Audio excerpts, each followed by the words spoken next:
as you have seen in your agendas and we have talked together, I will do the presentation of the introduction to the gender equality concepts, because we thought that these concepts are very important for you, that will start then after thinking about gender budgeting through Maria's presentation, and the next days with the other presentations.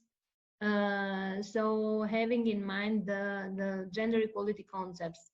Many of you have, I have heard from the presentation, are very well connected and know this concept, but so I know that more or less because your organizations are working on gender issues. So I will try to tackle this fast and to go more in depth in some concepts that I think that not all organizations are being involved. Also, the presentation is dedicated to to the people who are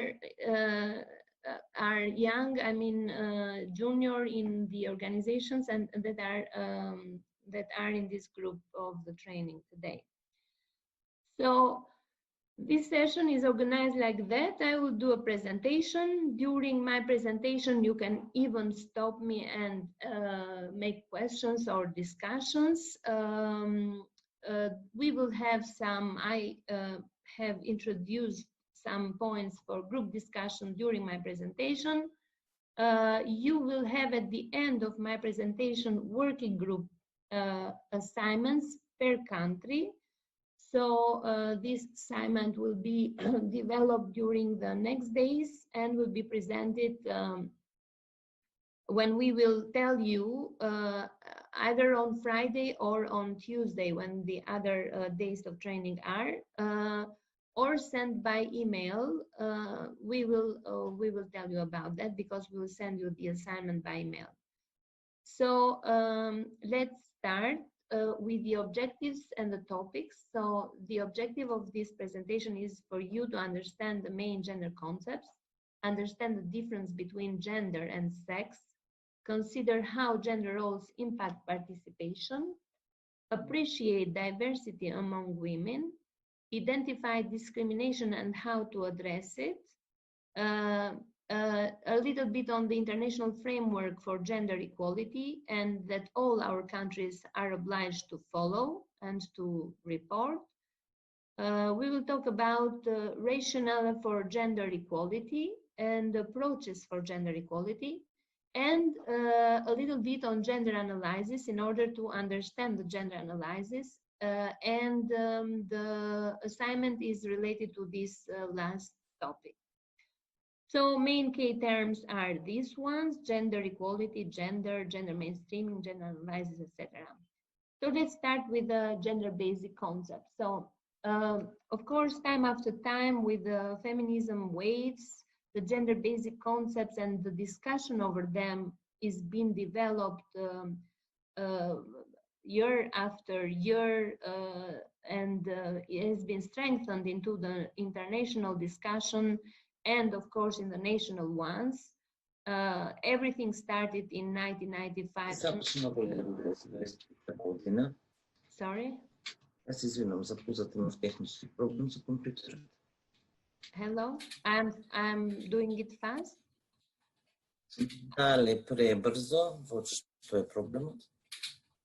Excuse me, I don't understand. Убавка. Дали може да го изключите микрофонът, за да што ве слушаме? Mirella, I'm sorry, Убавка has some technical problems with the computer. She's trying to log on translation channel. Okay, in fact, I'm doing it fast, but I think that the translators have my presentation and everything is going okay with the translation. But we hear the translator in the main channel. Belma,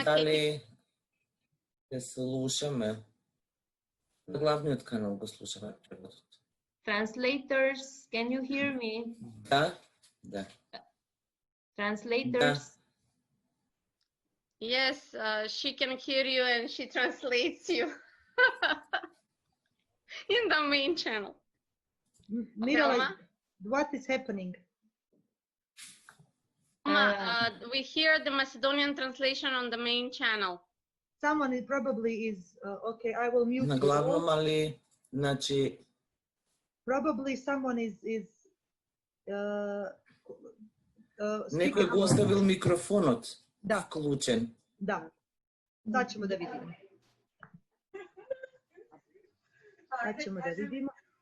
I will mute you all except Mirala, okay? Okay, good.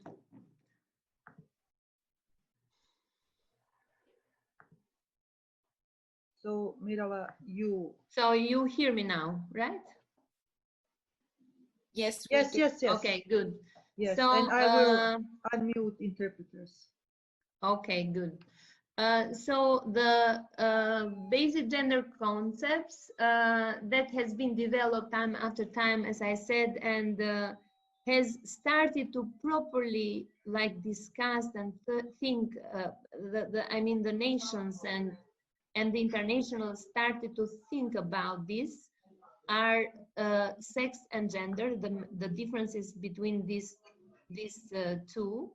The gender equality, gender mainstreaming, gender analysis, gender roles, diversity among women, women's issues, gender-based discrimination, gender-based violence, sexual harassment and violence, and a gender pay gap, for example. And there are a lot of other gender concepts that are being discussed, including the intersectionality, that it is now very, very much discussed, like something that has been invented now, while it is introduced since with the first wave of the feminism. I prepared this exercise. I want you to think about, you are too much in order to have a discussion. Of course, it would be easy if we would be in a hall together, but I want to think about roles and responsibilities of the men and women in your society.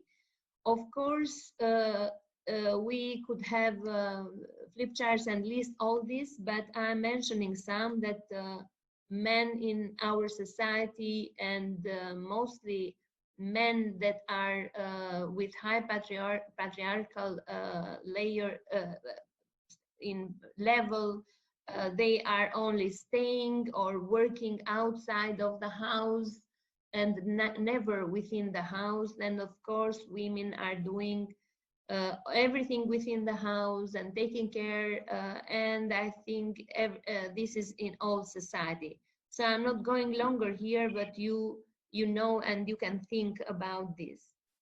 Let's see the definitions.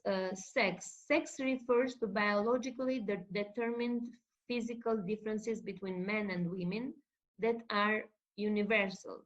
Sex is the property or quality by which organisms are classified as female or male on the basis of their reproductive organs and functions. There are many examples in our society. What we as feminist groups and women's rights groups are trying to fight in our society is the fact that there are many politicians or many people that are working in the institutional level, or even with the civil society, some that are not dealing with women's rights. For example, when they refer to the women issues in the society, and mostly in the television, for example, programs or radio or in the articles, they refer it as the female. So we always fight regarding this term, and we tell them to call women. In Albania, we tell them to call gra and not femra. And I'm sure that in your countries also the language has this kind of differences because of the overall socially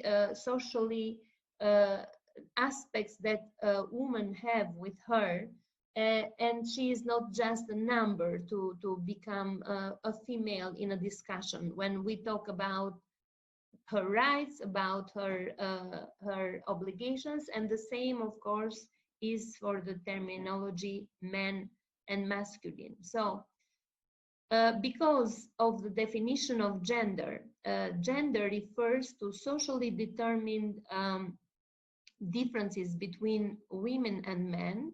These are learned, changeable over time, and have wide variations both within and between cultures.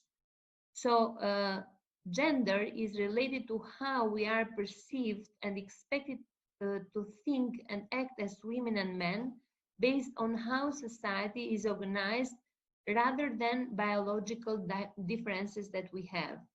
So people are born female or male, but learn to be girls and boys, and then who grow to women and men based on the gender norms in prevalent in their society. So we all know that many aspects that make a female, a woman, are related to this, and also for the men. So while only women can give birth, biologically determined, biology does not determine who will raise the children, right? So this is socially determined. So gender is a complex concept and is shaped by social, cultural, economic, and political context in a given country, in a given society. So that's why we have this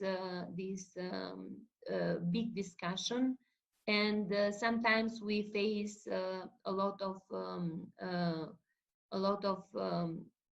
anti-forces in front of our discussion and our ideas that are all socially rooted in the society, and that in the mindset of the people is very different to be changed.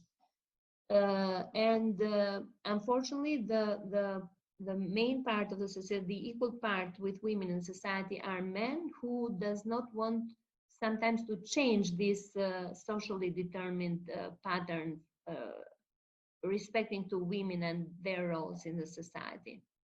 So let's see other key terms regarding gender, which is gender equality, gender equity, gender discrimination, and how we can constructively engage men in our work, because these are the most important part of the society. So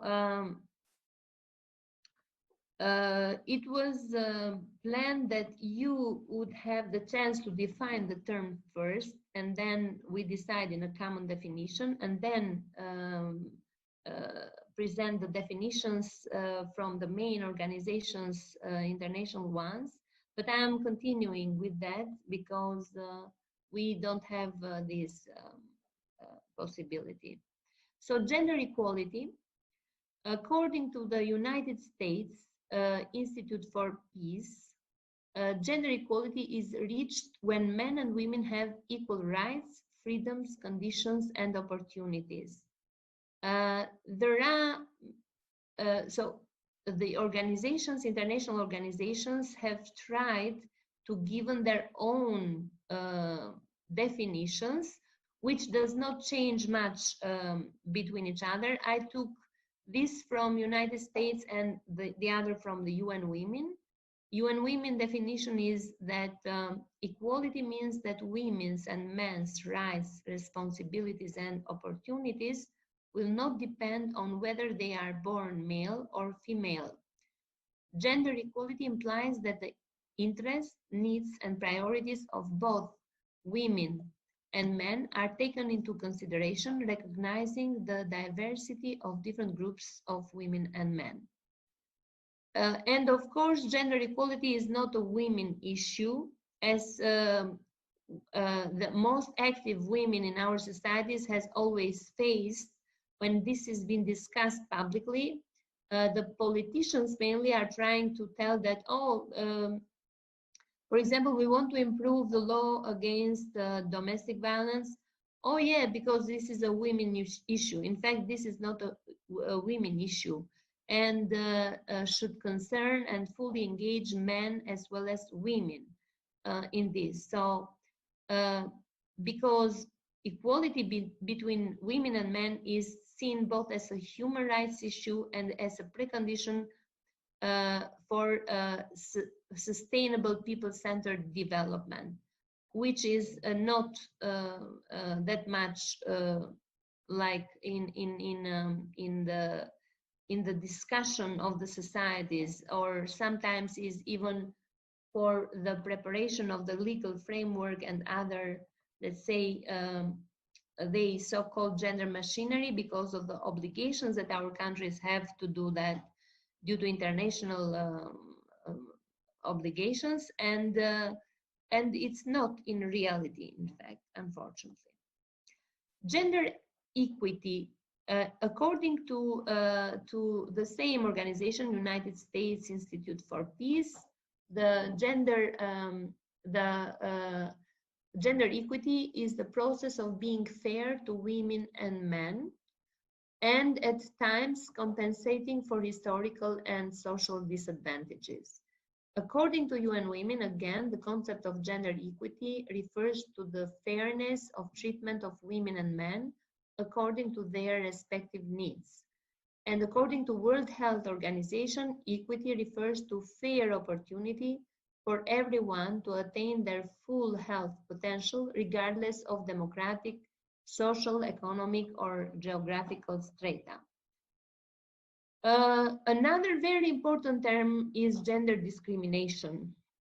Gender discrimination has been introduced in our societies from the CEDAW, the UN Convention on the Elimination of All Forms of Discrimination Against Women, and defines discrimination against women as any distinction, exclusion, or restriction made of the basis of sex, which has the effect or purpose of impairing or nullifying the recognition, enjoyment, or exercise by women, irrespective of their marital status, on a basis of equality of men and women, of human rights and fundamental freedom in the political, economic, social, cultural, civil, or any other field.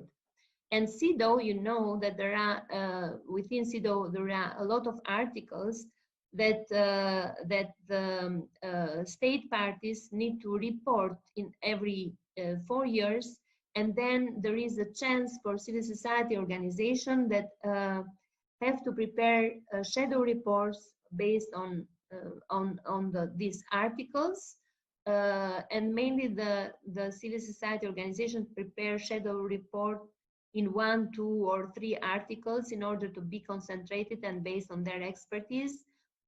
And also the CEDAW committee, after this process, receiving state report and receiving organizations shadow report, they prepare the concluding observations and send this to the state with, let's say, order from their body to the state to implement accordingly to the convention the laws, and to build properly institutions and enforce the gender machinery system in the country. We who has been involved in such processes, reporting to CEDAW, has noticed that the state is trying to protect their work, and the civil society organizations from the other part is trying to reveal the gaps in the system regarding gender equality issues. Except of the CEDAW is also the Istanbul Convention. I have not entered into this because it's a huge thing, but you all are aware about this. And for example, because of the reports of the Istanbul Convention, in all of our countries, one important step forward that has been done is regarding the sexual violence and building of these sexual violence responsive crisis centers, which were never thought or discussed before, but has been discussed only because the Istanbul Convention or Grevio has required this. The constructive mass engagement. Sorry, am I fast? Am I doing well?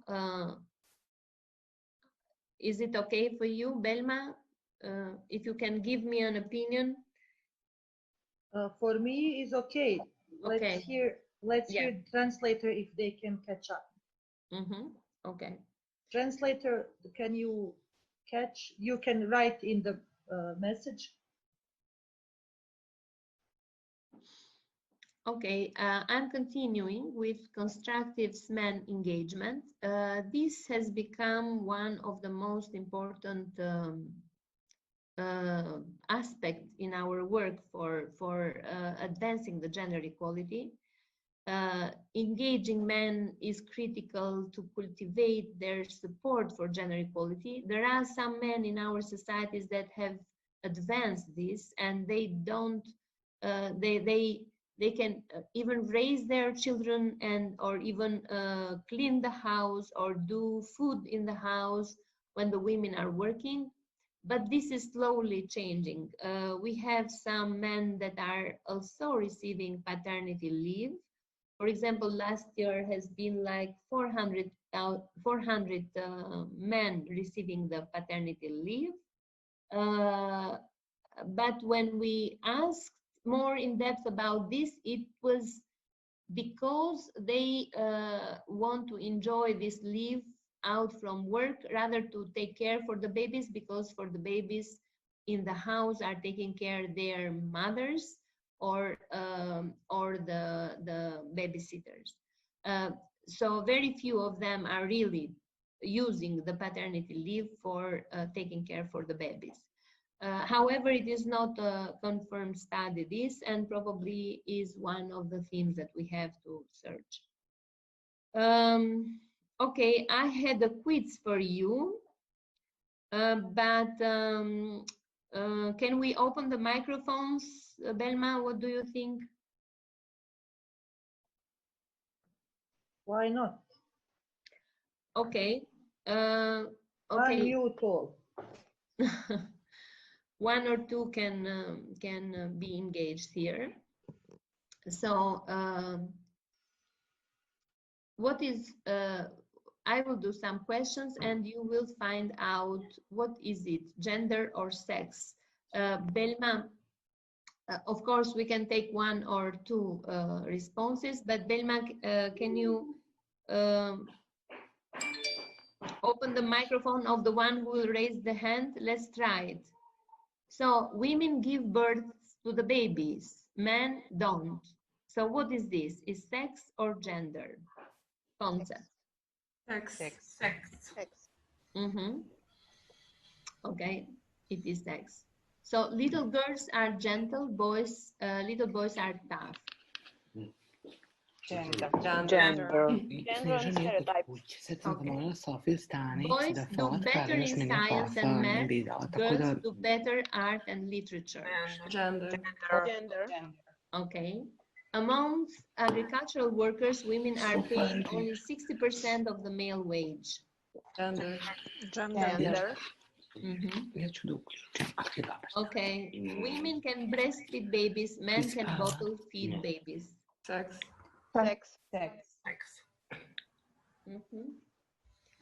Yes. In ancient Egypt, men stayed at home and did weaving. Women handled family business. Women inherited property and men did not. Gender.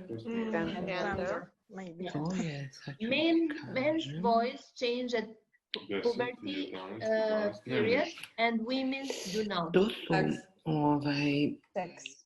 Sreda 10, 11, 4, 12 good. Two more.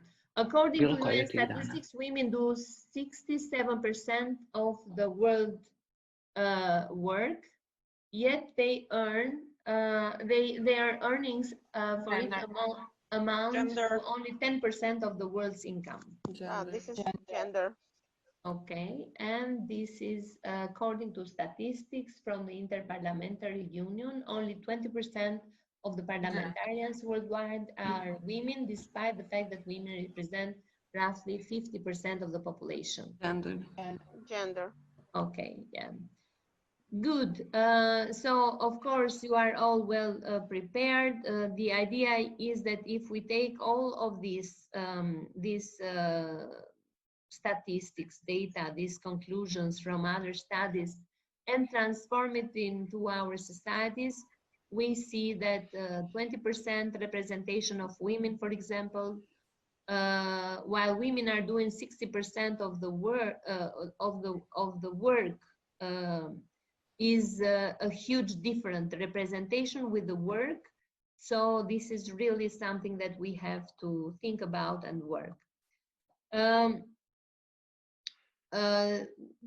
I'm skipping this. So gender roles and politics. Out of many other fields where we can, I choose politics just to discuss a little bit that what we said before, that women are doing 67% of the work and the representation is only 20%, because representation is very important. While in our capitals, we have a very good representation of women. For example, in Albania, we have a very good representation of women in politics, with 50% of the government being women. 51 or 2% more women, but in fact this representation is concentrated only in Tirana, in the capital. We have a lot of discrepancies and gaps in the remote areas where the real discrimination and patriarchalism and social determined norms are in fact there. So this kind of discrepancy should be even discussed from these women that are now in the parliament, and due to the civil society organization and quota system, they are representing now the other women. So, but we don't see this connection with the representation and the women, because men are political leaders and they are really sometimes very very strong and very wild within their parties, let's say, and they determine even what women has to do, and they put their voice down sometimes. So there is a lot of gender discrimination in politics. Men rarely ask what impact politics will have on their families. For example, in different TV shows, etc. But we have seen women in politics always, and they are proud sometimes when they are invited and they discuss their how they balance the family life and politics, for example, and they have to prove themselves always. They sometimes get bad reputations. We have a lot of articles regarding women that has been attacked, women politicians that has been attacked. Sometimes they have been attacked from their politicians, male, from their party sometimes, and from the other parties. So another thing is that women in politics also face a lot of discrimination because of these differences like age, ethnicity, religion, education, language, class, disabilities. We don't have women from these groups well represented in politics and decision making. For example, women with disabilities, we have very rare representation. Of course, we see that the selection when it's come to class is more to the women that have a kind of connections, previous one, etc. So these are a lot. Also, we have a lot of violence against women in politics, which is one, including the sexual harassment in the workplace. It's one of the main themes undiscussed in our societies. It is discussed in some forums, in fact, but not properly as it is the gender-based violence, domestic violence, for example, discussed. So these are important issues. Discrimination, we have other forms of discrimination like religion, language, sexual orientation, ethnicity, nationality, political affiliation, age, disability, pregnancy, physical attributes, etc. So I think that even in your societies, this is happening.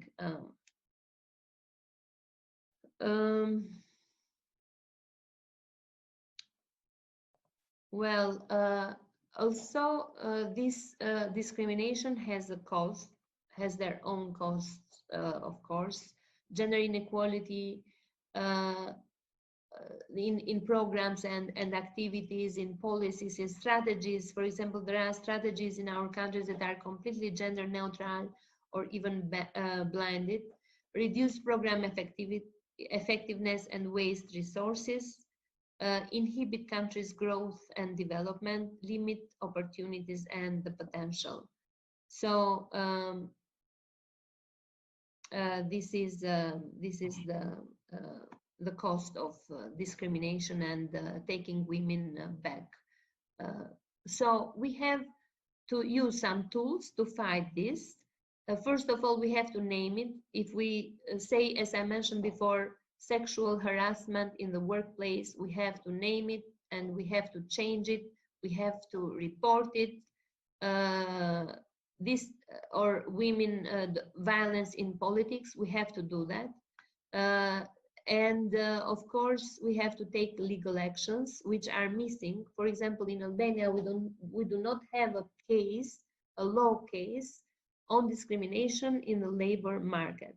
We are trying to do this through another regional project that we are involved, but it's very, very, very difficult because even if a case has started in the court for the sexual harassment, it's turned through these advocates that protect you and discuss with the other part into administrative issue. For example, women are taking 24 wages and that's it. So it's been transferred into money, and that's why it's very difficult to find a case law on discrimination in the labor market based on the religion, based on the sexual harassment or any other. However, the only one who is talking about and taking actions to advocate for the new laws or taking legal actions or taking legal protections are only civil society organizations, because this is still a very taboo issue in our society. And many are ignoring it, but this, of course, won't go away. Tools to fight back, of course, is engagement of men is very important, because men have very important positions like head of the courts, head of the in politics, of course, and in many other important institutions.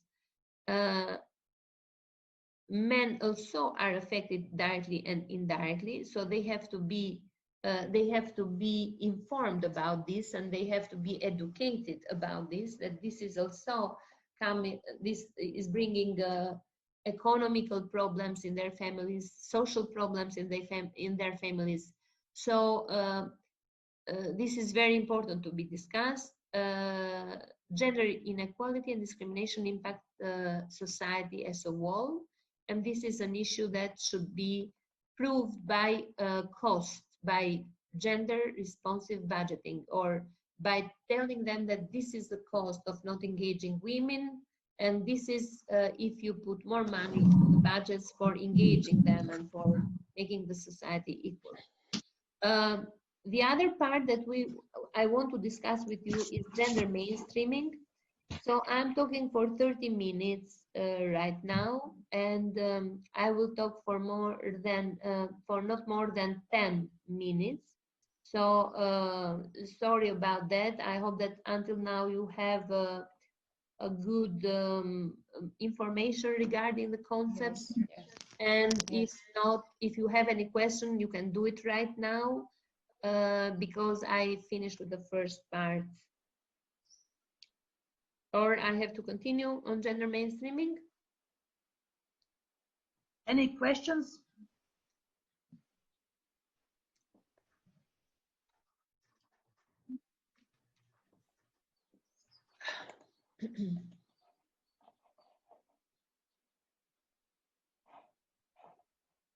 Okay, we are taking this as you don't have any question. I am in the process of doing my PhD online in the United States, and we have a very funny professor. And doing this online, he is asking us, for example, what are you doing right now, just in the middle of the lecture? Are you feeding your dog? Are you eating yourself? Or so the things of with the Zoom discussion is this, that we have the chance to do some other things, right? I have done myself this. However, I hope that you have received this information. You will receive this information also by email, and you received the modules already from Belma. So gender mainstreaming. Mainstreaming is an approach to policy making that takes into account both women's and men's interests and concerns. And the concept has started to be introduced in 1985 Nairobi World Conference on Women, and then take a full, let's say,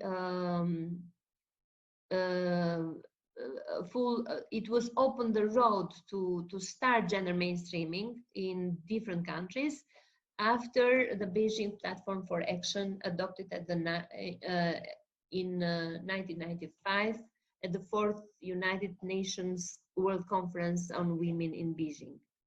So then in 1998, the Council of Europe defined gender mainstreaming as the reorganization, improvement, development, and evaluation of policy processes so that a gender equality perspective is incorporated in all policies at all levels and at all stages by the actors normally involved in policy making. So you see that from 1985, it took 10 years, 95, to be well developed, and then 3 more years for this gender mainstreaming concept to be defined and for the donors to think about this. And now we are in 2020, so many years after this, like more than 30 years. So again, we are in this backlash for gender equality issues, and the very few funds in this direction, very few amounts of money that are being driving to the countries, to the civil society. And still we can say after so many years that we do not have a full gender mainstreaming in our societies, except in the laws and strategies which are very well written, but their action plans are missing the budgets, which is the most important part that can make this thing real.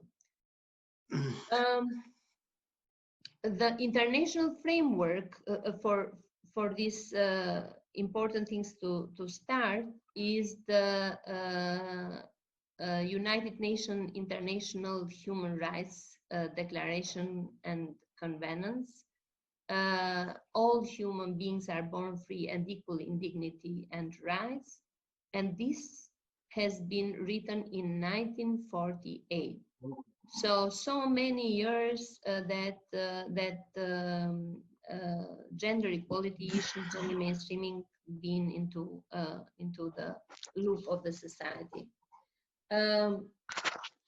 This is the rationale for gender equality. Gender equality is a human rights rationale because it's affecting women's human rights, and economic rationale, as we talked about, because it is very important the women engagement, because we are losing money in the society from their engagement, or they also are losing money for their engagement in the society, in the real job. All women in the societies are losing money because of the gender pay gap, in fact. And also it is proof that the women that has been engaged in the society and received money, they are more eager to invest the money back into the families, and to they are very much eager to make their children study and become better for the society. Not that the men are not doing that, but you know that the men sometimes, because of using I'm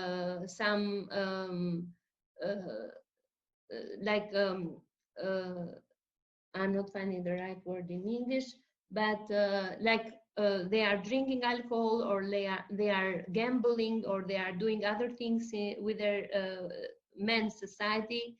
They are more fragile in this. Women are more tough and strong, and they bring all the money back into their families to make the families more happy and more stable into the life. So that's why it's very important that we, as feminists, as civil society, as women rights activists, should enforce this in our societies. There are some formal equality, there are some approaches to equality. We have the formal equality that view women and men, the view of this formal equality is women and men are the same, so treat them the same. And the goal is to achieve equal treatment.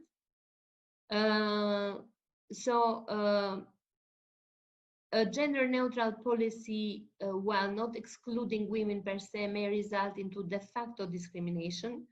For example, a company that is hiring for high-paying jobs may say that it is using non-discriminatory practices because men and women are equally able to apply and be considered, but in reality, women are disadvantaged because they often lack access to the advanced training required for such job.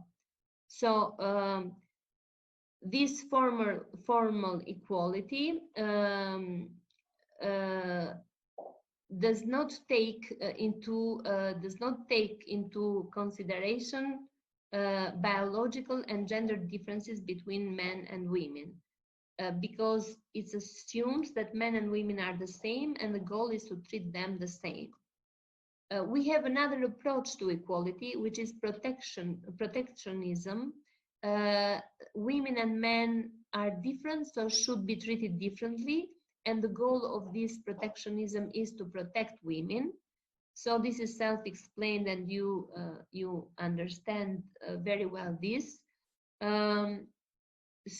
So they are trying to keep women on the back because they are more fragile, and they need to get pregnant, and they need to feed the baby, etc. So women are being treated like a very special, and this give, of course, men advantage, and they take advantage on this.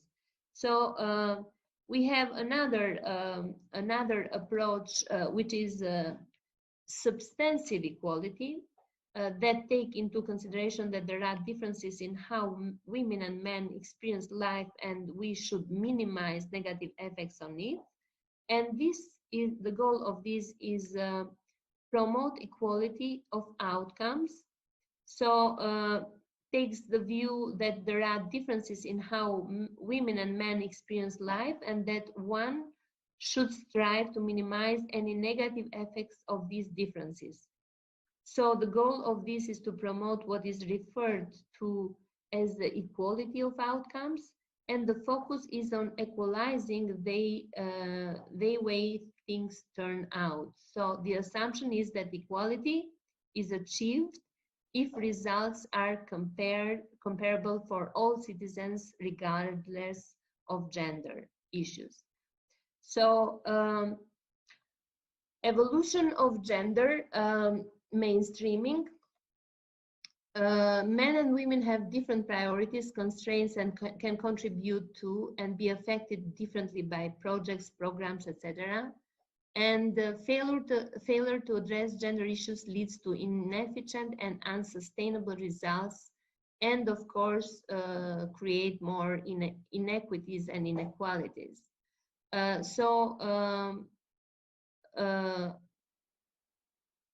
Over time, individuals and organizations responsible for designing and implementing development programs and policies came to two important realizations that I mentioned before. So this is the evolution of the gender mainstreaming.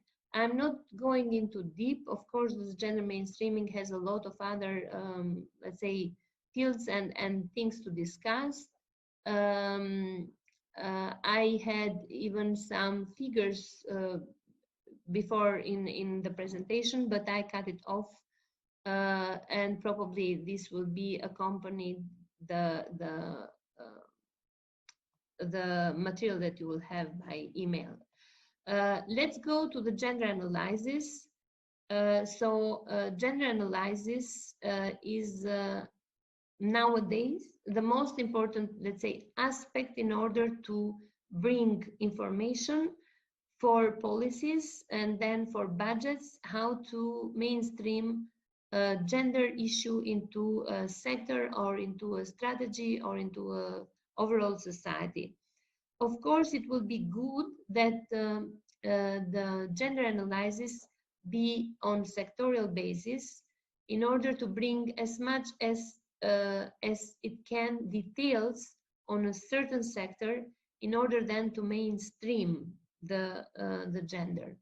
So the gender analysis is the methodology for collecting and processing information about gender, identify roles, needs, opportunities of women and men, and requires information which is quantitative and qualitative.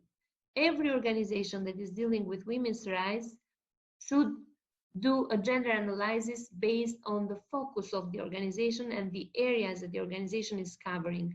With a good gender analysis, each organization then can have substantial information for writing backgrounds of the projects, and also the situational analysis, and to jump then to the activities and objectives. So gender analysis is very important in different levels, in society level, in country level, I mean in sectorial level, and of course in the NGO level.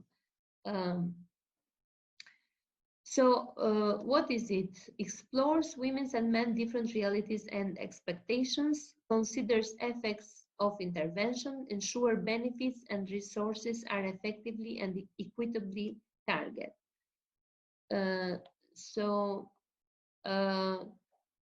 Gender analysis benefits leads to effective policies and programs and effective use of resources, equal access to resources and opportunities to promote economic development. Yeah,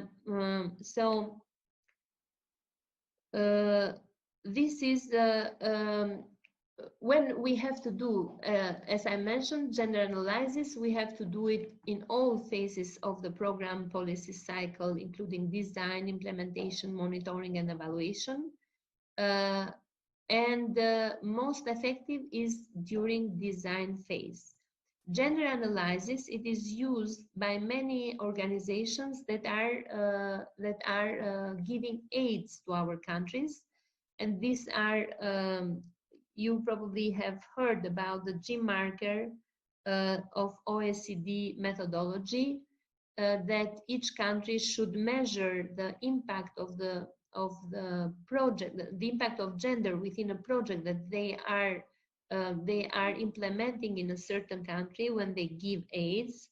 There is also a software system that is measuring the amount of money these developed countries are giving as OECD members, that are giving to our countries, and the G marker is a system that mark this aid to 0, 1, and 2. Of course, a 2 project has full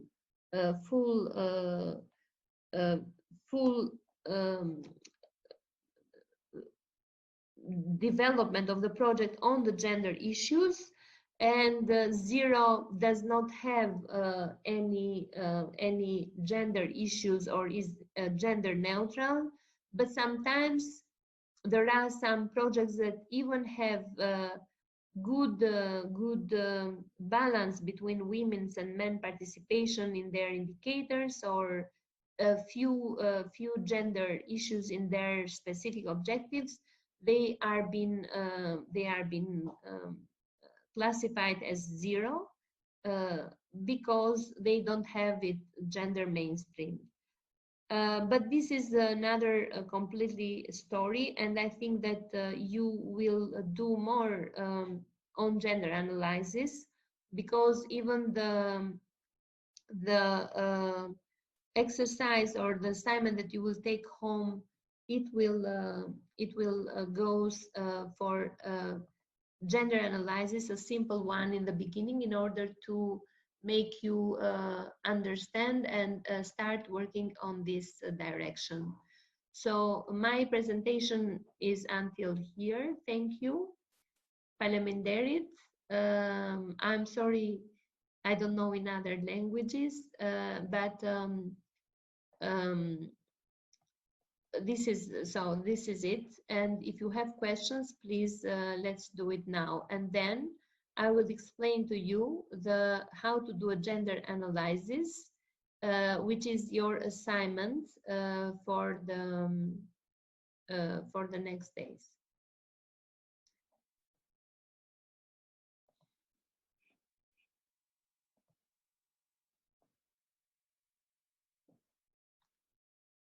Hello. Hello, Mirela. So, any questions for Mirela?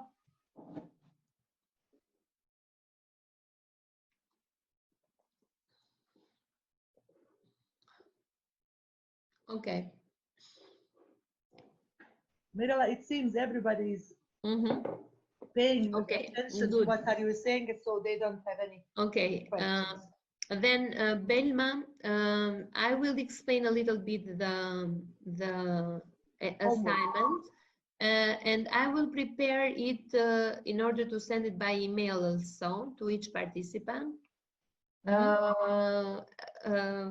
And we will decide together how they will, after this training, how they will respond to us. Okay. In a normal meeting, you would be separated in groups now, and you'd have had the fun in a sunny place where Belma would have been organized this training. But now you have to work from home, country-based. I mean, each participant from each country should work together. The only thing that I want you discuss now is which sector are you going to take. For example, I put here how to do gender analysis in tourism sector. We will be distributed in 7 working groups because we are 7 countries participating in this project and in this training. So I will explain from the tourism point of view, but each of you, each group, each country should think about a sector that you will work on a gender analysis. For example, Albania can work on the tourism sector. North Macedonia can work in agriculture sector or in tourism if they wish, if they think it is important. Serbia, for example, can work on gender analysis in water and the sewage system. Why I'm selecting another country in another topic? Why I'm selecting this? Because, for example, water and sewage system, infrastructure, environment, tourism, and I'm sure in our countries and in your countries is less discussed and developed from the gender point of view. For example, in Albania, we have many strategies, policies and other documents that don't have at all gender within it. Like, for example, we have an agriculture, a strategy in agriculture sector where women are not taken into consideration. For example, a strategy that is not starting with some data and analysis from the Institute of Statistics, how many women and men are in the agriculture sector in rural areas, how they own lands, how many women are pregnant, for example, from the last 2 years, and how their social and security system is working in the rural areas, in order then to make a strategy, because this is very important. So I would be very I would request you to not to take let's say simple sectors that have already analyzed this, like for example, education sector, or has a gender analysis, let's say, not perfect, but they have it. Or if you work for gender-based violence, which has been let's say, studied, and in my opinion, and the response is really low. I mean, we have a lot of gender-based violence, and so many investment has been done in such analysis, but the result is really very poor. And I want you to think about other sectors which are important also for the women empowerment, for gender mainstreaming. How you will do it? Don't see this group 1, group 2. I'm deleting this. So you will see it from the meta level. Where are the gaps in the sector and the project area? Sorry.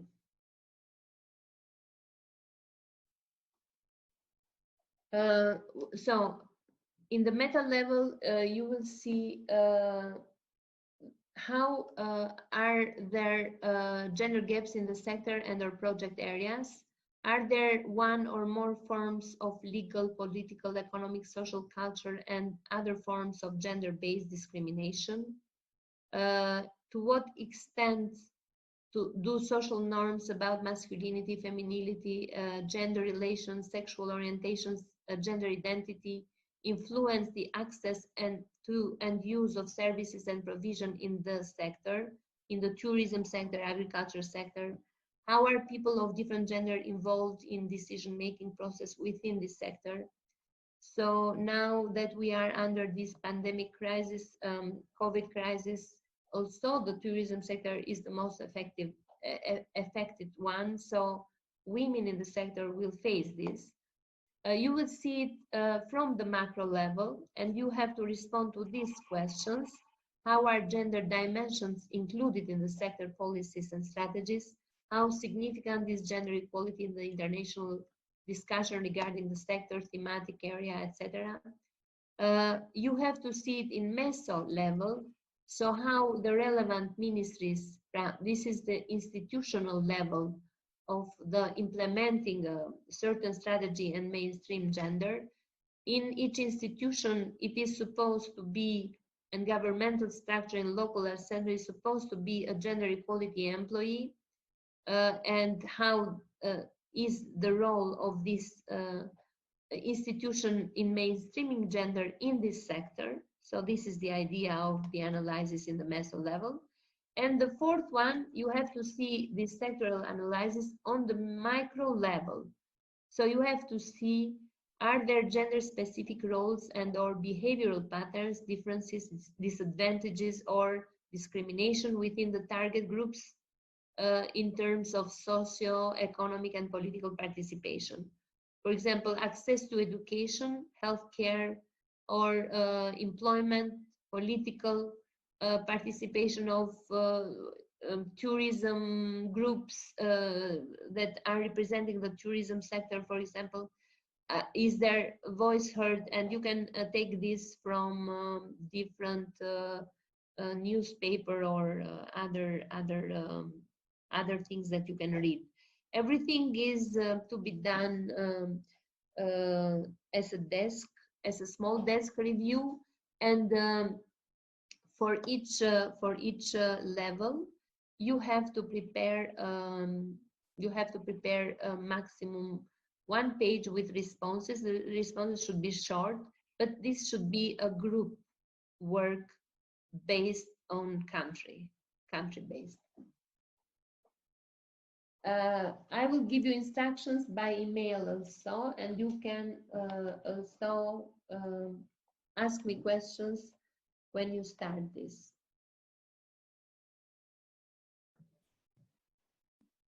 Thank you, Mila. Yeah. Any questions from participants? Can I ask? Yes. What is the deadline to produce this analysis? It is next week. Okay, I mean on Tuesday. Okay. Look, Maria, this is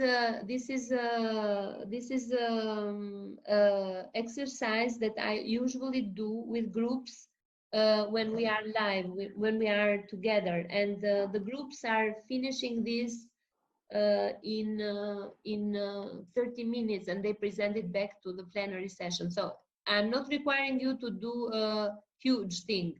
You have just to, for example, are there gaps in the sector, in the tourism sector, and or project area, I mean in the sector in this case.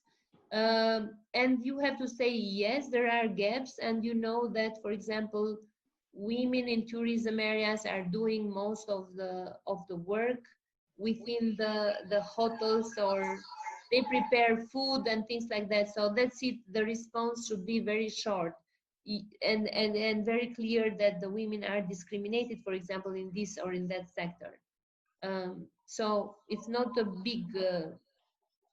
Then you, in your each organization in the country based with the sector that you will take, then you can have the chance to expand it in the future for your interest. Okay, thank you. I think I understand it's kind of a draft of the analysis. We don't need to cite too many resources or spend too much time in researching. No, so no. Yes, thank you very much for the explanation. No. Just very half page for each, or 1 page maximum for each. Okay, thank you. Okay, thank you, Mirala, for the presentation. Thank you. So now we will have a break until 12 o'clock. Is that okay with all of you?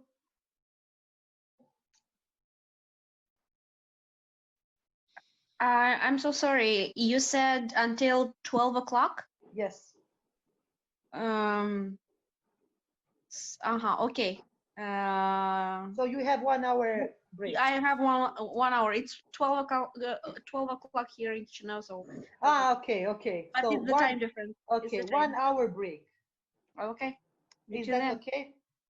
So I will keep the Zoom open. So I will just mute you all, and we will continue in 1 hour. Fine? Okay. Yeah. Okay. For Moldovans, it's 13. Thank you. Okay. Okay. See you in an hour. Thank you. Thank you. Okay. Bye. Thank you. 39 participants, so less than the first session, but still very good turnout. Thank you for joining us. Those that could not join us will have the recorded session been sent to you by our partner in Bosnia who is organizing this event. So the second session is actually introduction to the gender responsive budgeting, and I as well prepared one presentation that I will share with you now. Just a moment. I think I will be able to do that. Okay. Do you see the Yes, screen? we do. Yes, you do. Good. Yes. So the gender responsive budgeting is a tool that we will use within this project and in the network. It's the main reason why we have the network. Actually, because many of the governments in our region have started introducing gender in the budgeting process, but civil society organizations rarely use the gender responsive budgeting tools in monitoring public finances and other processes in the management of the public finances, like public procurement and revenue gathering. So therefore, we thought that at the beginning we should work with the gender concepts, but also to introduce you to the concept of gender responsive budgeting, so that in the next sessions on the 22nd and on the 26th, you will go deeper in exploring the different tools that the gender responsive budgeting is allowing for civil society organizations to use. There are many tools, and we have chosen, based on the training needs assessment that you have participated for this group, actually four tools that we are gonna present and work with you during this training. What will this session be about? I will give a presentation. I will try to include you in a group discussion as far as this electronic tools allow us to discuss. And at the end of the session, we will have a short quiz. And of course, the same format as Mirela, so we will give you a homework to produce. It won't be something complicated, and it won't be something very demanding.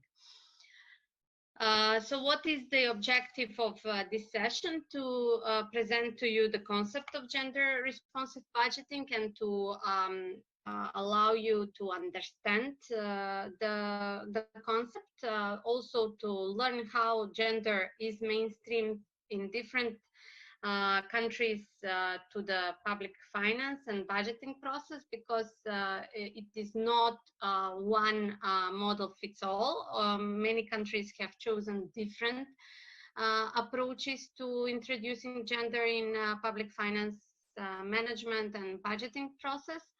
And finally, to together identify entry points for GRB in the budget cycle, so you could use it not just for budget watchdogging or monitoring, but also to use it in the planning process, so that you can raise policy appraisals to the local and central government authorities. We will work with 4 key terms during the session. That is the gender budget, or UN Women uses the term gender responsive budgeting, while OECD and other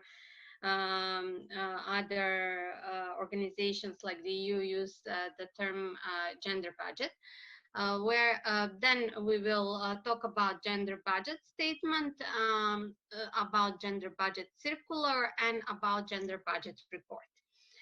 These are the main key terms that you have to know or will know after this session. The rest of the talk, I think, will be rather familiar to you. Why gender responsive budgeting is the first issue I want to discuss with you. All the literature about gender responsive budgeting and the practice shows that gender responsive budgeting is done by many countries because it is required by the international organizations or the international regulations or commitments, regulations to which actually the policy documents to which the countries of the region have committed. Secondly, some countries are so aware that the public finance management and how we use the budget can enhance equity in our society, so they introduce gender responsive budgeting as a tool through which they improve the collecting of the public collecting of the revenues that are used afterwards to fund the needs of the country and its citizens, men and women, boys and girls, in a gender responsive way. This is understanding or awareness that has been developed over time and has been assisted through different development assistance programs that our countries have been included in. The third issue why the countries in the region that are included in this project have looked at gender responsive budgeting is to provide for measurability and improve efficacy of the policies. What does that mean? That means that being part of the different processes like European integrations, sustainable development goals, and so on, which are measured through measurable indicators, many of the countries need data to show that they are achieving the goals that are set by these processes and that the implementation of the policies have results. There is a track record of the implementation of the policies, and gender responsive budgeting is a tool that helps them to provide for that measurability and to justify the efficacy of the policies. And the fourth issue why we are doing gender responsive budgeting is because it's a process that allows for our countries to progress in a democracy.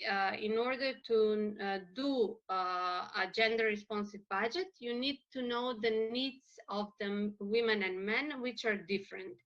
As you were talking with Mirela, there are different roles of women and men in the family, in the community, in the society, and this affects for women and men to have different needs. And in order for the government, local or central, to develop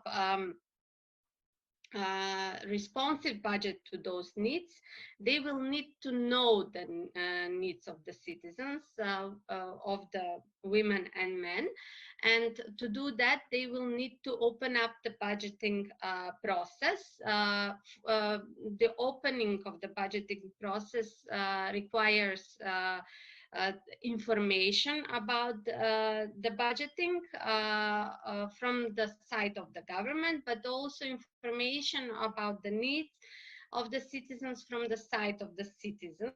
And here it is crucial to have the whole public finance management process to be transparent, and to be participatory, and to be also responsive to the inputs that are provided by the citizens participating in that process. But also this is relevant to the previous issue that I was talking about, measurability. It's not enough just to include the needs of citizens in the budgeting. You need to inform the citizens that you have implemented what you budgeted, and what are the results in terms of gender equality, whether you have enhanced gender equality through the implementation of the gender responsive budget. All these issues, which relates to actually strengthening the accountability, all these issues are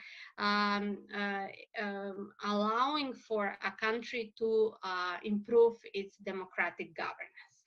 So we are doing GRB for these four reasons. In different countries, different reasons prevail. So let's discuss what are the international commitments that you think are important for our countries.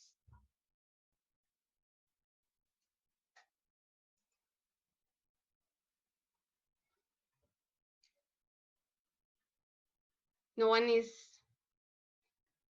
interested to join in the discussion? Are our countries candidates for EU membership? Yeah, EU accession is one of the things we're looking for. So in order to achieve that, we most certainly have to incorporate gender budgeting in our policy. Yes.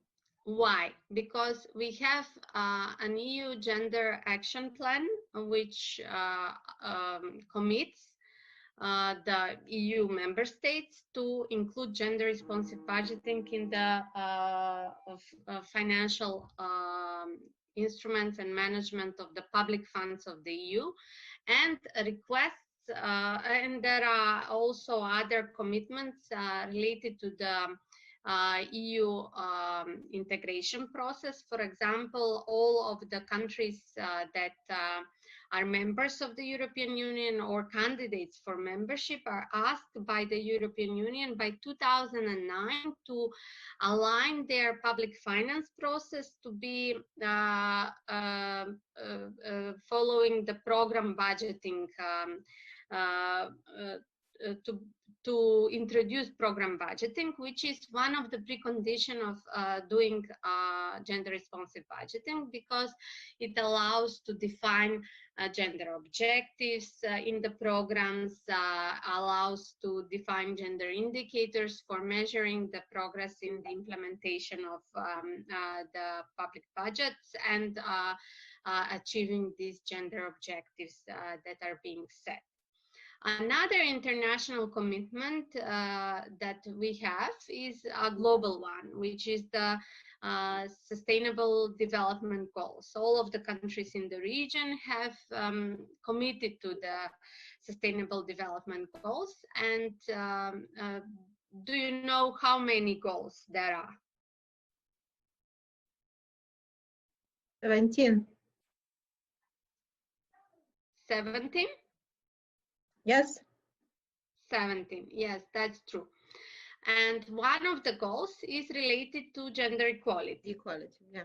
Yes, that is goal number 5. Yeah. This goal is measured by different indicators, and there is one indicator which specifically looks at the public finance management systems. That is the indicator 5C1, which measures the following.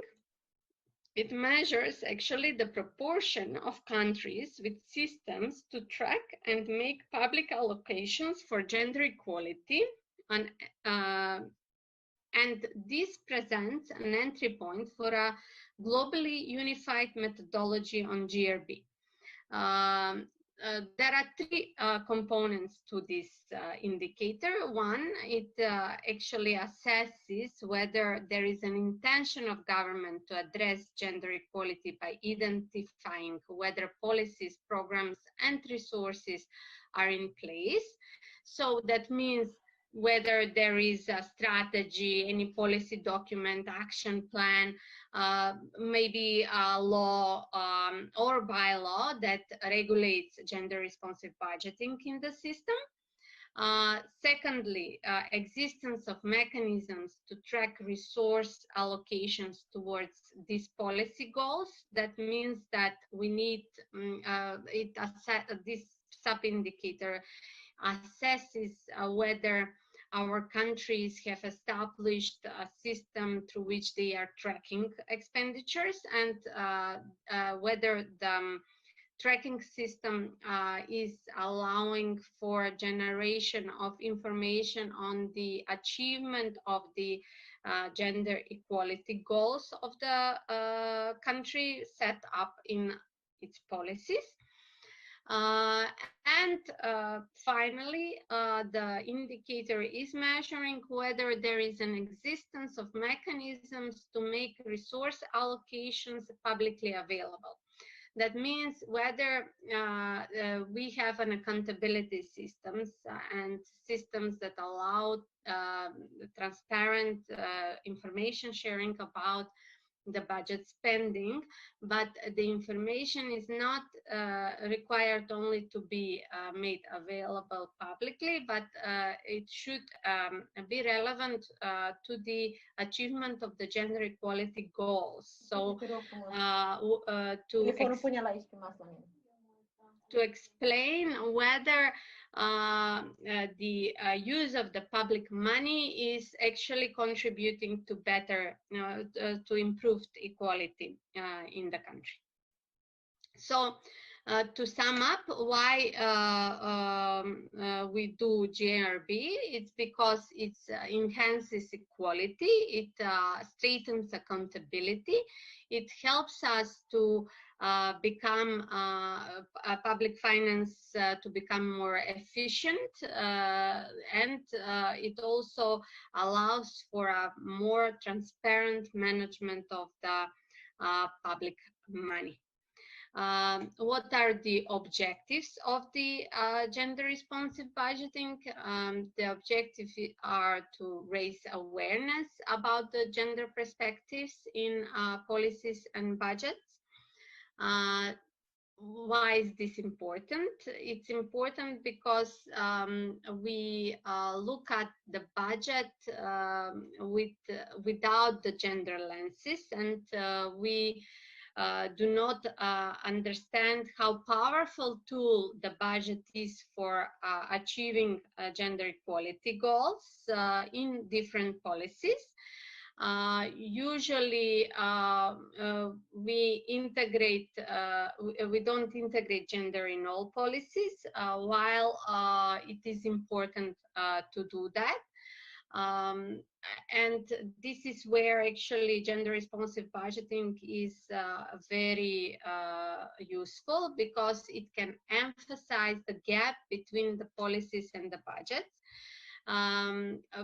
So it doesn't allow us only to analyze whether gender is included in the policies, which is something what Mirela was talking about in the previous session, but it also helps us out to analyze comparatively whether a policy which is gender mainstreamed has enough resources in the budget plan. So we look at the two policy documents, the policy or the measure we are assessing, and the budget that is allocated for the implementation. We can have a great policy, but not enough budget or money to implement it, or we can have a lot of money which is not used to achieve gender equality goals in a certain policy field. So the GRB as a tool allows us to see the gap between the two. The third objective of gender responsive budgeting is to increase the government's accountability towards gender equality. So it's not just important to have gender equality goals or mainstreaming of gender in policies, but also we need to have a feedback information on how the implementation of that policy is improving gender equality in our society or in our community, in our municipality. And finally, the GRB has an objective to introduce changes in policies and budget that will contribute to enhancement of gender equality. So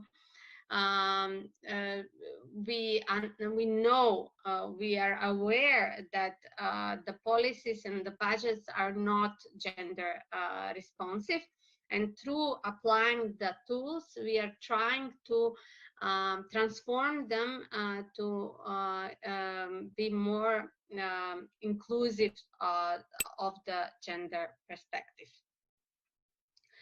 So what is actually gender responsive budgeting? Gender responsive budgeting is also called a good budgeting, but by many organizations.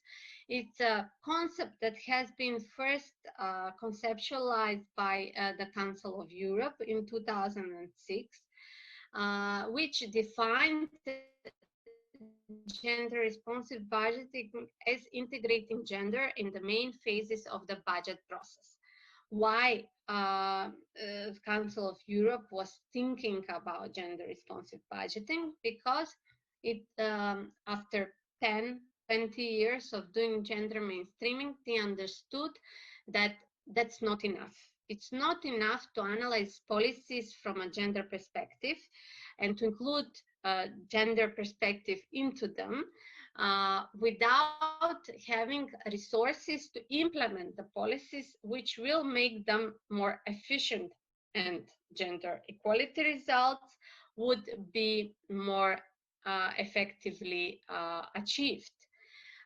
So in the Council of Europe, they started thinking that they need to have the same approach that they have applied to the policy process for the budget process, because without the budget as the main policy document for implementation of the policies, we cannot achieve the policy goals that we have set with the policy document. So what is important in this definition that the Council of Europe has been using is that we need gender to include gender in all phases of the budget process. So it's not enough to say that we need gender objectives that are defined in the planning process. We need gender indicators which are used in the implementation and the monitoring and evaluation process of the budget. We need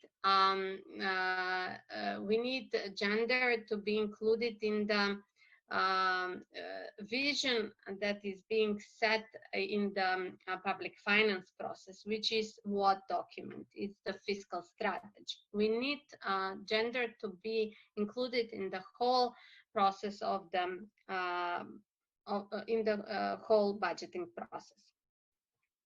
Another definition of the gender responsive budgeting is that it is a reflection of the political will and steps undertaken in achieving gender equality. This definition is very important because it gives a perspective of the preconditions that need to be made in order to have gender responsive budgeting, and that is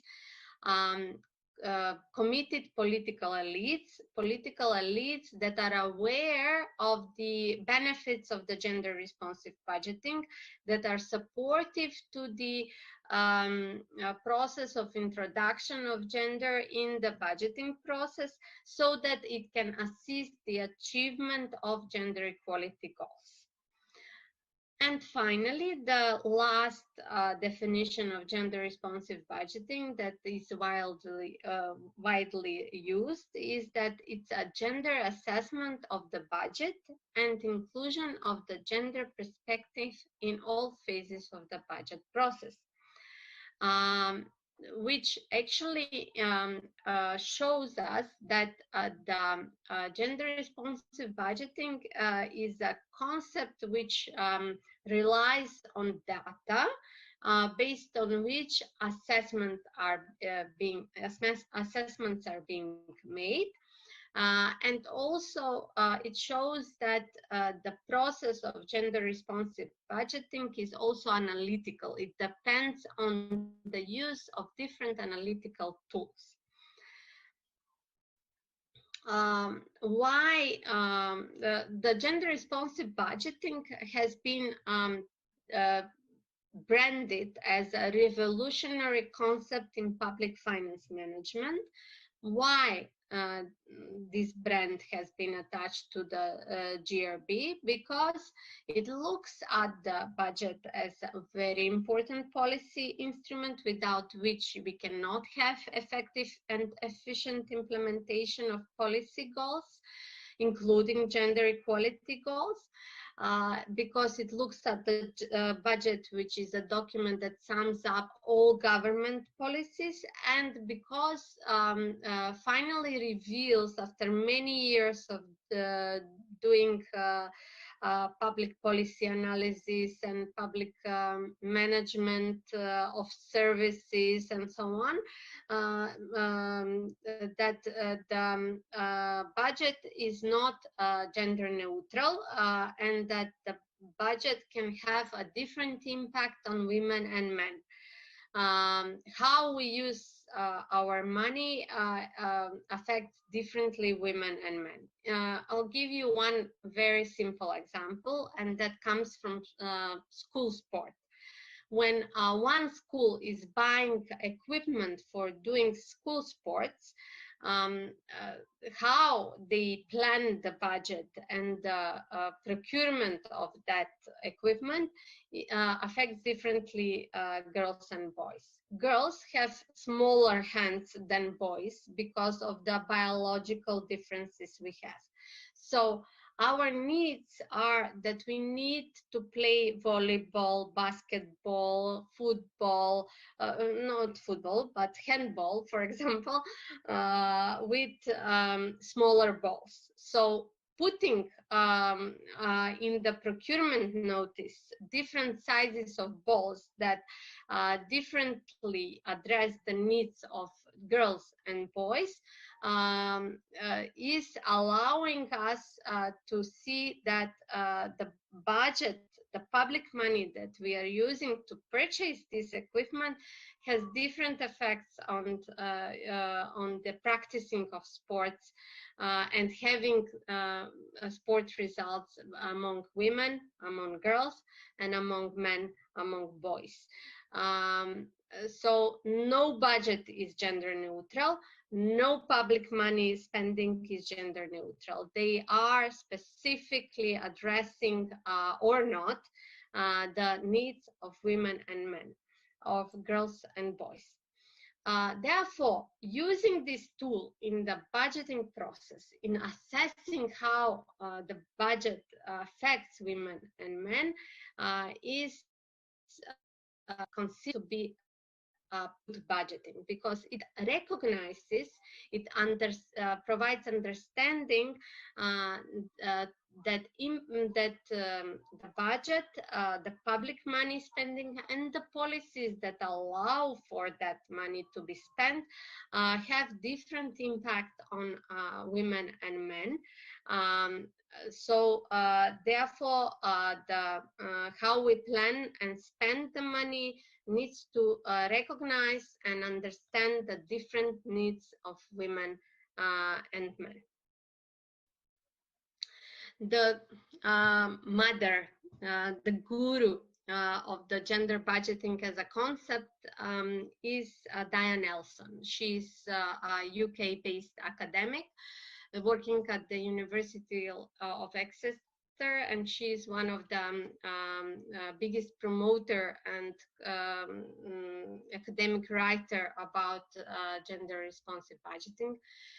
You could see Mirela, Vishnya, Belma, Natalia, Zlatko, and me on this picture together with Diane Nelson, who we have met in March as part of the network.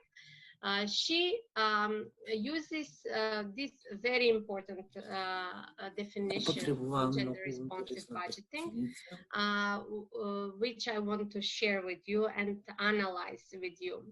She's saying that gender responsive budgeting is encompassed of tools for analysis of gender dimensions of the budget. What is important in this part of the definition is that gender responsive budgeting is a concept which encompasses tools. So there are many tools that are gender responsive budgeting tools.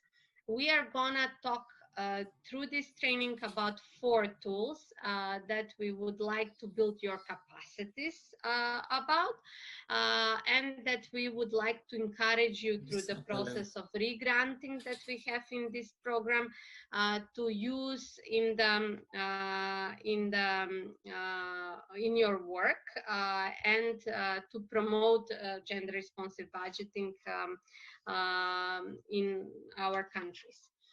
The second issue she's referring to in the definition of gender responsive budgeting is that gender responsive budgeting is setting up procedures that will ensure a budget that delivers for gender equality. This is not so much important for us as civil society organizations, because it's the task of the government to set up procedures that will ensure that budget is delivering for gender equality.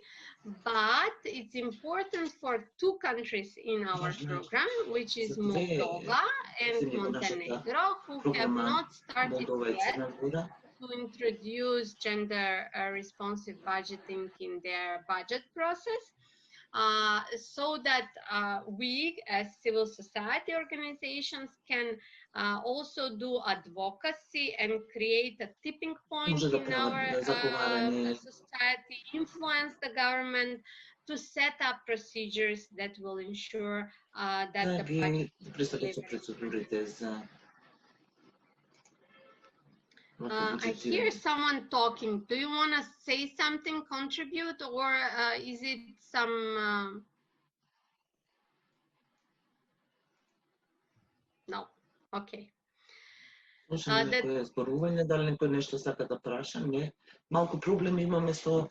Емица, јас вас ве слушам. Всушност мислам дека некој го има повторно исклучено. Ставено.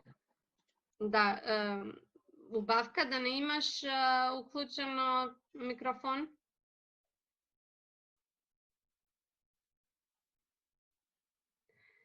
Okay, Belma, can you arrange this with the translation? Probably someone has his microphone on.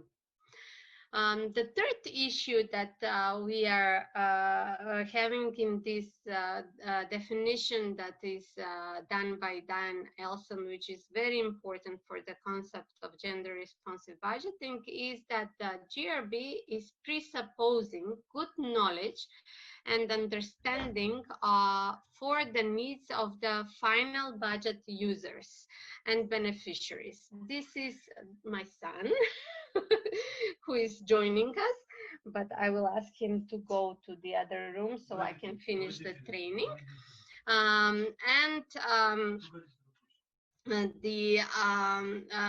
What is important here about this part of the definition is this good knowledge and understanding of the needs, which presupposes that the budget process needs to be opened for citizens to contribute, to voice their needs, and also for government, local and central, to be knowledgeable to analyze these needs from a gender perspective, to provide gender analysis that Mirela introduced you to. To actually differentiate the different needs, understandings, interests of women and of men. What is not gender responsive budgeting? Gender responsive budgeting is not a separate budget for women or separate budget for men. It includes gender perspectives in the policies and in the budget, but it's not separating the budget for women and for men. So it does not mean that we are dividing the budget 50-50 or 60-40. It requires that all budget lines would have a gender perspective, but it's not necessary that all budget lines have a gender perspective. It's a process, so we understand it as I would say a destination to which we want to reach. Going to that destination, we can start with small steps, with one program, with one measure, with several measures, with several programs, until we achieve full mainstreaming of gender in the budgeting process. So we have this concept implemented for almost 15 years, and different countries have done it differently and have progressed differently in this process. Not all countries have gender responsive budgeting. I will give you several international examples on how GRB has been used in different countries. The first country that we are profiling is Austria. Why? Because Austria is the only country in the world that has gender responsive budgeting in their constitution. So Article 13 of the Austrian Constitution requires that the Federation of Austria, the states that encompass this federation, and the communes are striving to the effective equality of women and men in their budget management. It requires that gender budgeting is used as integral element of the performance budgeting. Another article in their constitution, Article 51,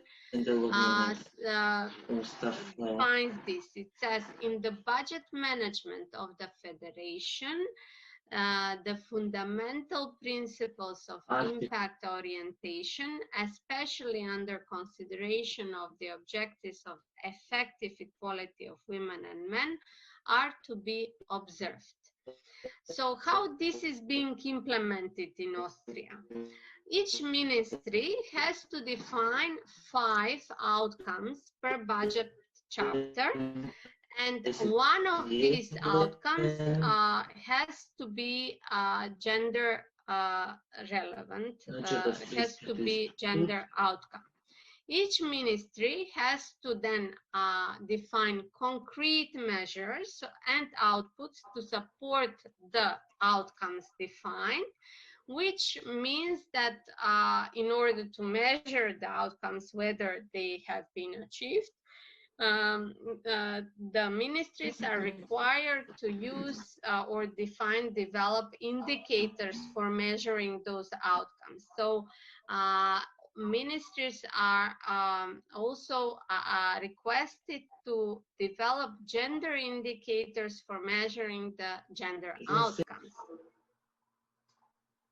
And this is how Austria has integrated gender in the overall budget planning by putting gender responsive budgeting in the highest regulation the country has in the constitution, and then aligned the public finance management system to allow for implementation of this goal, which is presented even in the constitution. Another country that from Europe that we want to present is Spain.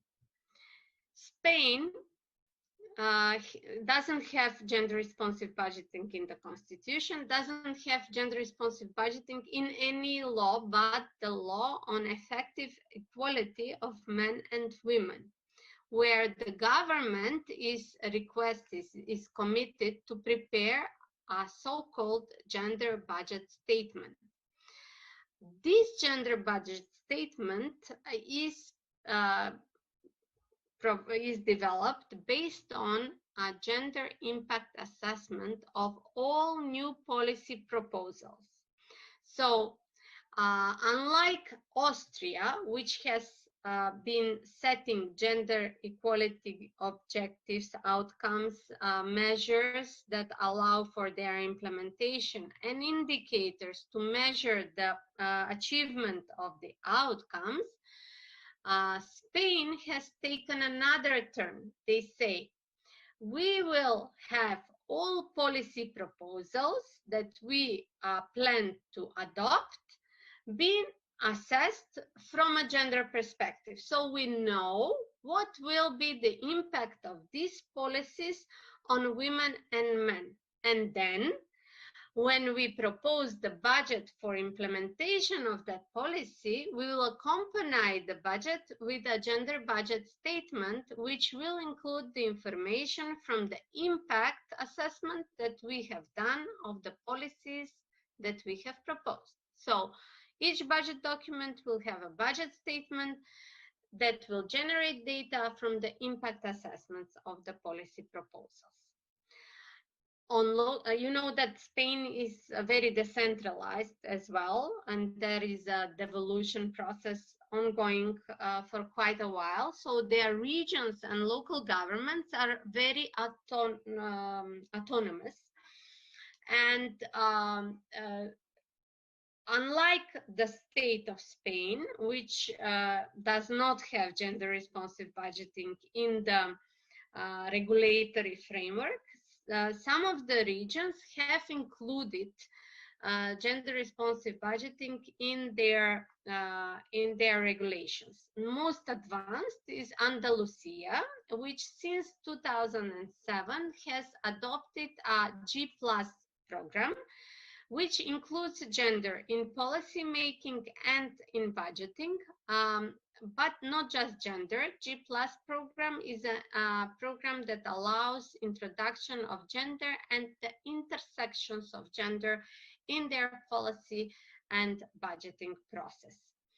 And in addition to this, Andalusia is a region which uses another gender responsive budgeting tool, and that is called gender audits. So they are using they have introduced gender in the auditing process, in the process of verifying the results and the financial spending, the public spending from a financial and from a performance perspective, so that they can report to the citizens back on the improvement of gender equality through the process of implementation of the policies and the budget they have adopted. And these gender audits are being published by their gender machinery. Another example I would like to share with you is the Canadian example. The Canadian example is somewhat similar to what we want to do in our countries. Why? Because it's a country which since 2017 have introduced a standalone document, a gender budget statement to the budget, which provides overview of the gender challenges in the different policy fields and the budgetary impact, the impact of budgetary policies on those gender challenges. So, actually, the gender budget statement since 2017 of Canada is actually showing how policies that are being implemented through the budget that they are adopting will be addressed in the coming year. But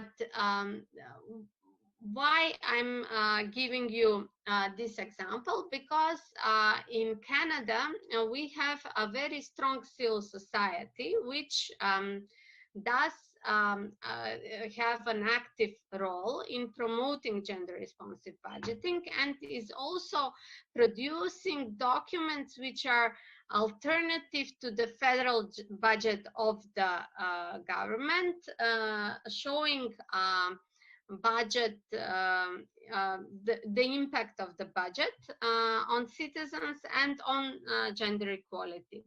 And this is important for us because we want, through the network, to actually strengthen civil society, to use GRB tools to produce such documents. We don't need to produce alternative budgets, but we need to produce reports which will hold government accountable on how they are spending money and whether this spending is allowing for improvement of gender equality, whether it redistributes public money to the needs of women and men in a balanced way. So from these examples, you could see that different countries have done it differently, and there is not one model fits all. In our countries also, we have different approaches to gender responsive budgeting. I will not speak about those because I would like to give you a homework to research a bit on what is the status of gender responsive budgeting in your country, so that we can we can learn by doing about GRB in our countries. I just will give you a short information that only Montenegro and Moldova have not introduced gender responsive budgeting officially. All other countries in the regions have set either a legal framework or some other tools to introduce GRB in practice in their public finance management system. So what are the tools that have been used throughout the countries that we have overviewed now or we are living in? There are two main tools that are being used in integrating gender in budget process. First, many countries have adapted their circular call or the budget guidelines that they are giving to their budget users in the preparation phase of the budget by introducing gender in the budget circular or by introducing gender in the budget guidelines. How is this done and what is the reason behind this, the use of this tool? This is aimed to provide actually gender responsive instructions to the government institutions to analyze each of the budget programs from a gender perspective and to be able to understand either the gender impact or the gender objectives of each of the budget programs that they are including in the process. So for example, this has been done in Bosnia, this has been done in Macedonia. Both the budget circular for central and the local level institutions have been adapted. Also, this has been done in Kosovo. Another approach or tool that has been used, and we have seen in many of these countries examples that I was talking about, is the use of the gender budget statement.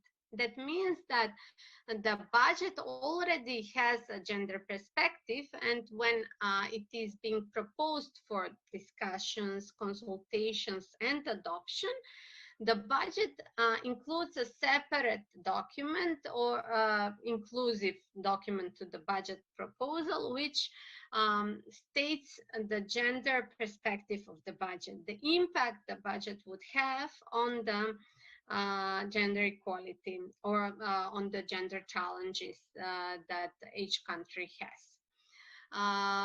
These budget statements are used from the region, I think only in Macedonia. For central level institutions, they are issuing a gender-aware budget statement. Although a gender budget statement is not issued for the whole budget. Some countries, like the situation in Spain, where we have a report which is containing the gender perspective of the budget implementation.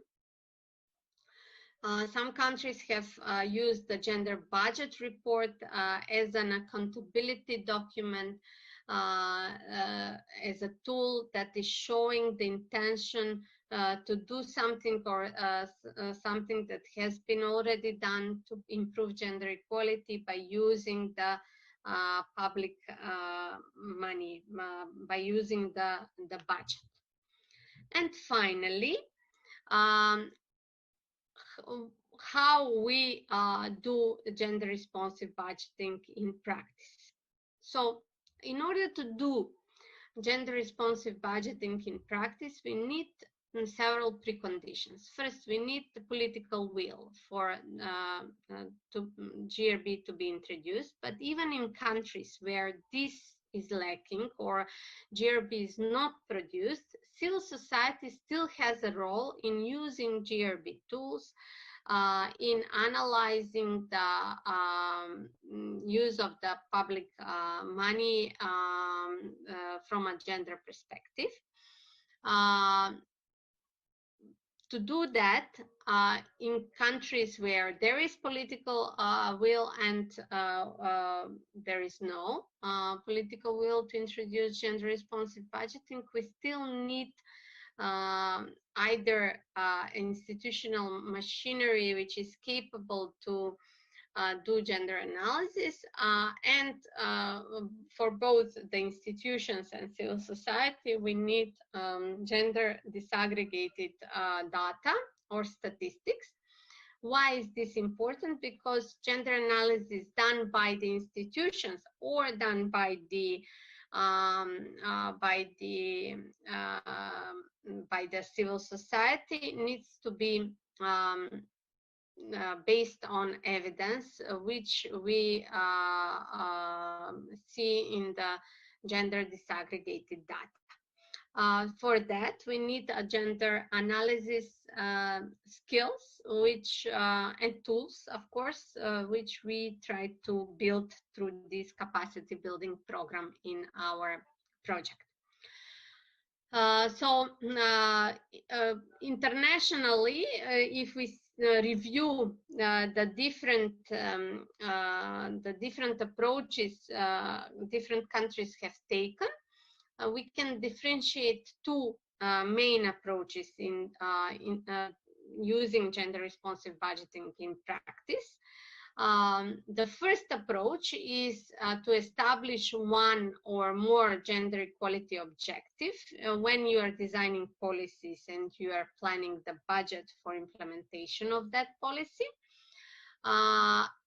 so that you can identify the budget allocation that are earmarked to achieve that policy objective, which is gendered. Or number 2 approach, which is used in Spain, and that is to systematically examine the policy and budgetary items with the objective to make changes in order to produce gender equitable outcomes. This is an approach which is more comprehensive, and it needs rather good skill set across the government and society to be achieved. So this is what I wanted to present so far. We are on time, and I would like to play a quiz with you. It's only 5 questions, and would you like to participate?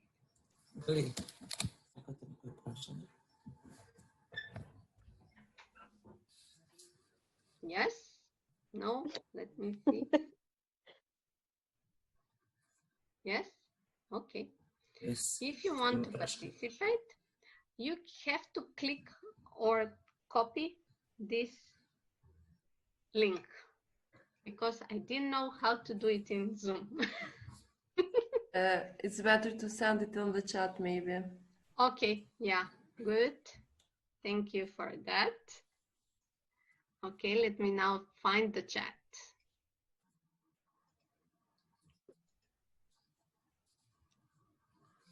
I have to. Maria, it's where we discussed previously about. Yeah, I know, but I have to. Evo ga Zlatko. Zlato, ušte sam tu pravom. Where is written more? Da, stop Where is share more? I evo ga, dobro, gotovo. Evo ga. Here it is. Ne.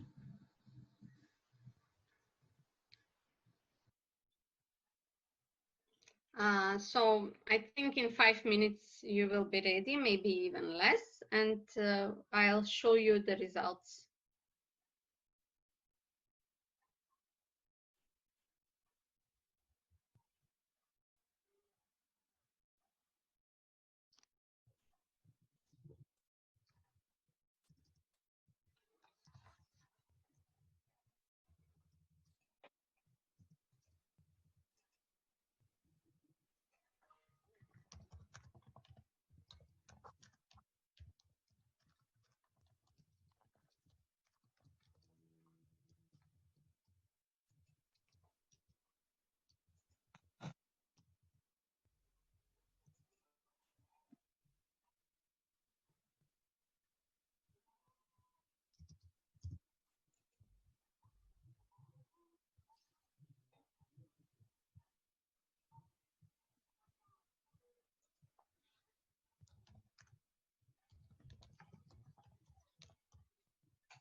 Did you log in?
Good, I see people that have finished. Good, people like it. Now we are waiting for the to the list of people who finished it. I'm gonna receive it from my colleagues. And we are finishing up this session with one more slide on the entry points for GRB. While we are waiting for the results, I would like to ask everybody not to leave as soon as Maria is finished, and to turn on your camera so we can do print screen photo, yes, photo of this day. So when Maria finishes, just a few seconds of turning off on cameras, okay?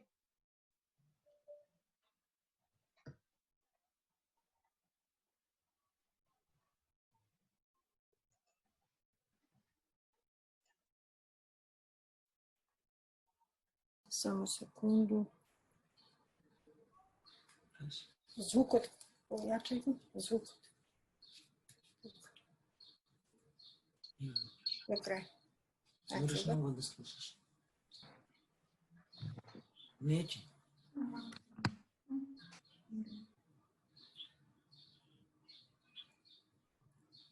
Evo sad ću ja to vidjeti, evo samo moment.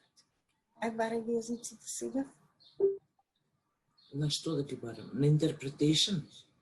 Како барем?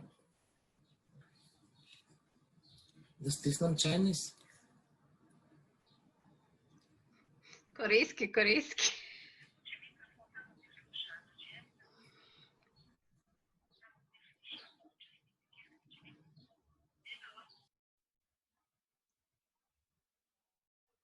Alvana, hi dear.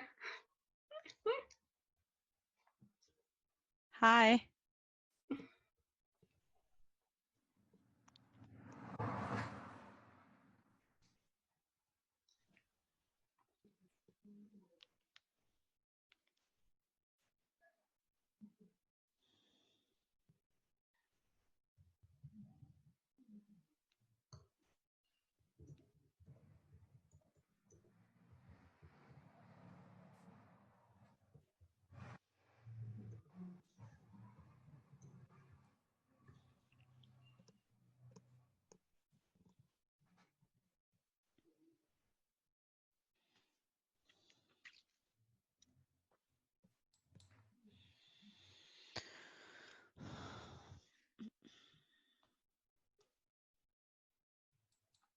Okay, we have it. 10 seconds, says Zlatko.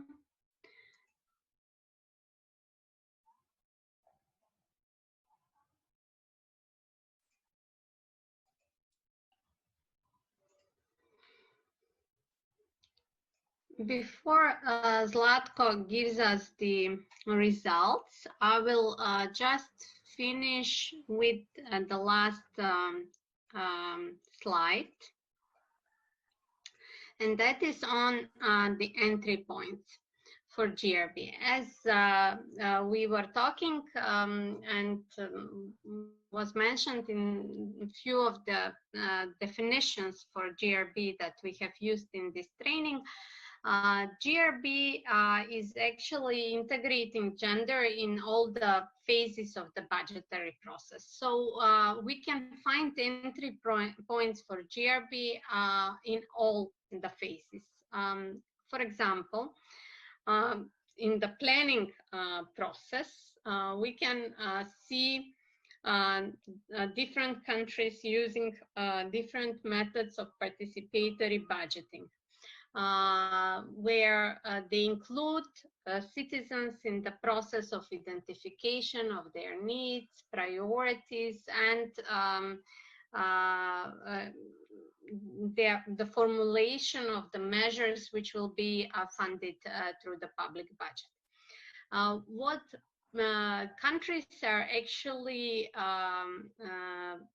doing is very good, but not always it's gender mainstream, meaning that usually these participatory processes are organized in a way that people who participate choose on which working tables or which initiatives they will continue working on. For example, if you have one small community in one neighborhood, for example, a participatory budgeting exercise to be done, there will be women and men participating, but and there will be different initiatives. So the men would like, for example, irrigation system, and the women would like a new kindergarten or a park or a school to be renovation to be done.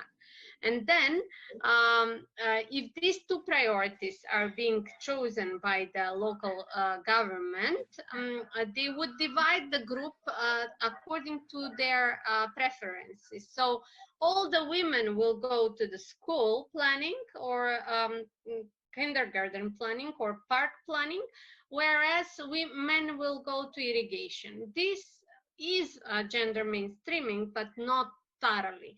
We understand by gender mainstreaming actually including the perspective of women and men in these two priorities. So we would need a men's perspective into the public park planning or kindergarten or school planning, as well as we need women into the irrigation system planning, so that we can integrate gender in the two measures, not just to have separate measures which address the needs of women and of men.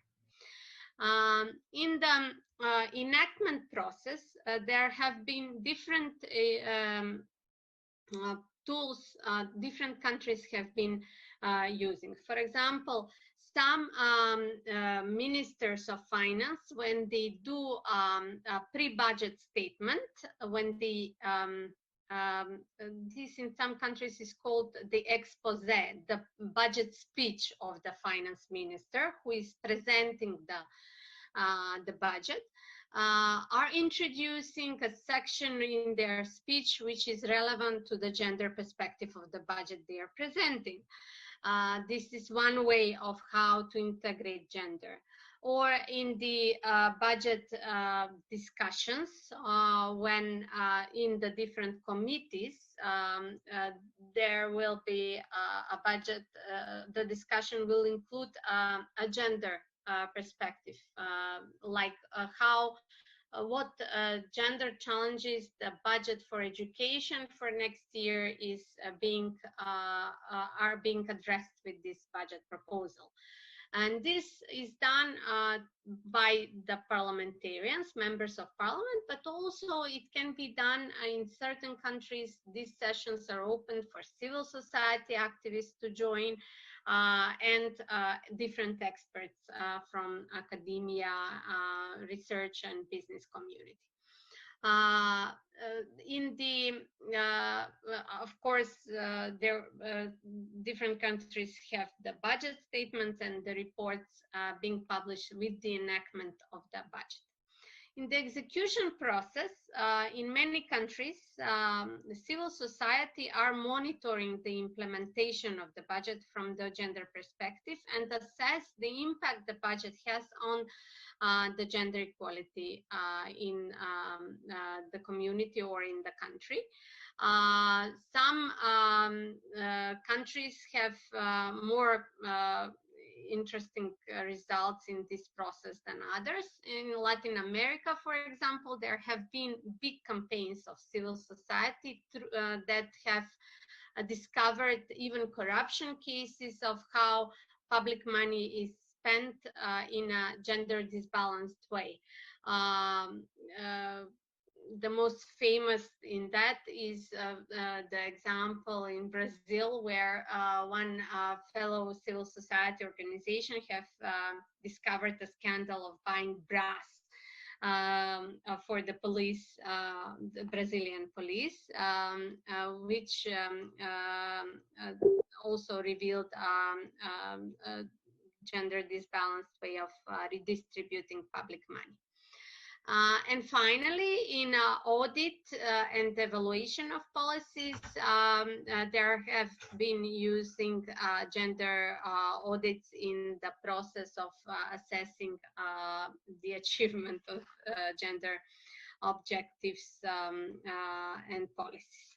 So me and Philip are thanking you for the participation, and I will give you the update of the I have the results. You have results. Good. I have the results. Thank so you. I will share it. I thought they will send it to me on Facebook, but they didn't. Zlatko has some issue. Okay. So do you see this? Okay, Alexander Tsekov is out of competition. He is the minister of the of the quiz.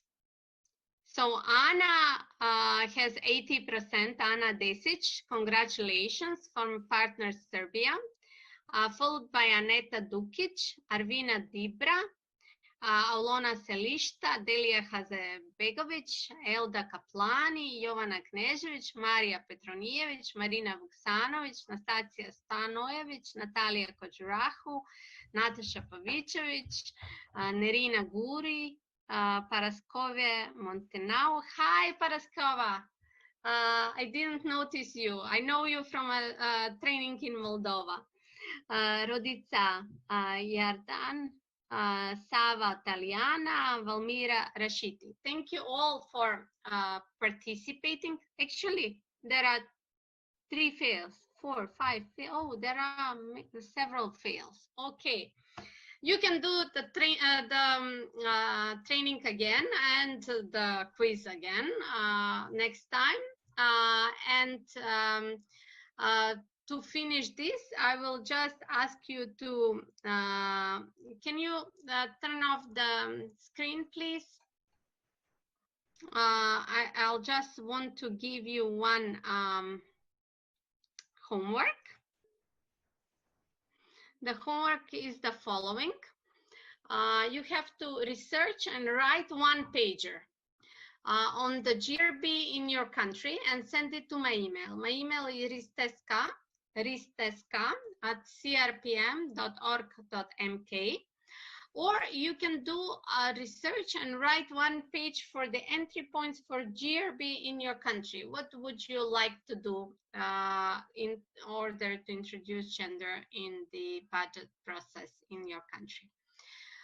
And again, send it to my email, risteska@crpm.org.mk. I will provide Belma with my presentation, and I will send it to those that have sent me the homework, because the presentation also includes responses to the assignments of the homework. Now, Belma, you can take over. Sorry.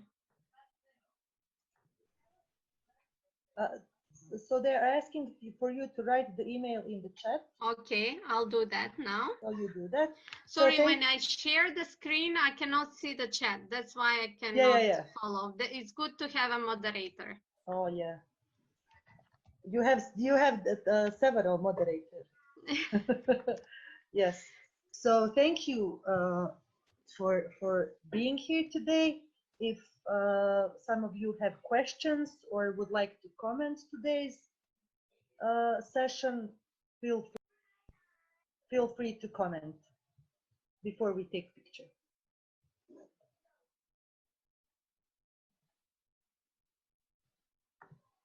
No comments? Everybody happy? Let's have a picture then. Okay, so everybody turn the cameras on. And you have two yeah, I have two picture profiles. Yeah.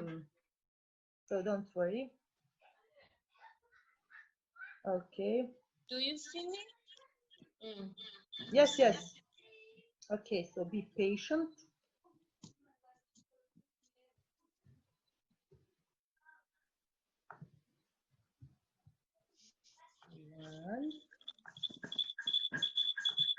Oh, this microphone is killing me today.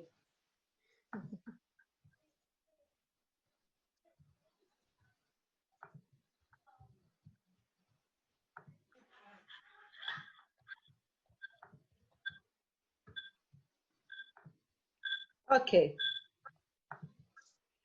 Okay, thank you again for today. Feel free to write me if you have any questions regarding the second day. So we have on Friday.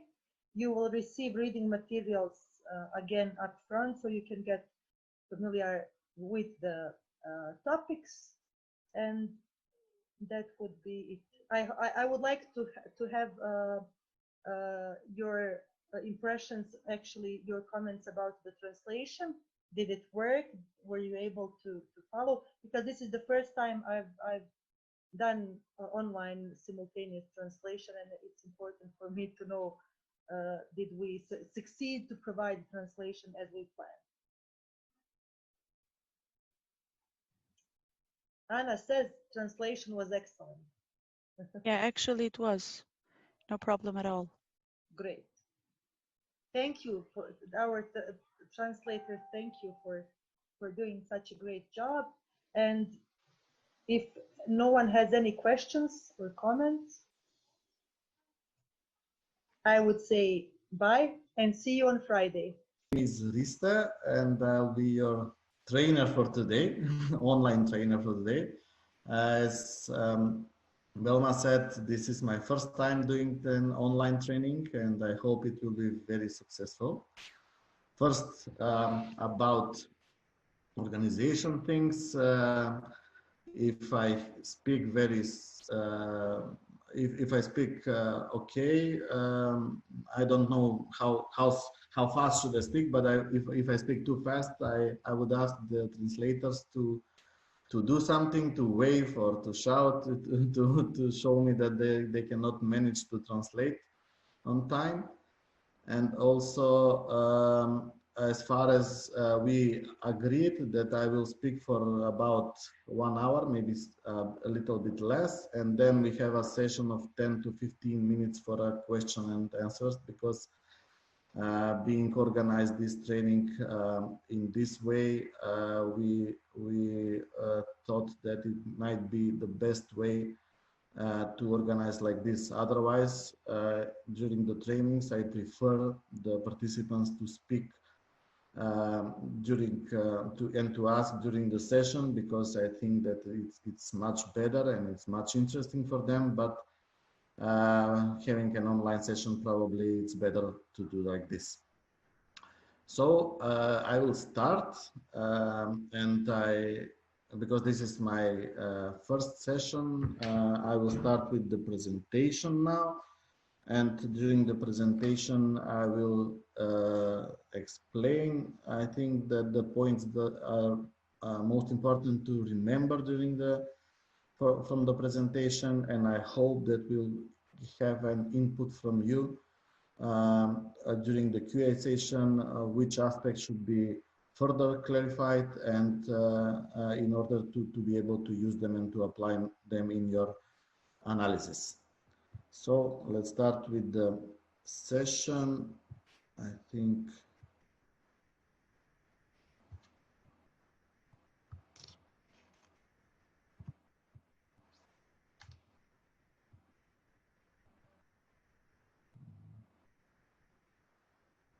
is it okay? Someone wave. Do you see the screen?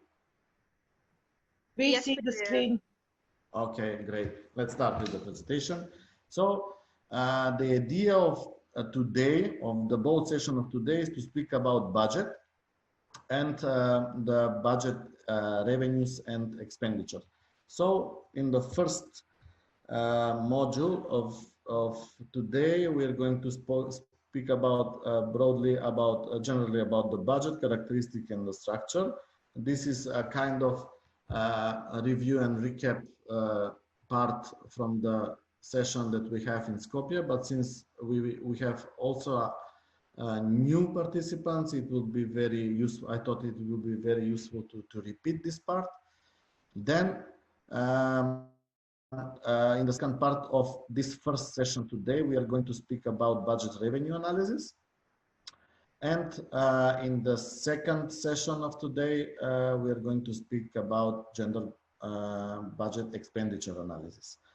In the second session, Rina will join me and will co-train this session with me, because she will present an example of budget expenditure analysis, and I'm very grateful to her because she jumped in to help me in this matter. So let's start about the budget. I will give some general intros about the budget. Basically, we all think about the budget as some document full of money, full of numbers, and we all see those millions, billions of monetary units in the budget, and we see what are they spent for, and we see them as a expenditure. But basically, budgets are policies. Because without, even if you don't know what is the government policy, if you see the budget and what are the money spent for, you will see what are the priorities of some governments and some countries, and what are their structure, what is their level of development, what is the level of income of the citizens. So if you know how to read the budget, you can see actually the very characteristics of every country.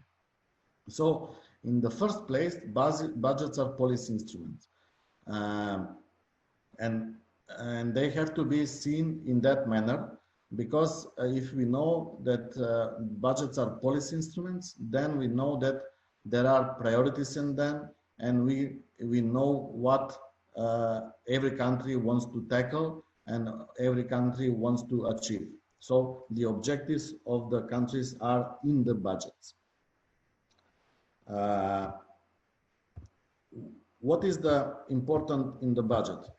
We have generally in all countries, we have two kinds of budgets. First is the central budget, which is the budget of the whole country, federal budget, nation budget, so the country of the central government. These are the core functions of the government, cover all ministries, agencies, bureaus, regulatory bodies, and everything are in this central budget. We also have budgets of local self-governments, which are budgets actually of municipalities. So these are the first core division of budgets, and we go further into the budget when we are going to see its structure. So if you see the budget, there is usually the economists and the financial people are saying that there is a left and there is a right side of the budget. On the right side, on the left side of the budget are always revenues. So where are the money coming from? Literally, revenues mean in the budget where the money are coming from. And the right side are the expenditure. So this is the side where what the money is spent for. So basically, this is the first and the most important division of the budget. We have inflow of the money and outflow of the money. Inside is the actually policies and how the monies are spent. What is also very important to know is the budget surplus, balanced and deficit. Having said that there is a left and right side revenues and expenditures, we know that if the revenues are bigger or higher than expenditures, it means that we have a budget surplus. It's the same with every household and every calculation that we make at home. If we have more money coming from our wages, our salaries, then it means that we can save the money or invest them in some activities that are needed. If we have more expenditures than revenues, then we have deficit. It means that we have expenditures and costs that we cannot cover with our current salaries, with our money that we have basically in our hand. So we have to borrow the money. If we have to borrow the money, then we have deficit. The ideal way is that we have balanced budget. Someone would ask why, because it's always to have a surplus in the budget. But let me put it like this. If you have surplus in the budget, especially in the countries that are in the phase of development and that wants to develop, it means that you have taken the money from people and from companies and put it in the budget. When they are in the budget, they don't have development component. They are not contributing to any development of the country. It means that they are debt money. They are underused money, and that's not good in economy because those are debt money. So in an ideal way, especially in our countries in the region where we are all from, it's much better to have a deficit than to have a surplus in the budget. Because if you have a deficit, it means that you have that you are investing money, providing that you are investing those money smart, not spending in expenditures that are not needed or for some luxury things, buying cars or whatever. It means that you are investing money, and those invested money will contribute eventually in the development of the country. So in case we have deficit, as we all do in our countries, and it's not just in our countries, I have to say it's everywhere in the world, budget deficits are quite a normal thing. Only the question is how big is that deficit? You have to finance that deficit from somewhere. Usually the budget deficit could be financed from public debt, which means that the country is borrowing money internationally or domestically, and you can finance the deficit by selling some if the countries are selling some goods or some capital investments. So it's being knowing this, it's very important to remember that deficit per se is not a bad thing. It's much more important how the monies are spent and where the monies are taken from. And also, it's very important to know that balanced budget, it should be balanced as possible, but it's very interesting to see what is the structure of the expenditures, how much of those expenditures are going in buying of goods and services, which is for everyday working or operational working of the country, how much of them are going for salaries, how much are going from them are going to social contributions, and the most important, how much of them are going into the investments and development of the country. When I say development, I mean economic development, social development, and infrastructural development. Knowing these facts about the budget and characteristics, I will slightly go into the today's topics, which is the gender. Concept is actually a model. Can you hear me? Because I see that I might be offline. We can hear you. Okay, great, thank you. Are actually a set of tools and procedures which will ensure that the government budgets support the achievement of gender equality. It means that when we decide from whom the money we are taking, how much we are taking from them, and where we are spending the money, we should apply a gender component which says that this component should ensure that the money that we are taking and the money that we are spending will contribute to the equality of the women. Not just the women, but the equality of men and women. This concept is applied by variety ways of some governments, but basically we have two models. First model is that we ensure that in the policies are embedded models and tools which will ensure that the money are spent in the right way. And so it's like a pre-spending of the money in the process of deciding of the policies and where the money is spent from. We have some safeguards which will ensure that these policies will provide equality of men and women. And we have post. So after we spend the money, we in a way not control, but we are overseeing if the monies are spent and if we have reached the objectives which we prescribed in the policies. So GRB should support reduction of gap, so it means women's equality. It focuses on how budgets impact on women in need in particular, and by supporting women's financial autonomy.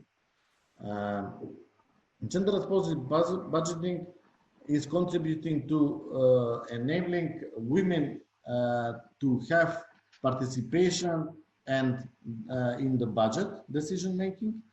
They improve allocations. When I said allocations, I mean giving some sum of money to different programs and priorities like services, infrastructure, income transfers. That should be in benefit of women. And also changing taxes and users' fees. This means that we are changing and we are deciding from whom we are taking the money. Because in the budget, actually, budgets are actually citizens' budget, which means that we are paying from our pockets in order to give the money to the country, which will decide about our needs. So what is actually, or what is not actually gender responsive budgeting.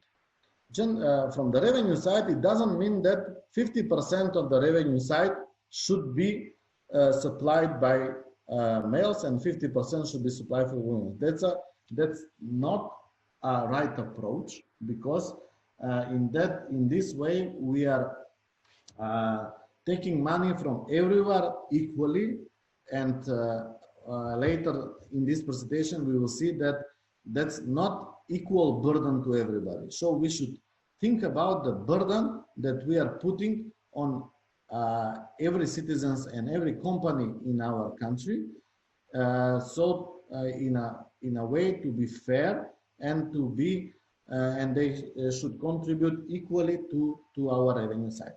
Also, what is not expenditure side, that every one of us should get 50% of the budget on the expenditure side, and rather than it should be distributed proportionally in the groups relevant to our priorities, our programs. Yes? Just wait a second, because we don't know if they have translation on Macedonian. Zahra, Emica, is everything okay?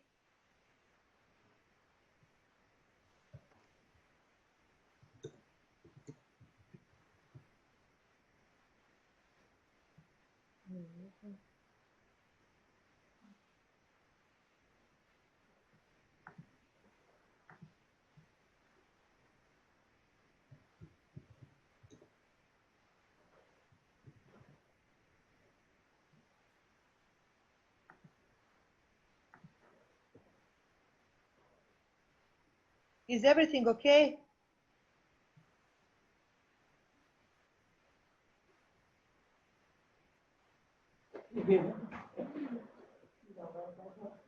Zahra, Emica.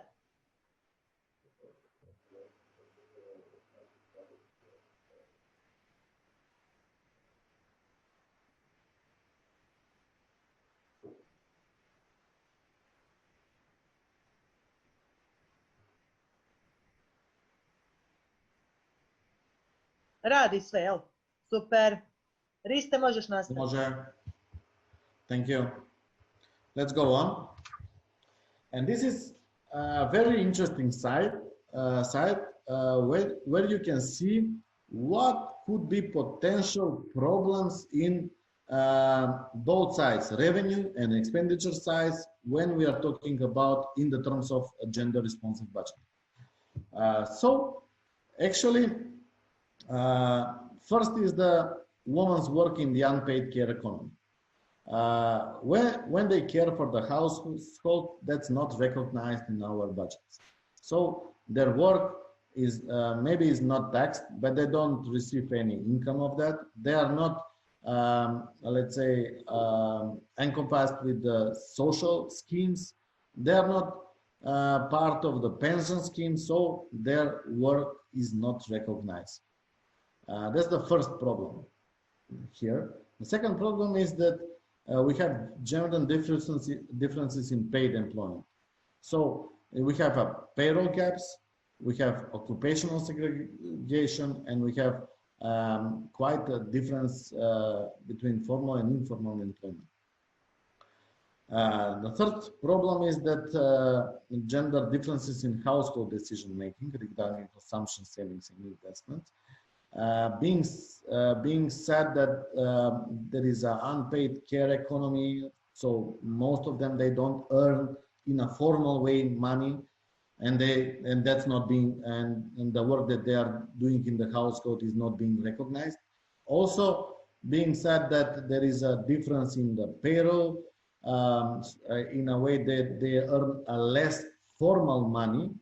There is a huge difference in the decision making regarding consumption, savings, investment. They don't decide what the money will be spent for in the household, and what to buy and what to invest for. There is also, even in the developed countries, there is a difference in the property rights, which means that the owner of the properties are mostly men. That's that means that they cannot, the women cannot raise credit, they cannot, and as a consequence of that, they cannot start their own business, they cannot invest in their development and in their economical activity. And the last thing is the gender and other social stratifiers. When I say other social stratifiers, I mean color of the skin, nationality, local region from where they are coming from, and other things which might affect them in their rights, and also in what should be paid attention in the budget. And slowly but surely we have come to the point of this session today, which is a gender budget revenue analysis. Well, this is the revenue side, as I said previously, the left side of the budget. So we have taxes, non-tax revenues, and capital revenues.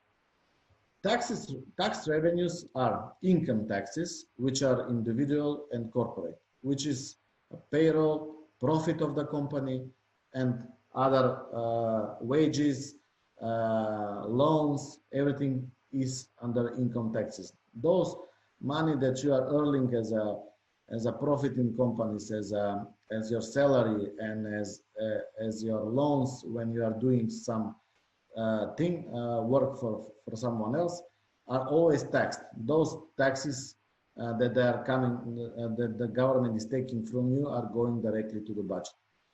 Second thing is payroll, social security. These are the fees that you are paying to the country and to the government budget as a social security, for as a employment, and other things that are taking you from your salary. So you have a gross and net salary. Net salary is what you are taking in your pocket, what is coming into your on your account, and the gross salary is everything. So the difference to the gross salary is everything that you are paying to the government. These payroll, social security taxes are part of your gross salary that you are paying to the budget and to the government. Taxes on goods and services are actually when everything that you buy is being taxed. From bread and milk to cars and apartments, yachts, maybe, everything is being taxed. In general, everything is being taxed, but there are some exemptions for the most needed goods. Some government can decide that they are not taxing because of the social objectives. You have taxes on properties, so everything that you are owning, everything that you have, like as I said, car, as I said, apartment, house, whatever, you are paying annual or monthly taxes depending on the country, how they decided, and those money are actually revenues in the budget. Trade taxes are import duties, export duties. So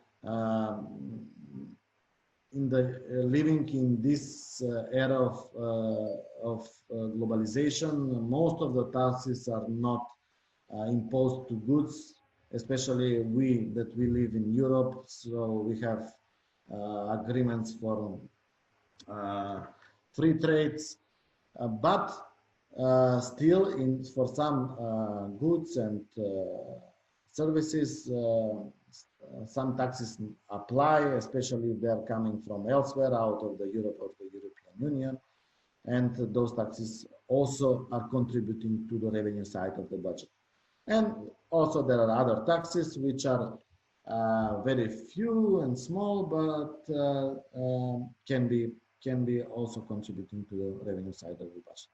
Non-tax revenue side is actually income from the public enterprises and properties that the government is selling: land, concessions, waters, everything is also a revenue side of the budget. Also, if the country is owner in some company and that company is having profits also that is coming in the revenue part of the culture. Interest receipts, so interest is actually the money that the government is having on the account, and that money are also interest that is receiving from the money which are on the account. Also, the government can borrow money to other governments or to some companies, so that is also a revenue side, and other non-tax revenues which are also very small as previously. And capital revenues when they are selling sale of fixed capital assets, as I said, lands, buildings, houses, or other infrastructural objects.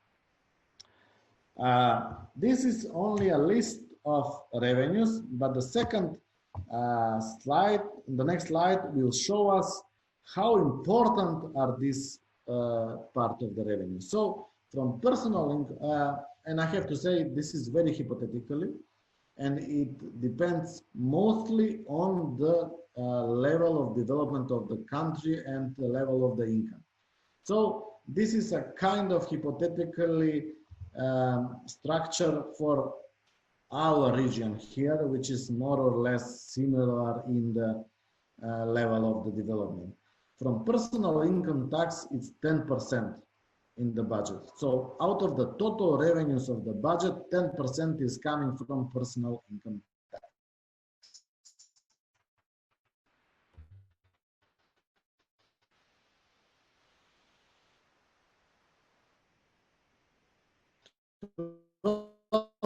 Percent is coming from corporate, 40%. Social contributions are around 25% in the budget. 10% is from capital incomes and donations, and 3% are those others that I have mentioned. When you see this distribution, you will see what is the most important thing here is the VAT, then it comes corporate and personal income tax.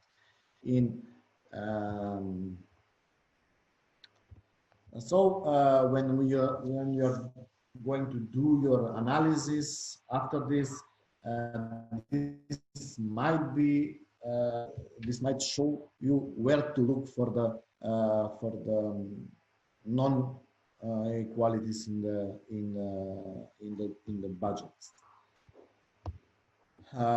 This is very important to know. It's just a terminology, but it will also give you a structural way how to understand things. First is the tax base. When you say we are going to impose tax on the households, it means that your tax base are everybody that have household, that have house actually. This is the tax base. So when you say when you say the government will impose the taxes on payrolls, on wages, it means that your tax base are everybody that are earning a salary. What is a tax burden? This is very interesting concept, and this is very interesting because tax burden is defined as a ratio of tax payment disposable to income. When I say that my income is 100 euros and I have to pay a tax of 10 euros, it means that the tax burden is 10%. But if I earn 1,000 euros and I have to pay a tax of 10 euros, it means that my tax burden is 1%, which is very important to know because none of us is earning equally. And when you're going to make your analysis and having in mind the previous that I have said in this slide here, just a second, here, that the women's are working in the unpaid care economy, that there is a differences in paid and there is a in wages. Most of your analysis can be focused here and say how much is the tax burden to women's that are paying and how much is the tax burden to men and what it means for them. So the tax burden concept is very interesting, and it is a concept of a social state, which means that everybody, we should pay according to our incomes. This can be also divided by income class, sector of the economy, individuals versus business. Should we tax more businesses, or should we tax more people, citizens? From instance, when most of our countries, especially that I'm coming from, I think it was around 12 years ago, 13 years ago, we have implemented a flat tax rate, which means that everybody we are paying 10%. So it means that when you see it, the percentage wise, you will say that, okay, we are all equal, we all pay 10%. But if you look at our disposable income, which means disposable income means that what I'm earning and what are my cost and expenditures, spendings that I'm doing, and how much after that left in my pocket, and when I apply 10% to that, it's not equally. So the burden is quite different, and those that are earning less, for them, the burden is much higher. And we have tax incentives and tax expenditures. When you say tax incentives, it means that sometimes the government, for some social purposes, they are giving up of their taxes in order to attract some companies, to help the people in need to basically to survive, because they are on the lower scale of the incomes, and to enable everybody to respect the social rights of everybody in the country. And this is a very interesting table, and I want to pay around five minutes on this. You see the first column on the left is the level of development of country. So we have 4 grades. It's first the very low, medium high, and high.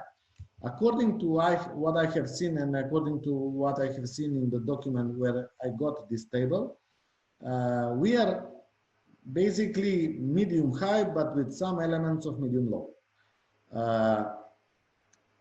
The second column gives us principal women's economic activity in this graduation, in these grades actually. So we can see that women's are doing small trades, small services, public sector, factory work, and unpaid domestic work. And being honest, in our countries, they are doing also agriculture, which is a part of the medium-low, let's say, grade. Having known this, we can see what are the principal taxes which are affecting the woman. So, VAT, selective taxes, personal income taxes, this is the abbreviation for PAT, corporate taxes, property taxes, and user fees. You can see when you go from very low to high development of a country, you can see that the number of taxes that are applied are increasing, which means the more and more women are engaging in economic activity, the more and more taxes are applying. Sorry? Anyone said something? Sorry? Okay, I can go on. So what is the principal type of gender biases? You have implicit and explicit. Implicit is that I have said that there is no regulatory, provisional law differences in the taxes. So actually everything is according to everything is good on paper, but when you calculate the burden and who is paying the taxes and everything, you will see that there are implicit biases. And explicit biases are also when you have, for instance, different wages for the same position, and you apply different taxes on that, and and there is a different rate of taxation. So you may want to look at these points when you are making the analysis. What are the recommendations? There are more or less trivial, which means that you should remove explicit biases, low income relief. Those who are with the low income should have reliefs from taxes in order to support and to stimulate equality. Increase the marginal rates. Marginal rates, I was telling you, just to explain what is marginal rate. Actually, sorry? Someone said something. Marginal rates is actually... okay. One is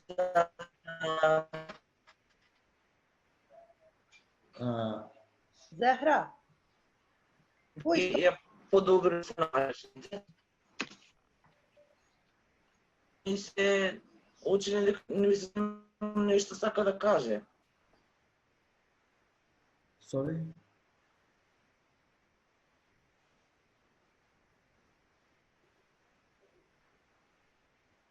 Okay, Rista, you keep talking. Okay, thank you. Marginal rate, what is actually? You say that if you are earning up to 100 euros, your tax will be 10%. If you earn more than 100 euros, on the part that is above 100 euros, let's say you earn 150 euros, so on those 50 euros which are above 100 euros, you pay 15% tax. That increase of marginal rates. And that's a kind of social concept which in the core is that if you earn more, you should pay more to the budget. Some targeted tax incentive credits, which I said maybe you should relieve. Вие плакате по-голям данък. Да. Да. So actually, I will translate it because it was in Macedonian. It say the more you earn, you pay more taxes. It is a social concept, and we say that you should contribute more because our countries are social, and everybody should preserve the social right. You should also look in this concept because, for instance, in most of our countries, for food, for water, for necessities, for goods for personal hygiene, you pay less taxes because they should be affordable to anyone, no matter how much they earn. And that's the concept of increased marginal rates and tax reliefs. So basically, this is very good table.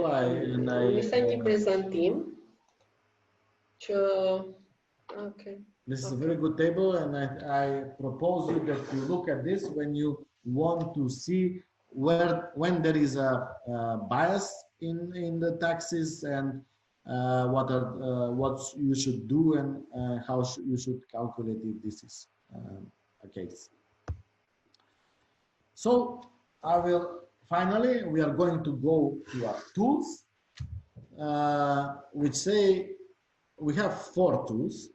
And frankly, the last 2, macro simulation model and micro simulation model, are very difficult even for economists which are educated and with the background of economists. If they were not doing the modeling, forecasting, and monetary economy, you should leave these 2 on a side. But we are going to focus on the first 2, which is gender-specific tax incidence analysis and gender-specific tax burden analysis. In a way, in the previous slides, I addressed these topics, but I'm going to elaborate more in this occasion. So basically, when we are talking about incidence, there are 2 things. Coming from the sector and from the company which is working in pharmacy, we are on a daily basis, we are talking about prevalence and incidence. And it's interesting as a concept to understand what is prevalence, what is incidence. I assume that many of you know, but I will anyway explain. Prevalence is actually when you say that out of 100 people, usually from this disease, you have 25% of patients. So this is as a general rule based on the trials, studies conducted, and we say that actually, let's say 25% of the people have cardiovascular problems, heart problems. But in your country, when you calculate the patients according to statistic, you will see maybe that that you have not 25%, but you have 22.5. So 25% is a prevalence, 23 is incidence. So in simply speaking, 25% is how it should be according by the book, and 23% what is happening in reality. That's the explanation. When we are talking about this specific tax incidence analysis, applying this what I was telling you about is the distributional impact of taxes.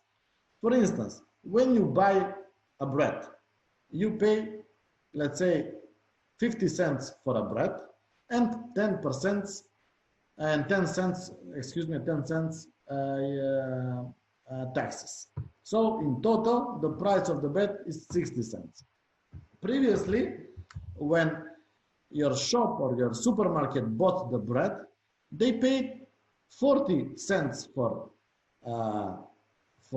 bread and paid 8 cents for taxes.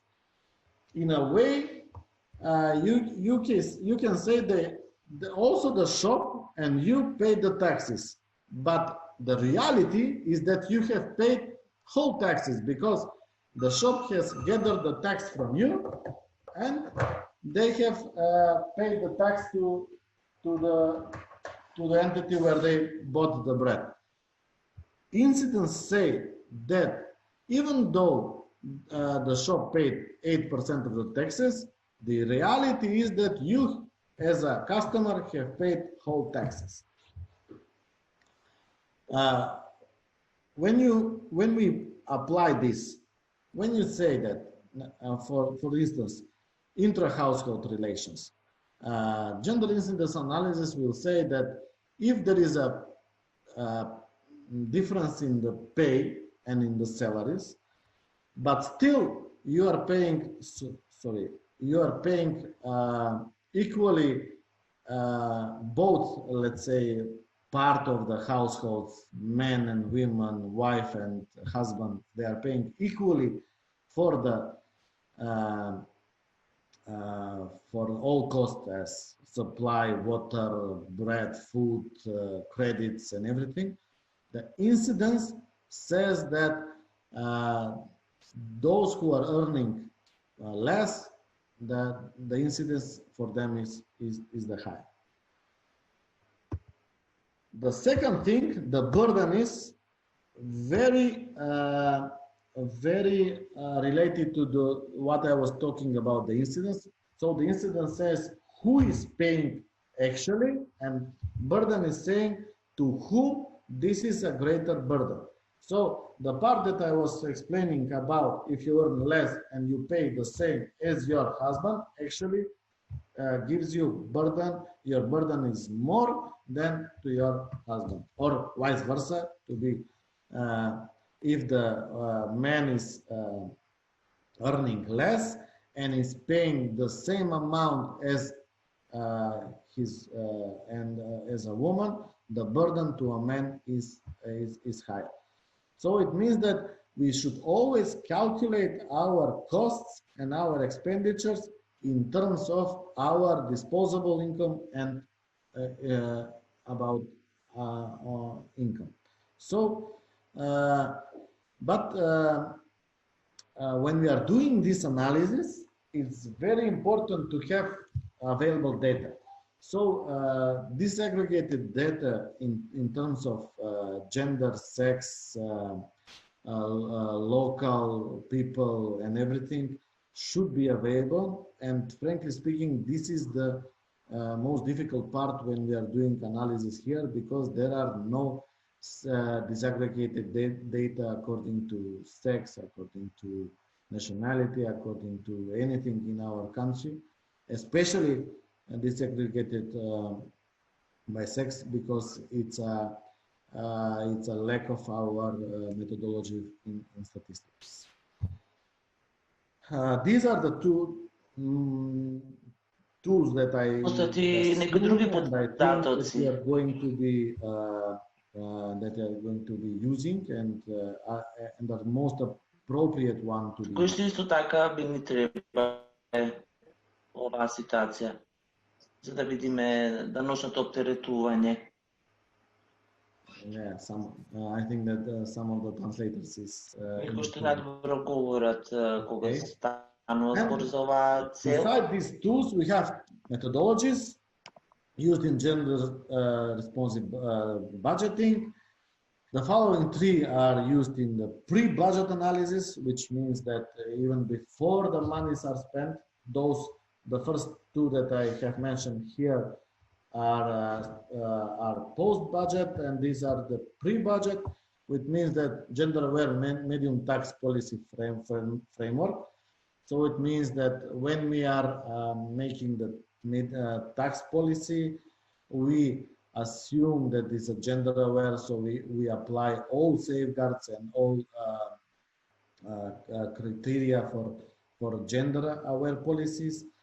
And we have gender disaggregated tax burden assessment. It's very connected to the previous one that I said, which is actually how you are calculating the tax burden and to whom do you apply the burden. So from basically from whom you are taking the money from.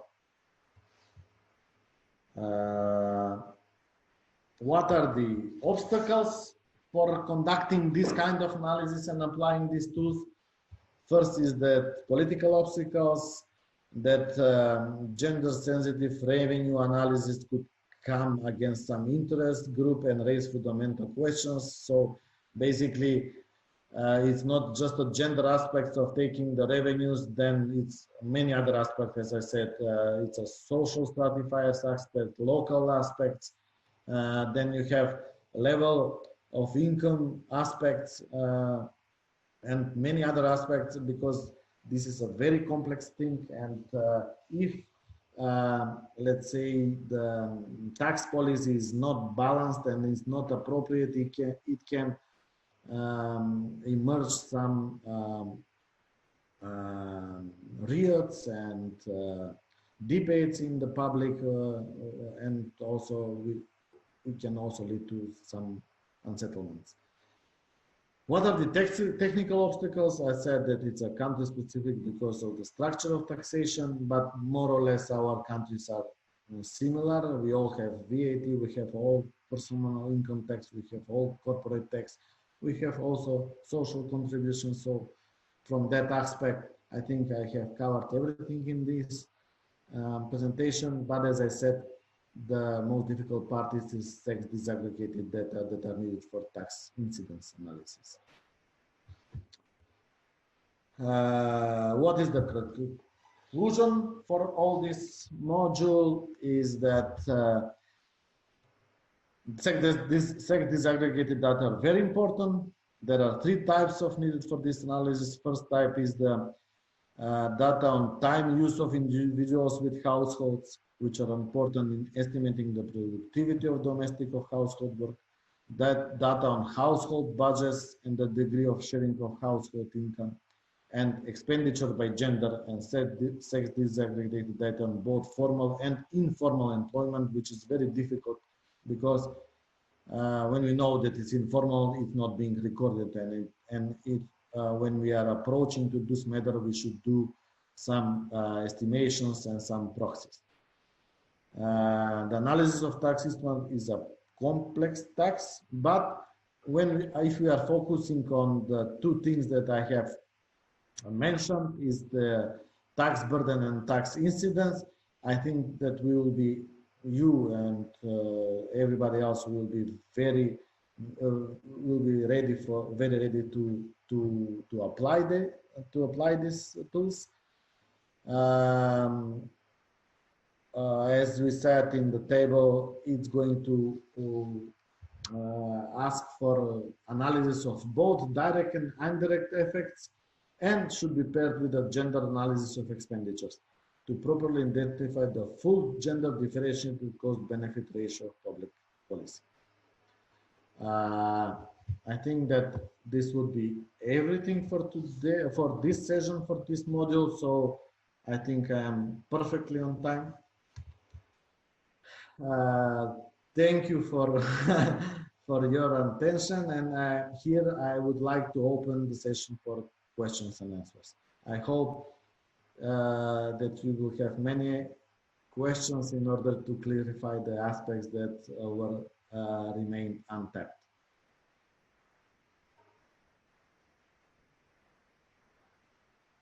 Velma? No, I just wanted to say that you are so perfect in timing.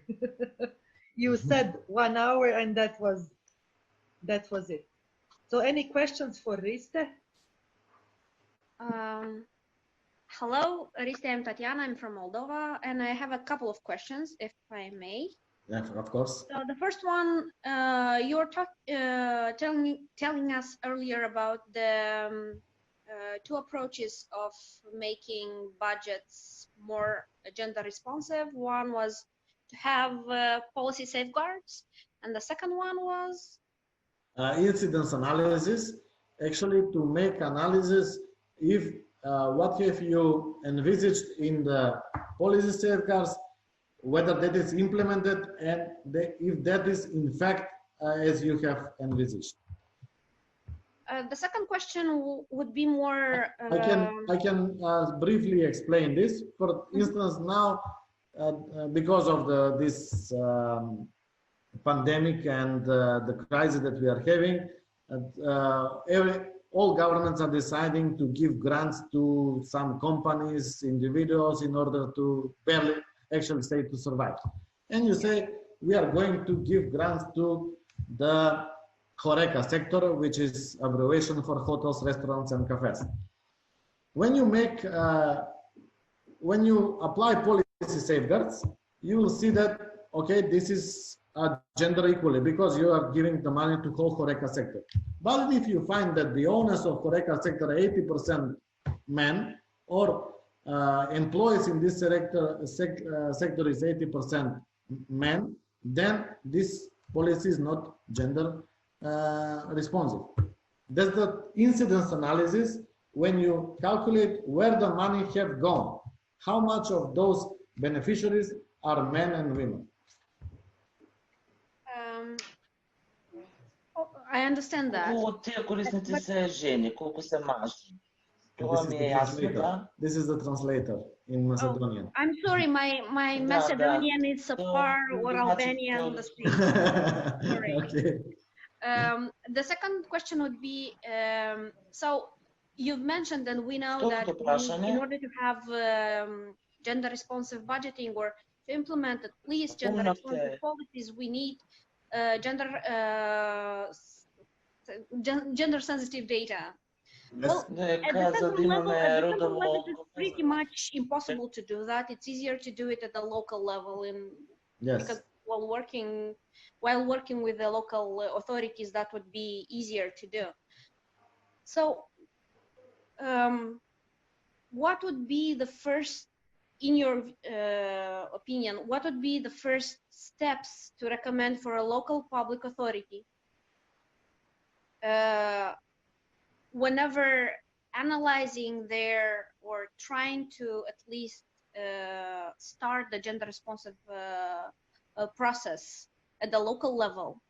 What data should they collect? How should they start on doing, or how, at least here in Moldova, telling them that you should do a gender impact analysis, they would ask me, okay, so tell me, please write it down. What should I collect and how should I start? And maybe, and only maybe, if it's not going to be costly for me and the time consuming, I will consider that. So what would be your recommendation on starting that process and not burdening them? Okay, I will answer this question in two ways. First way is that this part of this module session we were talking about revenue side of the budget. When we are talking about revenues in local self-governments, you should understand first that the collection of all money is going through national bodies, national institutions. After that, they are distributed or dispersed to the local government. So in that way, it will be very difficult to have disaggregated data. But the second part of my answer is, if you know the structure of the population in this municipality, and you see, for instance, that from personal income tax you collect 10%, out of them, how many are women and how many are men? But you should go further in this, and you see how many of the employees in this municipality are men and women. But that's not going to be enough, because you should also know the higher of the salary of women and how high is the salary of men, in order to calculate the income from personal income tax. And that's probably impossible. But if there is a statistic nationwide, you can take those averages and apply to your local municipality. And if there is some characteristic special for your municipality, you can apply some, let's say, factors which will adjust your analysis. And that will be the best solution that you can come. And I think it's going to be the closest to the real data that you can come. Let me make it a little bit more complicated. Yes. Just include that men are usually working in the informal sector. Okay. And women are usually working in the formal sector. Formal sector. Yes, that is going to be even more. But what can you do? If that's the thing, you can make a survey and questionnaire on a representative sample. So let's say you are going to cover 1%, 0.5% of the population. You can go stratified samples, so go directly to the one that you choose, or you can have a, how is it called in statistics in English, random sample. Yeah. And try to on each question survey, of course you will have a disaggregated data, because you're going to have a question like that, but you're also going to have a question about how high is the salary, how much they pay, how much they earn, and everything else. So it will be a very good solution to the problem that you have here. Thank you.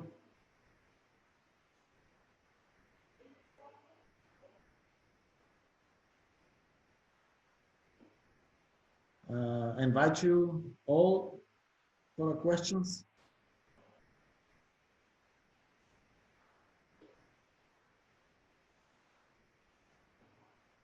Anyone else?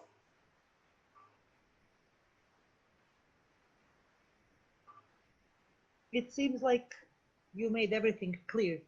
It's impossible.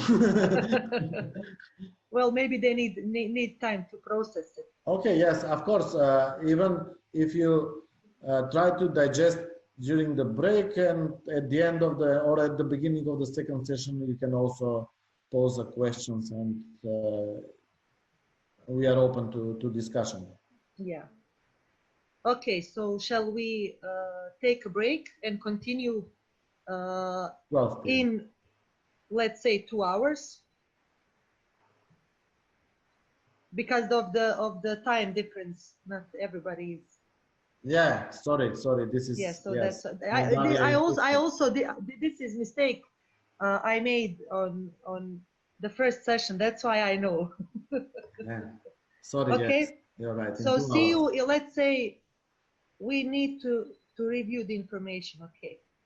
Okay. So we see you in an hour and a half, hour and 45 minutes. Okay. Okay. This will stay open, so you rejoin when you come back. Okay. Thank you. See you. Bye. Bye.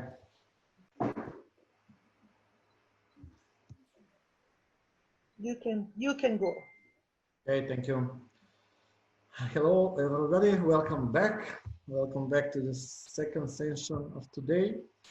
We are going to talk about the gender budget expenditure analysis. As I previously explained, the first part session was about revenues in the budget, and the second part is about expenditures. So generally, what is the difference between gender budgeting and gender analysis of expenditure? You have gender budgeting generally doesn't imply an increased focus on gender-specific expenditure or revenue. Instead, it enables policymakers to unpick assumptions of gender neutrality and examine potential gender blindness when developing a policy and evaluating policy outcomes. When it comes to gender expenditure analysis, it focuses exclusively on the impact of expenditure streams by gender. So this policy can be used, developed, and can be determine the actual impact of a policy by gender. So when in the first session we talk about before, so when we are making gender responsive policy and the impact, this is when we are talking about impact. That's why we also put a gender incidence analysis. So we are focusing on the impact of the expenditure in this session. What it actually involves, gender expenditure analysis. The first thing is that we should know how the expenditure were being distributed. Are they distributed proportionally and adequately in terms of the objectives and in terms of equality for both men and women? So first thing is that are the expenditure distributed evenly? The second thing are the activities suitable for both men and women? What are the outputs? So just to clarify, what is the difference between activities outputs and the so activities are how we are plan the action, what we are going to do, and the outputs at what we have reached and what we have managed to do. Basically, we can focus and streamline activities towards some target groups or citizens, but the impact can be wider. Can be also the impact can be not as we expected, or it maybe can surpass our expectations. Also, the final is to see whether the results, what we have achieved, are promoting gender equality or are helping to increase the gap and to split even more the differences. Why we are doing the gender analysis of expenditure? First thing is that we want to test key expenditure analysis tools, which we presented and which we are going to present now is the same, is the incidence here. And we want to put it in a much broader analysis of gender analysis methodology. So this is only a part of the gender analysis methodology, which can be applied to some programs or onto some budget expenditures. We want to identify the value added gender analysis of expenditure. So it means that we want to make all involvement and stakeholders to buy in and to start acting in terms of our objectives and the objectives of gender budget. And the third thing, which is also very important for this project, is to make learning exercise to strengthen the capacity of department institutions to incorporate gender analysis in their expenditure planning and policy making, because every circle of public policy is created in a way that first we are planning to do something, then we are putting and designing the objectives and the actions, and at the end of the day we are measuring the impact and evaluation. Those informations and the feedback from the impact and the evaluation should go again in the circle of creating policies. It means that these results that we are going to achieve with the gender expenditure analysis and their impact should go further as a learning exercise in the next circle of policy creation. What are the groups in the budget that are, let's say, eligible for gender analysis? First, when we are talking about gender-specific expenditure, which are allocations to the program targeted to specifically to women or girl, to women, men, or girl or boys, those are obviously. Those are obviously because we know the beneficiaries, we know to whom the expenditures are directed, and we know probably what is going to be the outcome. So here, when we are talking about the subject of the analysis, could be their impact and how and if we have reached the goals.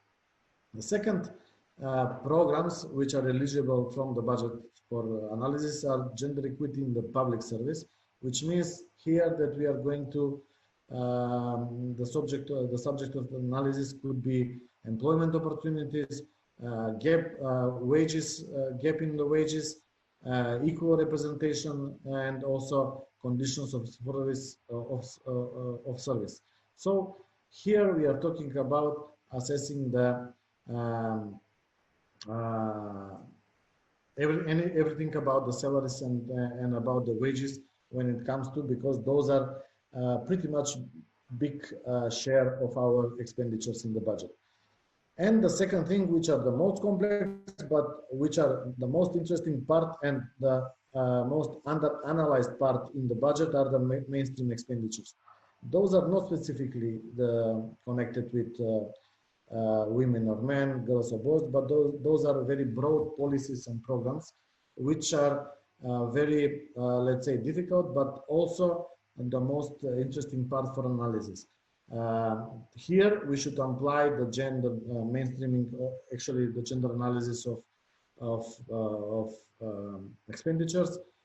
Those programs are education, social services, health services, and other services which could be or could not be gender sensitive, but maybe our task could be that to assess if they are equally represented and to which scope and to which intents they are using it, or they are serving it to the objective that we are talking about today, which is the gender equality. And I will be brief here because from this slide on is the guidelines how to make one gender expenditure analysis, and you can literally follow these steps in a way when you are conducting this analysis.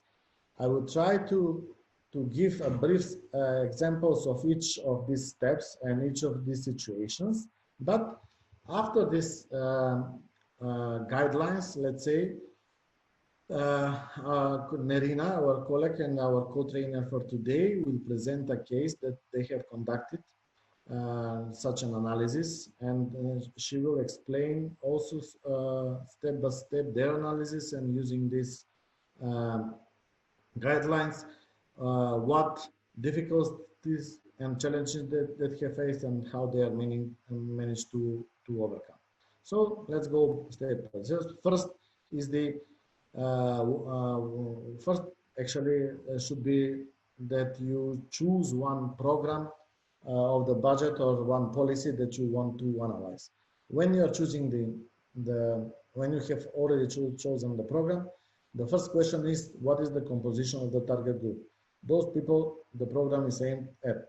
So male and female numbers and percentage, also disaggregated by age, ethnicity, location, and if possible. Let's start with one program. I could only suggest something, but I will also open here the floor for suggestions from your side, so we can go through these steps and applying these guidelines to some example that you are going to propose. So if anyone wants to propose anything, please go ahead.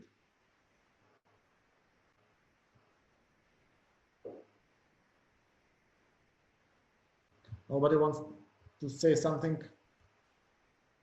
Any kind of policy?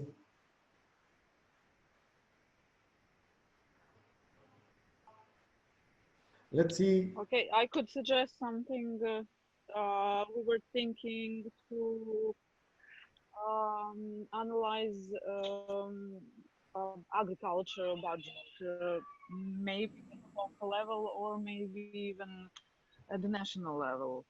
Okay, could you just tell me agricultural budget, but one specific program or something from or line from the budget?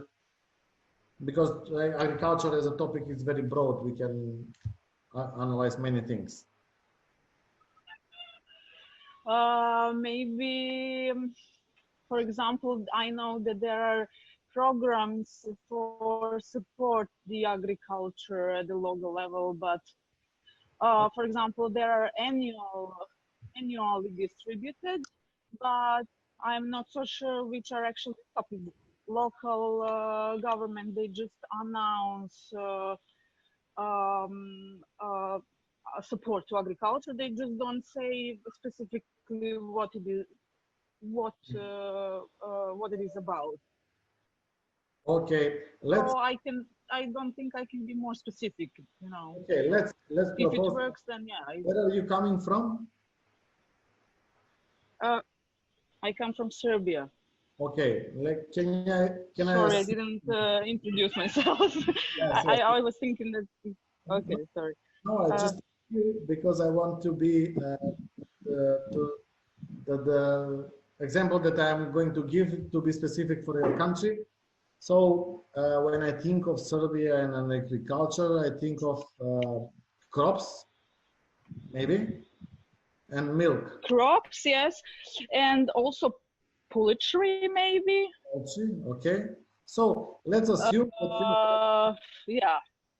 that your government is giving subsidies for production of crops. Okay, yes. They are giving it probably per kilogram produced or per variety of something. That is usually how the schemes for subsidies in agriculture are working. So let's say the first question is, what is the composition of the target group? We should know how many agriculturals that are raising crops in Serbia and selling at the same time are male or female.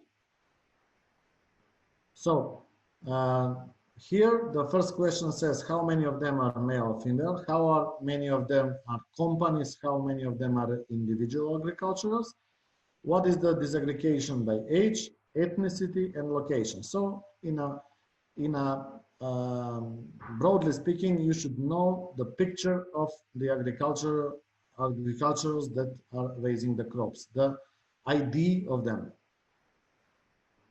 Second step, it says what is the composition of the beneficiary group. It says those people who are actually program recipients.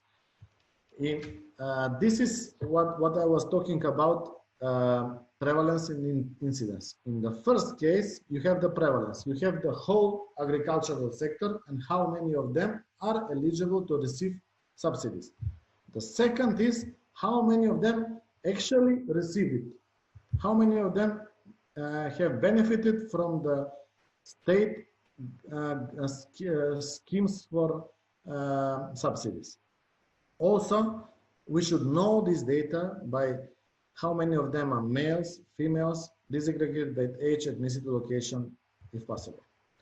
Third step, we are going now, it's what is the average expenditure per beneficiary. Here, you should know that, I assume, I don't know, 1,500 beneficiaries there were for this scheme of subsidies for crops. But some of them received 100 euros, some of them received 500 euros, some of them received 1,000 euros. The average could be 500, but still the reality is that some of them received 100, some of them received 1,000. You should know how many of them received 100, how many received 1,000, and who are they, and on which basis. So the question is, are there identifiable differences between average expenditure for male and female beneficiaries? If they are, what is on what account? And you should see also the distribution. Are the women or men who receives more, or they are equal? If they are equal, you have no case. If there is no equality, you have a case here, and you should advocate for a solution of this case, and also to find, to modify or to change the grants subsidy scheme in order to make this policy or program equal. The fourth question says, how does the spend per beneficiary in this program compare to that in other similar programs? Maybe here you should compare those who receive subsidies for crops, those who receive subsidies for poultry, and those who receive subsidies for maybe milk or anything else. You should see what are the grounds for this distribution, what are the accounts for differences, and what are the composition of the beneficiaries and target groups for these comparable programs, different from this program. So if it is justified that they receive more or less, or it is not, do they need it or do they not? So in a way, we are now enlarging the analysis in order to see the context of the similar and same schemes for subsidies, in order to bring a judgment and to say whether this is good or this is not, or this is fair or it is not fair. Fifth question is, what is the sex disaggregated incidence of program expenditure in the target population? We discussed about this, but this is actually, if in the whole population of agriculturers you have 40% women and 60% men, and for instance, the beneficiaries of the subsidies received 80% of men and 20% of women. This is not appropriate distribution because it doesn't represent the general population, and the incidence is quite different. Here you may want to propose actions that will change or amend the scheme, the subsidy scheme, in order to be represented equally and proportionally. Sixth question is, have any steps been taken to assess the views of beneficiaries about the program? If so, what were the results? Do they reveal any differences between men and women? Here, you should also ask if the incidence or actually the results from the program are satisfactory for their beneficiaries or they are not. If so, maybe they agree with the current situation, and then according to any gender responsive budgeting, if both men and women are contributing, are giving the results and actually accepting the results, those that even though maybe the real proportion is not 50-50, maybe that's the real situation on the field, and it should continue as it is. The seventh question is said, have any steps been taken to assess views about this program of members of the target group who are not beneficiaries? If so, what are the results? Here we are addressing those who have not received any grants, and to ask them what was the problem. Are they needed? Are they have applied or not? Or actually they are left aside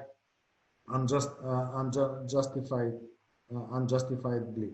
So if they're left aside and were not taken into consideration out of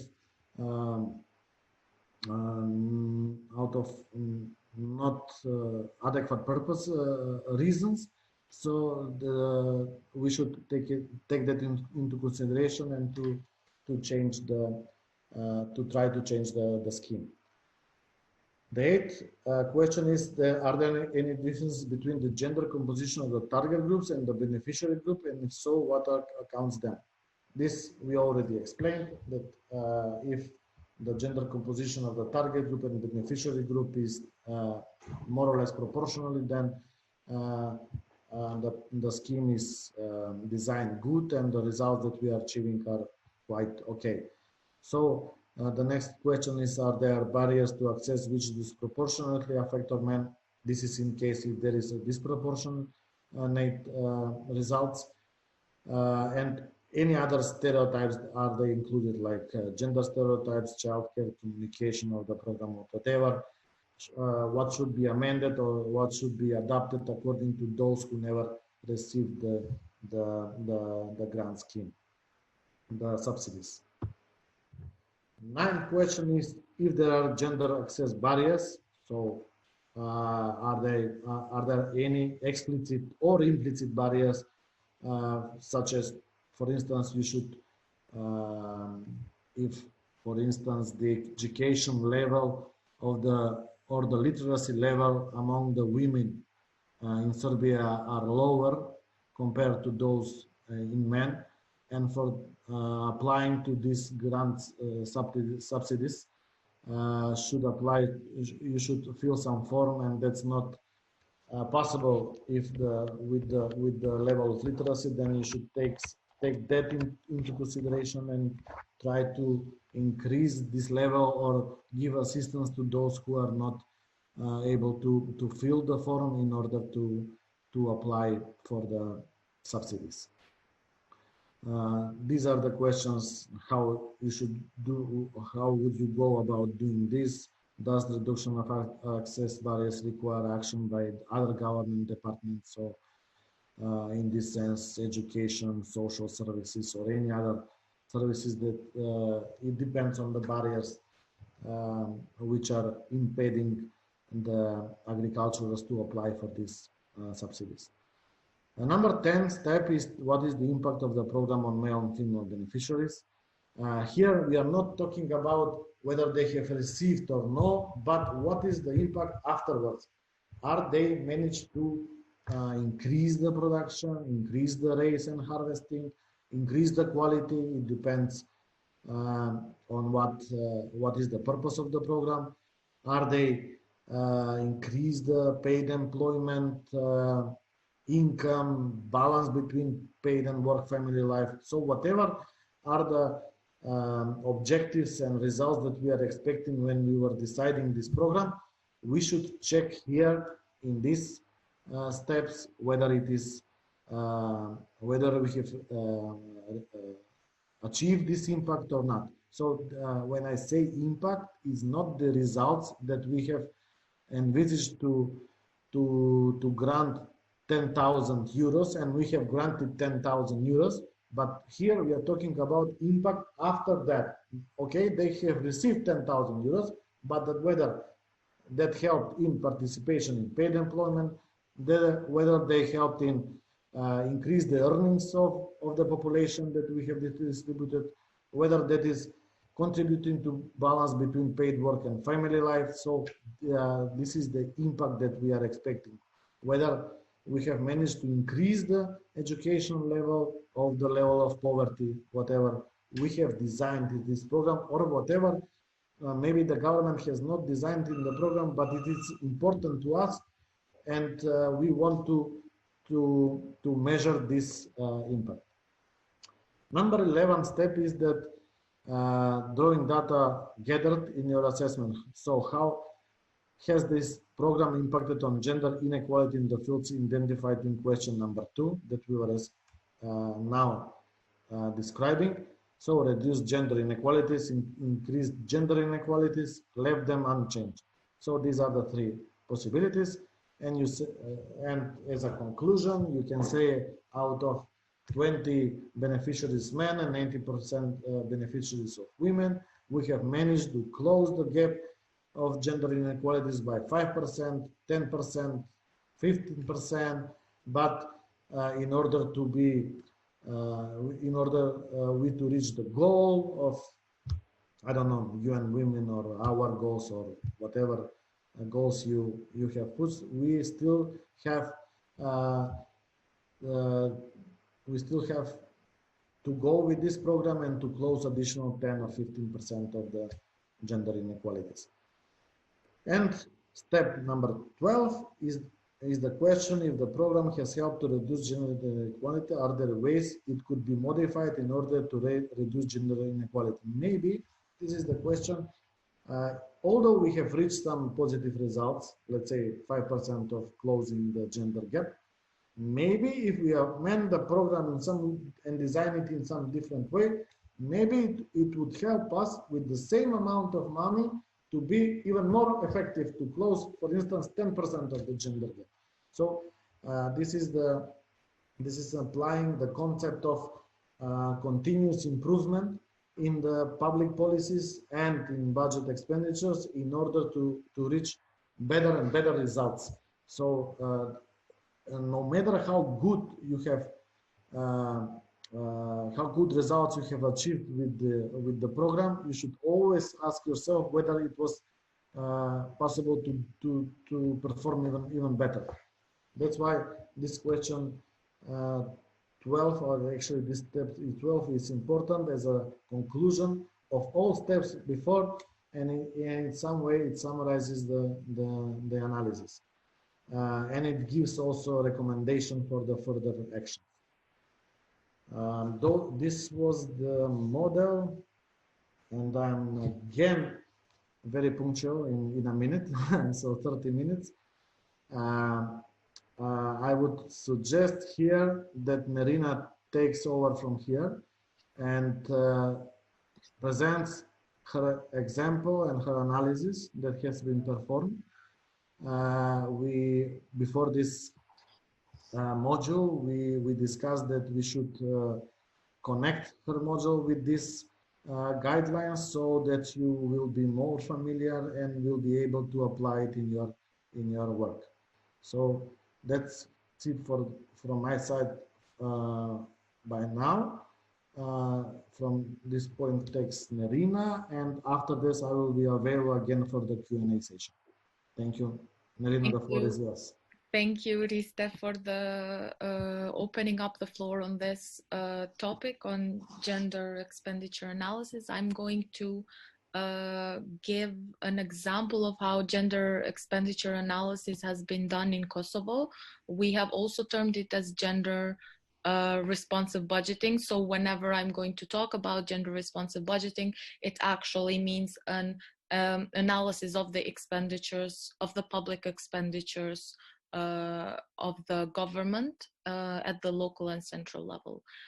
First of all, I want to share my screen, and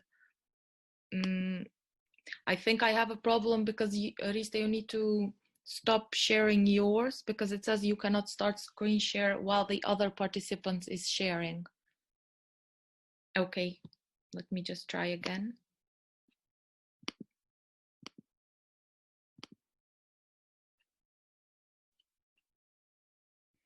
Can everybody see?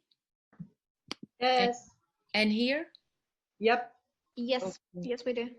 Okay, perfect. If I'm going too fast, please, or also for the translators, please let me know. I tend to do that.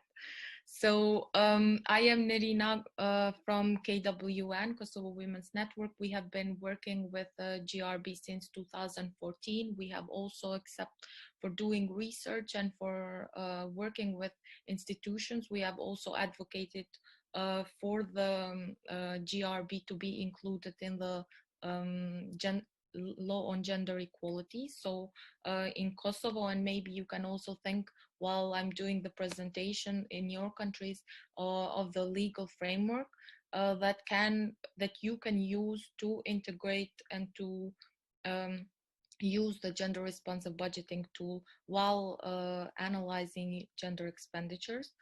In Kosovo, the gender responsive budgeting is added in the legal framework. But first, I'm going to just draw parallels between what Rista presentation was about on gender expenditure incidence analysis and the examples that have been done in Kosovo. And then I'm going to talk just a little briefly on the common misconceptions, just to make sure that people know what gender responsive budgeting is not, because it might come as a surprise, but a lot of people especially at the ministries and at the local level in the municipalities, they tend to have certain misconceptions about this tool. And then I'm going to make it a bit more practical on what we come on the definitions, but then what in practice is and how does it look like when we are doing GRB, then on the legal framework, and then on the practical methodology for integrating it. From the first session, someone asked on if a person wants to start or if an organization wants to start doing gender responsive budgeting, what they should do and how they should start. So this practical methodology would be going to step by step, and would start with all the information that you would need and with all the relevant actors that you would need to collaborate with or meet with in order to start doing it.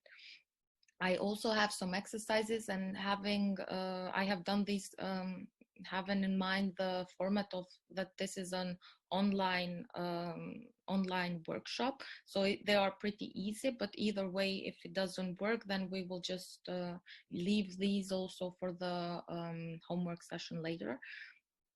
And at the end, I'm going to talk a little bit on the challenges and potential solutions that, considering also the context of the Western Balkans, you may also potentially face when you will be doing or when you will be working with the ministries and municipalities to do gender responsive budgeting, and potential solutions that we used and that could be useful for you. So I want to explain, to link it through with the Rista's presentation on gender expenditure analysis with our example. As Rista said, gender analysis of expenditures focuses exclusively on the impact of expenditures by gender, so the beneficiaries disaggregated by gender of public expenditures that are done, divided, distributed to us from the government, be it like committing to policies or be it as subventions and transfers or capital investments. The gender expenditure analysis that KWN used was to check the impact of policies as while they were developed or while the draft budget was being developed, we would work with the ministries and the municipalities to make them more gender sensitive and gender responsive, as well as after the actual impact of a policy. We most of the time when we did gender responsive budgeting, we would use trajectories and we would use like previous years. So for example, we would also use, we would analyze for 2020, but we would also analyze for 2019, 2018, and 2017 to see if the policies and if the budget was being benefited from all people, women and men, girls and boys, and not just a particular group.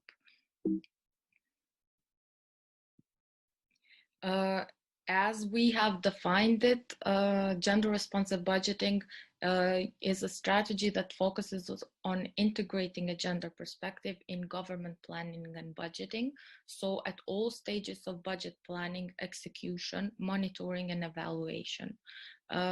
We have also a definition of gender responsive budgeting in the law on gender equality approved in 2015 in Kosovo, which defines it as the implementation of gender mainstreaming in the budgetary process. So I would like to remind everyone that with Mirela at the first session, the first day, we did gender mainstreaming for a reason, and then gender responsive budgeting is gender mainstreaming in the budgetary processes.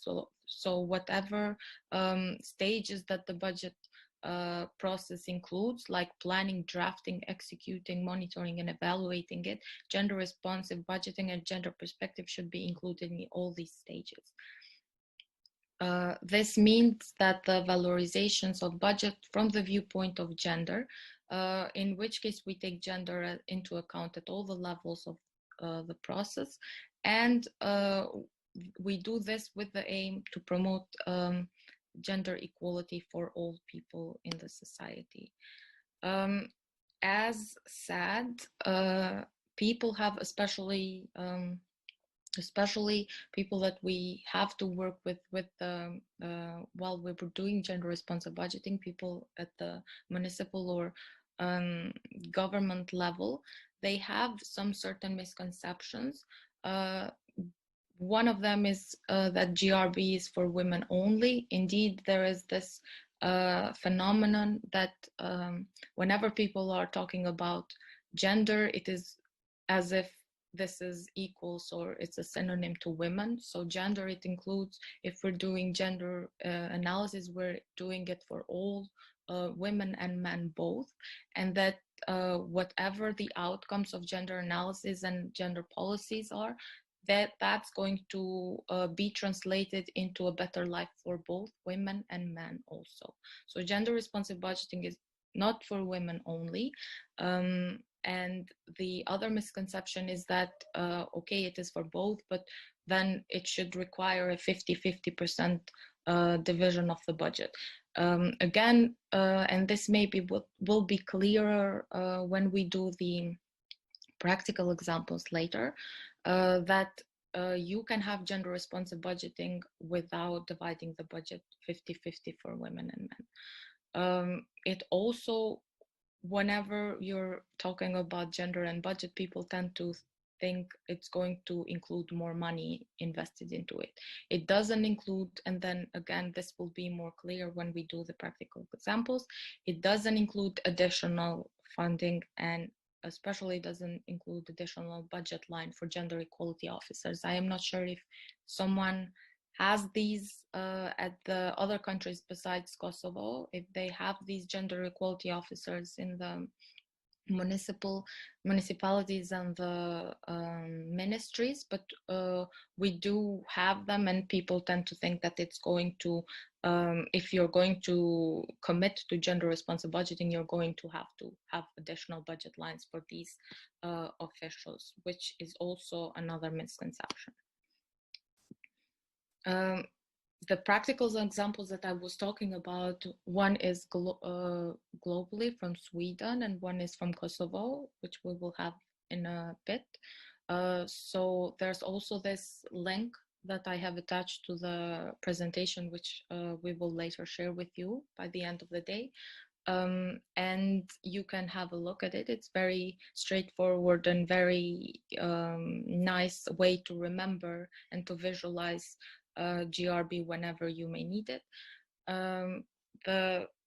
In Sweden, there is a lot of snow, and the roads will fill in with snow. So the municipality would include a gender analysis in the accidents caused by the snow, which would be a quantitative analysis. So how many women and how many men are having accidents. And the results were that more women than men were having accidents because of the snow in the streets.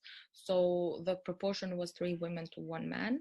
And then the municipality continued with the second phase of the analysis, which was asking and researching on why this could be the reason. So a qualitative analysis.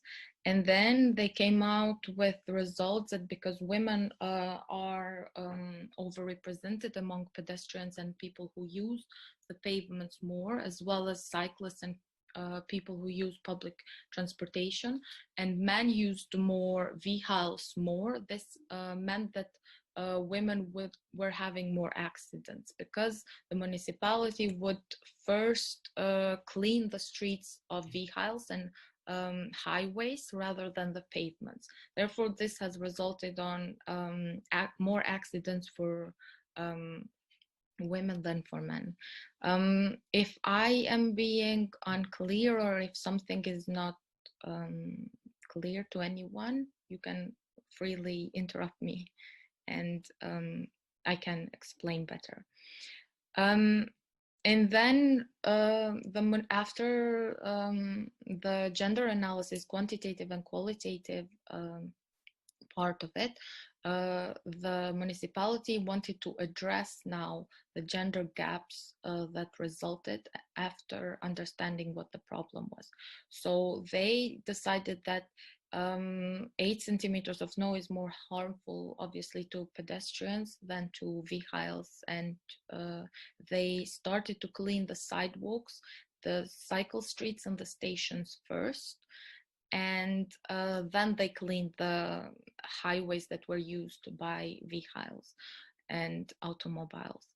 And this is a very nice and straightforward way to portray how you can have gender responsible public expenditures by not using extra money. So this has not cost the municipality anything, but it is serving both women and men and girls and boys, depending on the needs that they have. The other example that I have here is also at the municipality of Jakova, where we have worked with, GBWN have worked with the municipality major, and also the director is involved in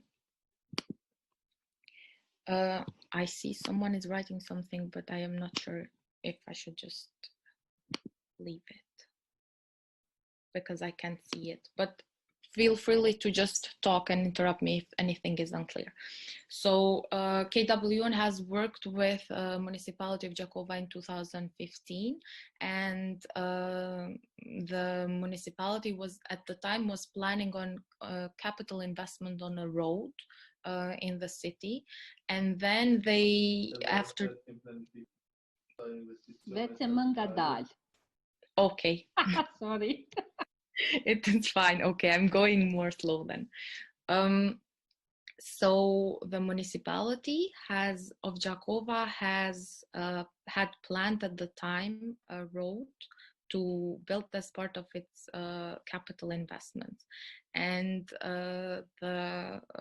as part of the capital investment, you have planning, you have public hearings with citizens to hear their needs and priorities, and in the public consultations, women tend usually to participate less. So KWN emphasized and stressed that there are needs to be addressed by women also. So the municipalities should make sure that they also participate in them. And at the beginning, the municipality decided to build a brick road in Jakova because it was they thought it added beauty to the city. It was much more nicer. But then when in the public hearings women were participating more, they said that for them, when they were with their kids, it was easier if the roads were in asphalts and concrete rather than bricks, as well as also gender responsive budgeting. It's also not just about gender, but also how this intersects with other categories such as disability, for example. And it was decided that also for wheelchairs, for people who use wheelchairs, it was easier to walk in an asphalt and concrete road compared to a brick road in Jakova. So at the end, the municipality decided to go with the asphalt concrete road, which benefited more women and men, people who needed it, rather than use something else that it didn't actually work for everyone. And just a few more theoretical why, after these practical examples, or why GRB or gender expenditure analysis is important, because it integrates the gender perspective in all stages of budget planning, making into better distribution of the state budget as per the needs of all population. Also, it is important because monitoring and evaluation of the expenses is done from a gender perspective, which contributes to greater transparency and effectiveness of the expenditures. So you have more effectiveness in the use of public money because all of the citizens are benefiting from them. And maybe just some in normal time this would be like a discussion, but just so everyone can have a bit of time to think about why, especially after these examples, on why budgets are not gender neutral, and whoever thinks that, okay, fine, a road or something that we are building will benefit all the same men and women, how to think how you use and how you plan that the building of the road can affect women and men differently. In that way, budgets are not gender neutral.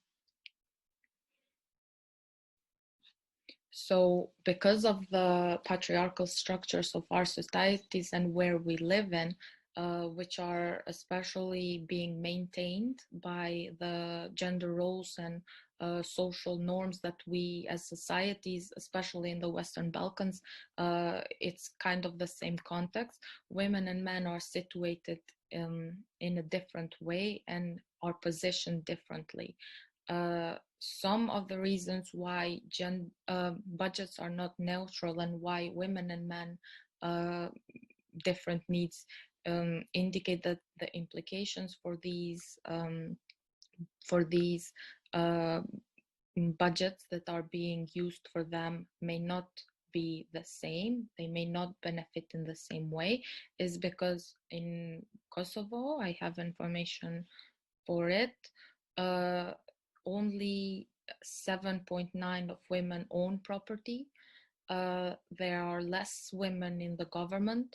At the local level as well, there are less women in the decision-making positions. They are less employed than men, and they don't own businesses as much as men do. So it's 8% towards 92%. By using and committing to a gender-responsive budgeting tool, gender inequalities would decrease, as well as the effectiveness of resource allocations would increase. Also, it would improve efficiency and effectiveness, which would therefore also improve allocations of sufficient funds. Because if public money would be spent in a way that it benefits all, it would stop from creating problems that later would need to be addressed with other money that was going to be needed. So using and planning public expenditures well can be very effective and efficient by making that all people and all society benefits from it. It would also contribute to communicating better at the institutions. So first, especially from municipalities to ministries, and especially to Ministry of Finance, on saying these are our needs. We have talked with people.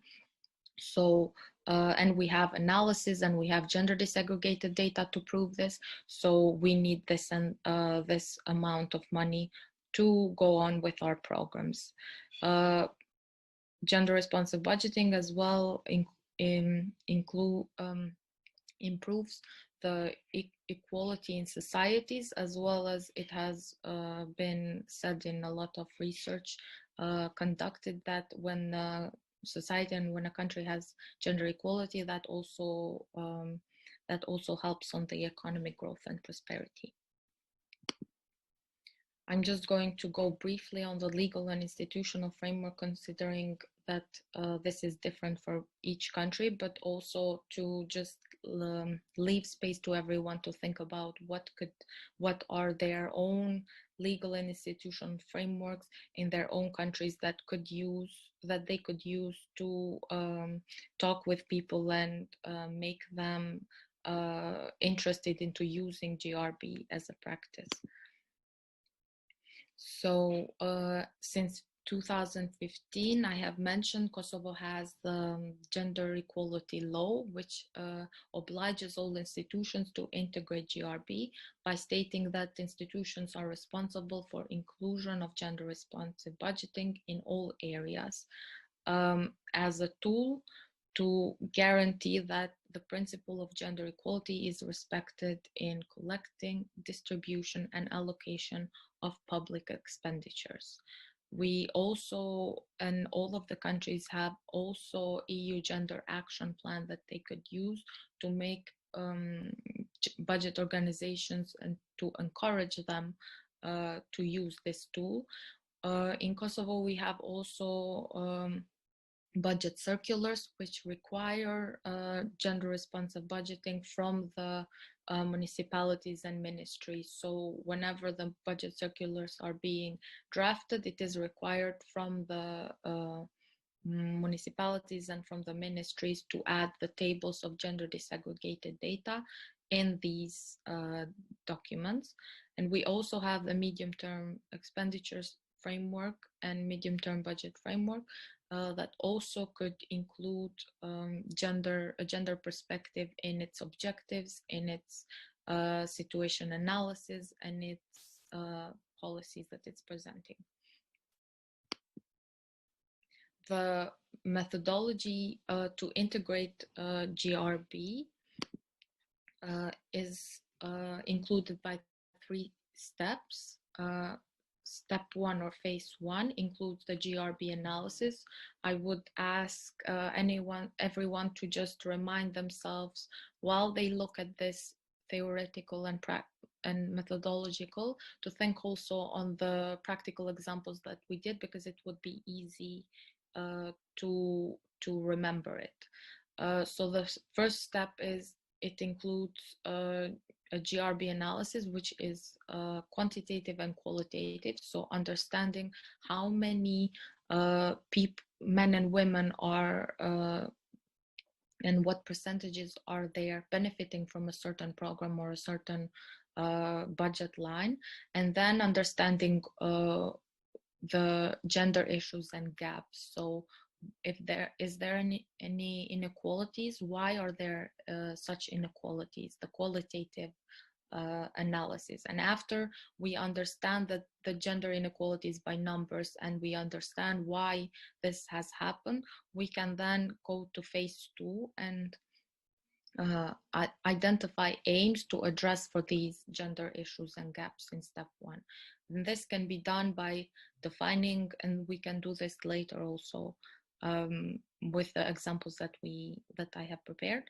So by defining objectives, activities, and indicators to address gender gaps identified in phase 1, we have concluded with phase 2.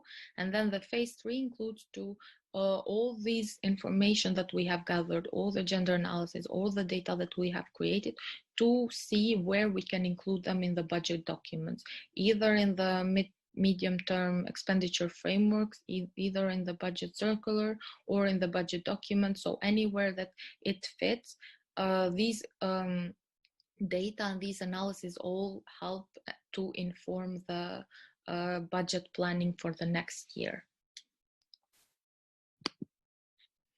In Kosovo, how the law of budget is divided, it is divided in 5 economic categories, and us at GBWN have worked at the central level on including a gender analysis in all these economic categories. So in the wages and salaries, in the goods and services, in municipal expenses, in subsidies and transfers, and in capital investments.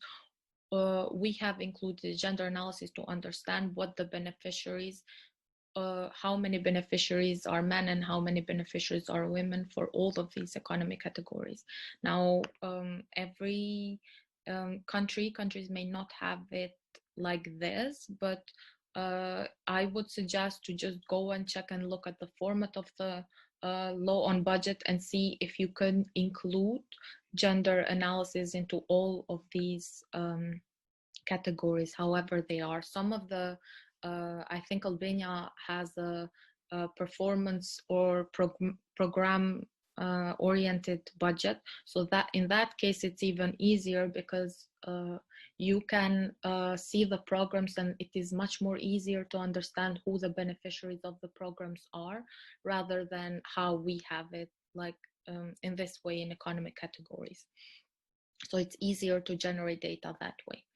However, we have worked with ministries and the municipalities, and we have managed to include such tables like this in the budget circulars. If you can see, this is wages and salaries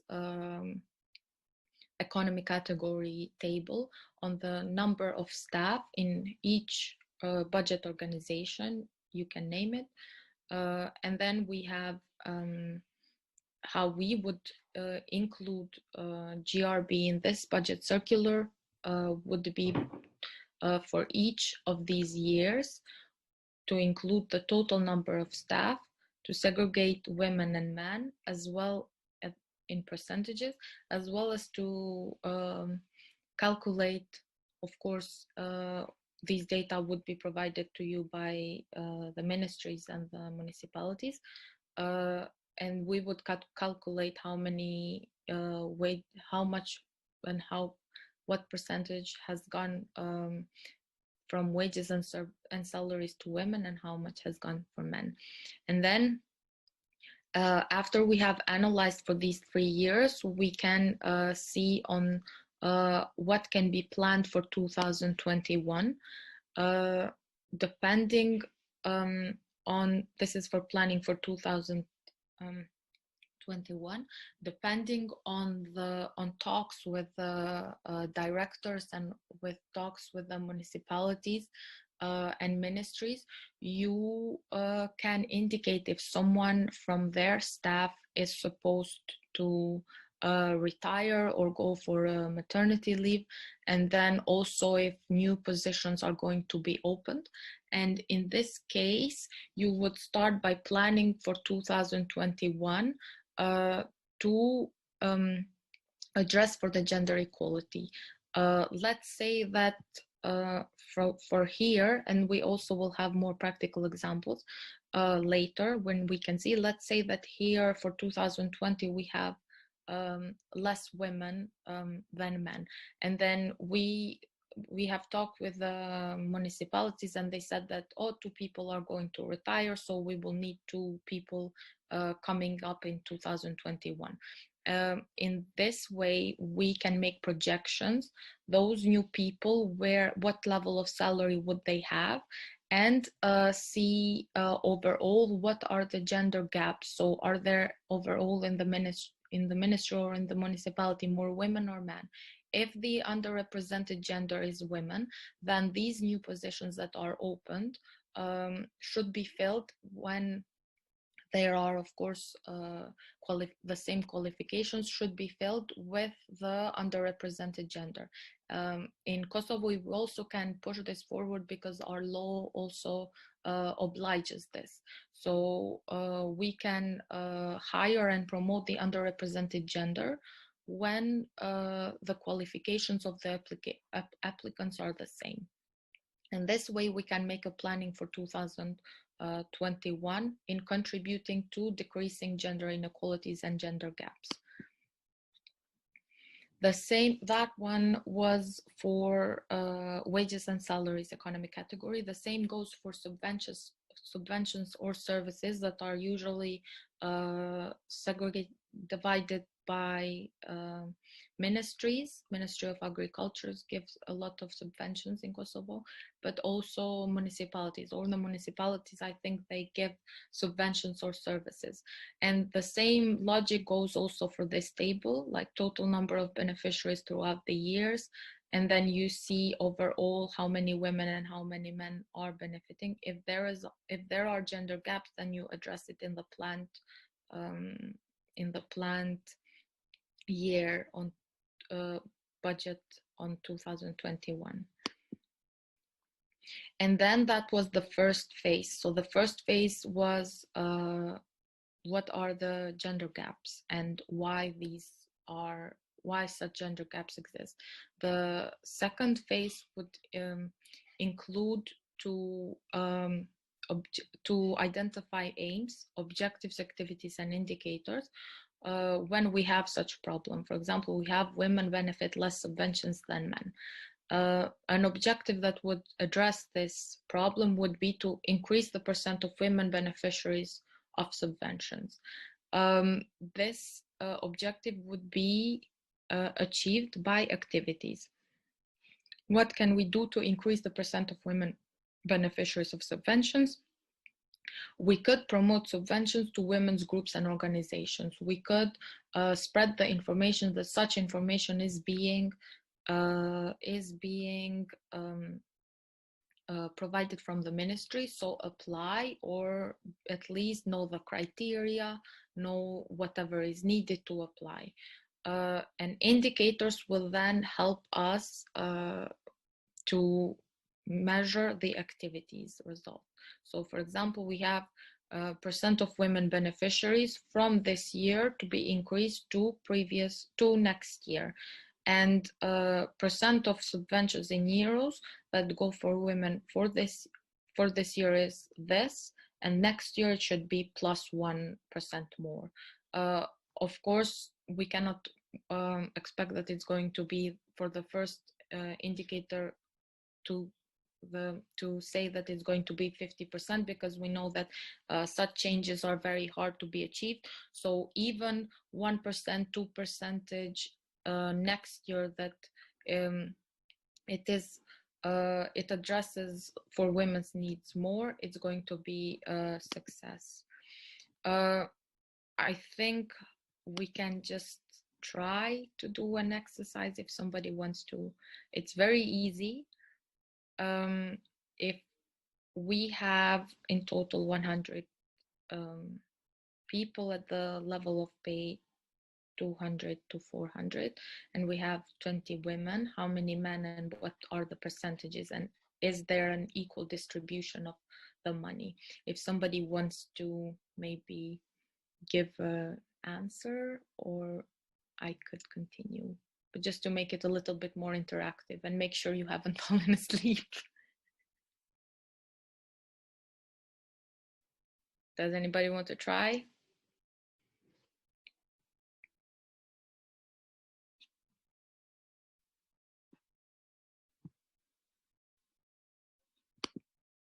Okay, we can continue then. In total, if we have like 220 women, then we would have 80 men, and then the percentages would be calculated. 80% of men benefit from this level of pay because there are more men as well as women. The same goes for the other levels of pay. That was a hypothetical example. This one is an example from the Ministry of Labor and Social Welfare, with whom we collaborated with in 2015. It is interesting to see not only that how many women and men are employed. It is also important to see go into a deeper level of analysis. So, for example, in here we see that more women are employed than men, but then later, when there are higher wages, we see that more men than women are getting more money. And at the 700 euros level of pay, this comparison is even starker. So we have 81% men and only 19% women benefiting from this level of pay. At the Ministry of Education, Science and Technology is the same thing, but we have also added here amount spent on men and amount spent on women after we received such information.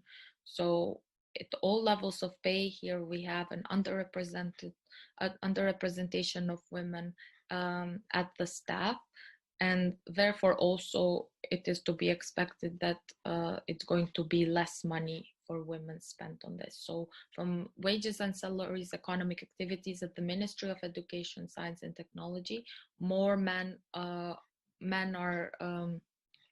benefiting from more money than more public money than women.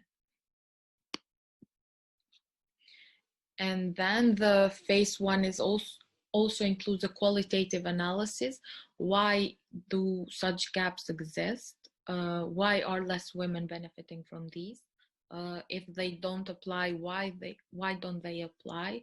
To check into the details and to make analysis on maybe because they are discriminated during the hiring process, to see how the paternity and maternity leave laws are and provisions exist, and to find simply to find the reasons, to look closely and to find the many reasons why these gaps exist, and then to check the legal framework on how this can be addressed. In this case, phase 2 would include aims, identifying objectives and activities and indicators. So objectives are measurable goals that we can have to achieve within a given period of time gender equality. So in this case would be increased percentage of women staff. We reach objectives through actions or activities, which would be using affirmative measures to hire more women as the one underrepresented gender when the same qualifications of applications exist. This would be in accordance with the law on gender equality. And then another activity that we can do is to promote vacant positions in places and web pages that are known to be checked by women for jobs. And then indicators would be to increase percent of women hired from 41% was in the table to 45% within a year. and increase wages and salaries and goods and services in euro that go for women from 40% to 42%.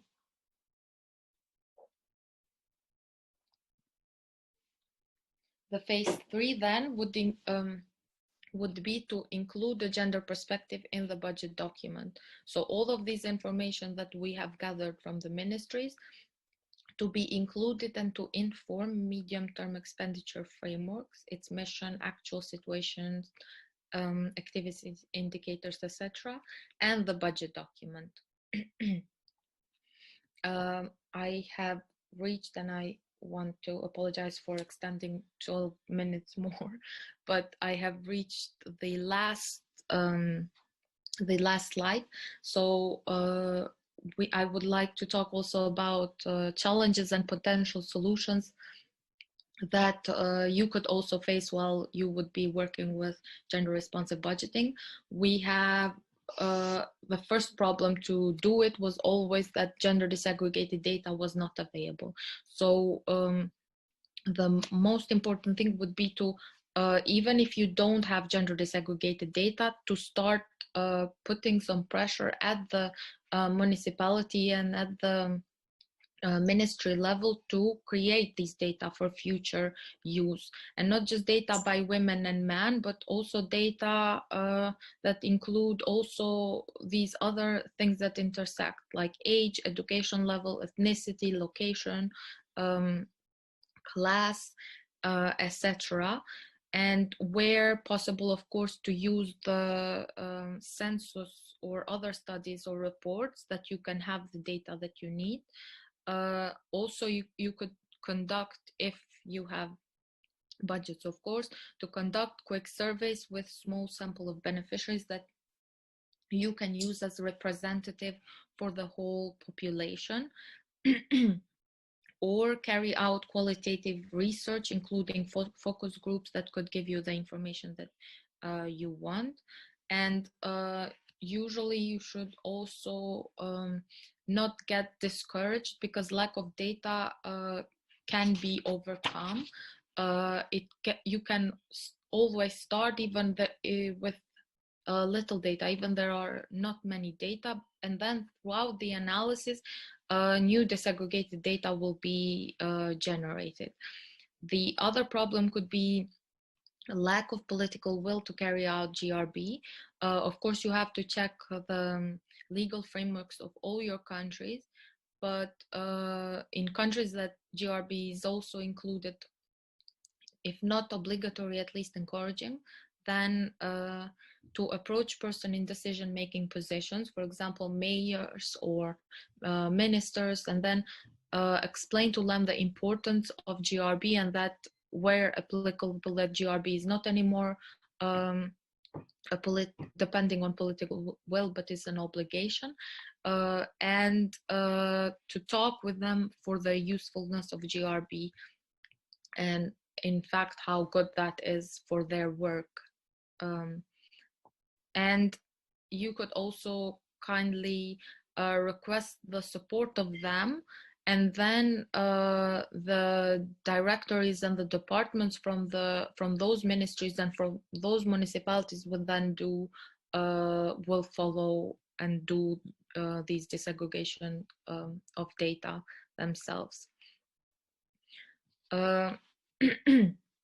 Also, importantly, to make clear that doing GRB is a legal obligation in countries where this is applicable. In case that the challenges are that there is a lack of capacity for conducting gender analysis, you need to maybe seek advice. We, as a Gender Budget Watchdog Network, could also provide such advice for all of the organizations that now have received training and are part of the network, and also other international actors that you know of that have done gender responsive budgeting. We also have Agency for Gender Equality that we also could use for it. I don't know in any of your countries how is the situation, but maybe check who has done gender responsive budgeting, and then who you can reach first to overcome this challenge. And then the last challenges that we have faced was that there were very low number of women in public hearings and in budget consultations. And then we had to think of ways on how to reach them. So maybe to disseminate and spread the information of where and when these public consultations take place. Also, while planning them, to make sure not to make them in the morning, maybe because women may send their children to work, to school, and maybe also not at 12 o'clock because they may be preparing, or later because they may be preparing lunch and dinner, but to make them at times where they have more time. So just to think about ways in which planning of these public consultations can reach more women. And also post the information on posters, the websites and media. Women's organizations and women's network groups can be another actor that could be spreading the information. So maybe sending the information from the municipality and the ministry to these women networks and women groups, and then they can reach women or reach women directly themselves to explain why their active participation can have an impact and why is it important for them to be part of these public consultations. I have reached the last part, whereas I have 4 exercises which you would need to do like as a group, like how Mirela spread it. I'm also going to use the same method. So each country work together and do the exercises which are going to be similar to these that we went on here, on wages and salaries, subventions and transfers, capital investments and policies. And maybe if I find the medium-term expenditure frameworks of each country, I'm going to attach it to the homework, and then you can give me 1 example or 2 examples on what would you do to make this document more gender sensitive and gender responsive. Okay, thank you all for your attention, and in case you have any questions, I am here. Also, Rista is here. Nerina, could I please ask you some questions? Yes. This is Tatiana Sava from Moldova. Could you please go back to the previous slide, the homework one? Yeah. Yes. So basically what I would like to ask you is, could you please provide us some more examples on that go beyond the wages and salaries analysis for the budgetary circular? I'm not sure how it's in Kosovo. I pretty much think it's the same process, but talking about the budgetary circular, this is like an instruction that goes for the local public authorities and central authorities to create their budgets. So going beyond hiring more men or women, depending on the situation and on the sector, what would be the examples on, for example, the capital investment and how to address the gender issues, and what are the gender issues on capital investments at central and local levels, and maybe on the policies and MTF's documents, what goes beyond, what would be the indicators that could be addressed, for example, in health and education and so on and so forth. That basically I would like to see something more than just talking about women and men at this stage and hiring, because sometimes it could go beyond positive discrimination in some area, in certain areas. And as well, how could we address some of the gender issues for our country's specifics? Because in our case, in Moldova's case at least, the owners of the companies are the women, but the basic, well, the main owners or the beneficiaries are their husbands. This is a tax issue here, so maybe that isn't actually the problem, and the data could say that, well, we don't have a gender problem, but in reality we do have problem in access, and that's a problem of access, not a gender, and so on and so forth. So maybe just if you have some more materials that you could give and not necessarily ask to all of these questions now, I would be really grateful. Thank you, Tatiana, for all these important questions. I have managed to write some of them, but Belma yesterday sent you a lot of materials that we as GBWN have done, and then you have how did we do gender examples on how did we do gender responsive budgeting in all these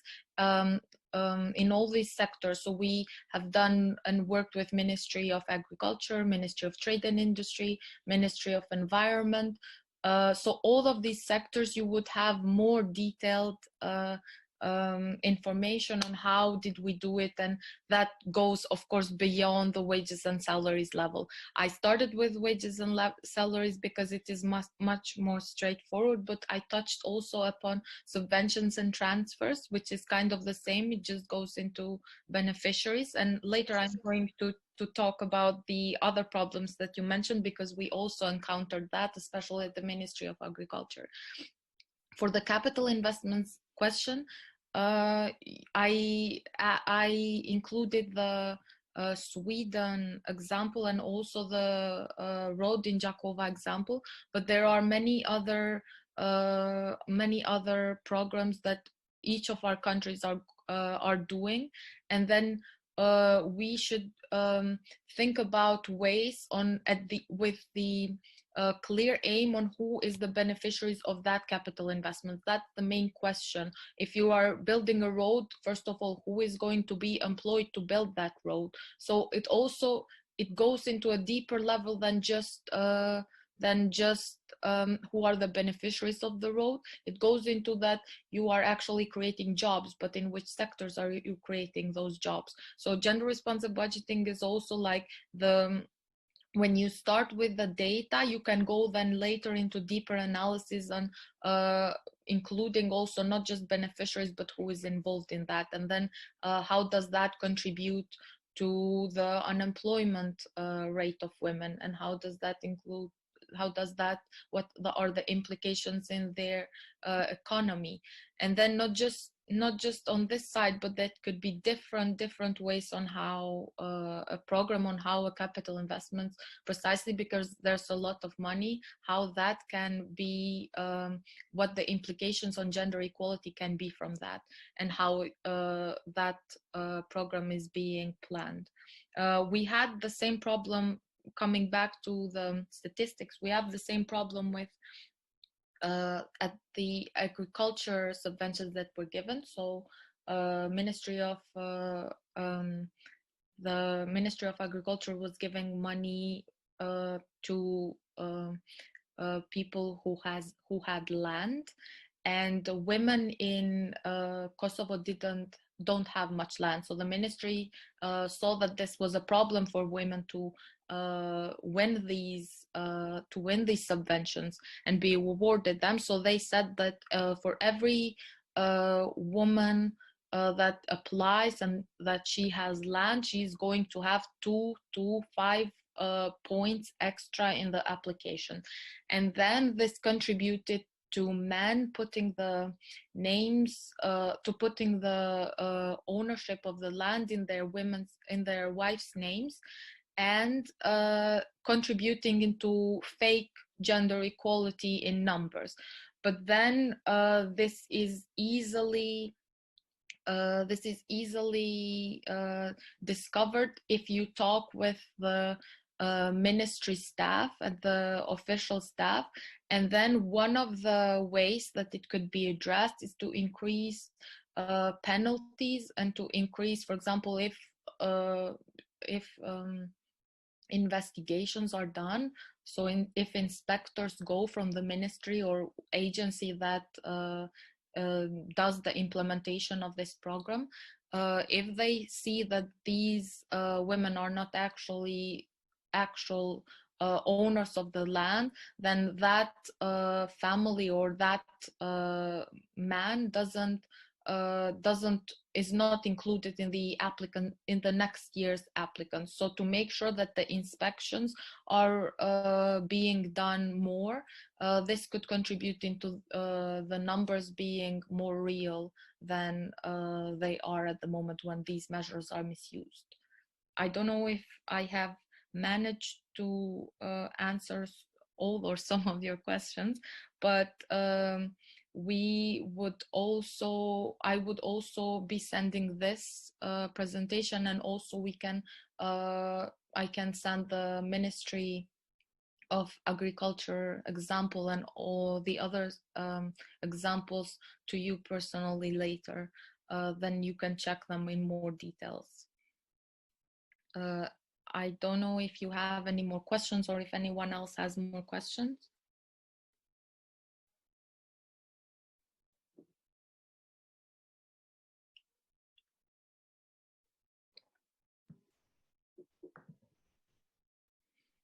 In case there are no questions, then I don't have anything else to add, and I am sorry for keeping you longer than it was on the agenda. Thank you, Nerina. Thank you. So I will just remind you that our next session is on 26th, and that first 1 hour would be reviewing the homework. So you have a couple of days to do that, and feel free to write to me whatever information you need.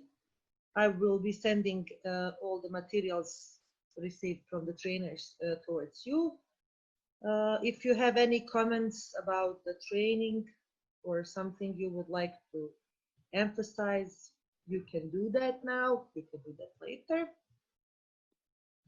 And okay, can I just ask one question about homework? Mm-hmm. Aneta from Serbia, Phenomena. Mm-hmm. So we need to work in groups per country, but I am not sure that I saw some participants list and mails of these people per country. Maybe I'm wrong. Belma, can you explain, please? How would we read? So I will send you then the participants per country, so you can communicate with yourselves. Okay, thank you. Thank you very much. It's very useful. Thank you for mentioning that.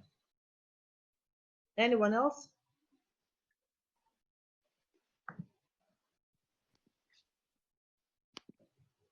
Okay, so I would kindly ask you to turn on your cameras so I can make photos of this lovely training we had.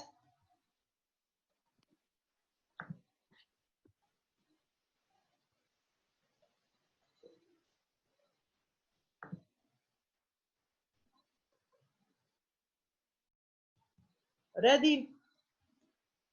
Ready. Wait.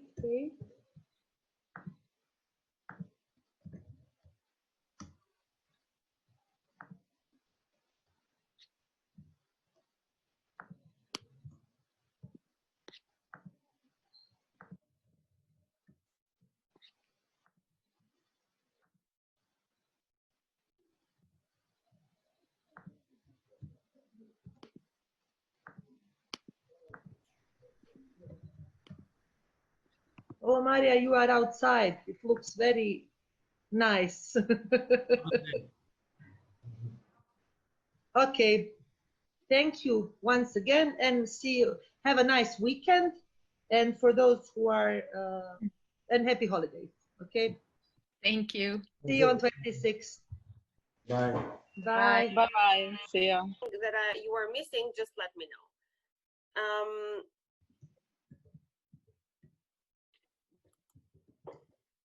What are some of the key questions that we ask ourselves during the budget execution process?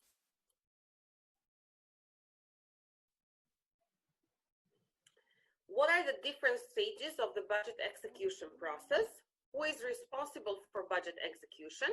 How can budget appropriation be revised during the year? How good is the information on outturn expenditure? What are the problems encountered in budget execution procedures and how can this overcome? How can expenditures be adjusted in year and how should good governance be pursued? Have you ever encountered or have you ever found yourself in the during your work as a civil society in discussing this kind of questions with the government?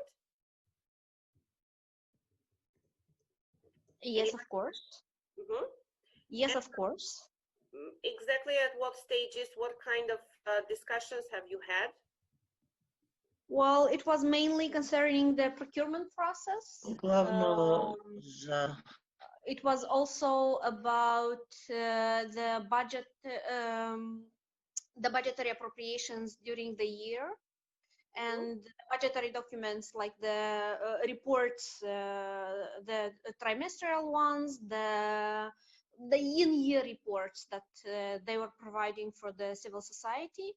That way we were able to monitor better what was going on and whether the priorities that were declared during the planning phase of the budget were actually being implementing during the execution. So it had more to do with the transparency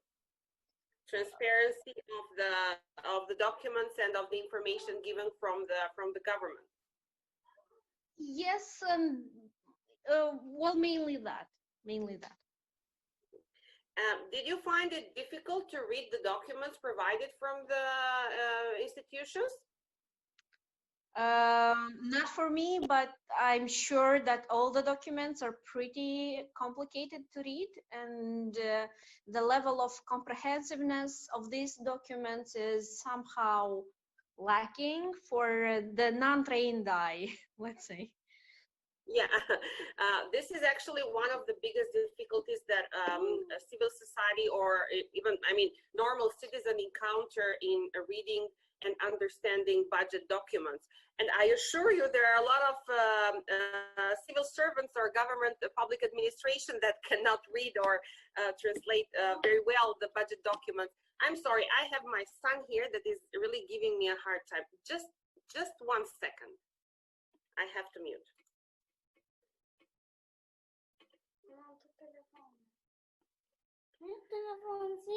So the main problem is when we say it's not a budget for dummies, and this is not a bad word, like saying that the information that is included in the budget documents usually is very complicated to understand because it is often only numbers and it is not accompanied with explanations or policy documents.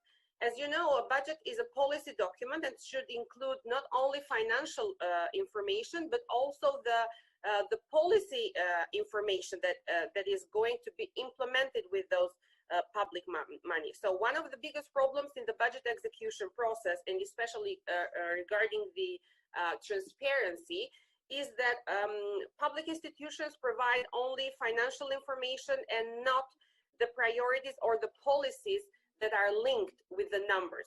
So we know, for example, that 500,000 euros have been spent from the Ministry of Agriculture, but we don't get the exact information on how they were spent and on what were spent and who were the beneficiaries of those money.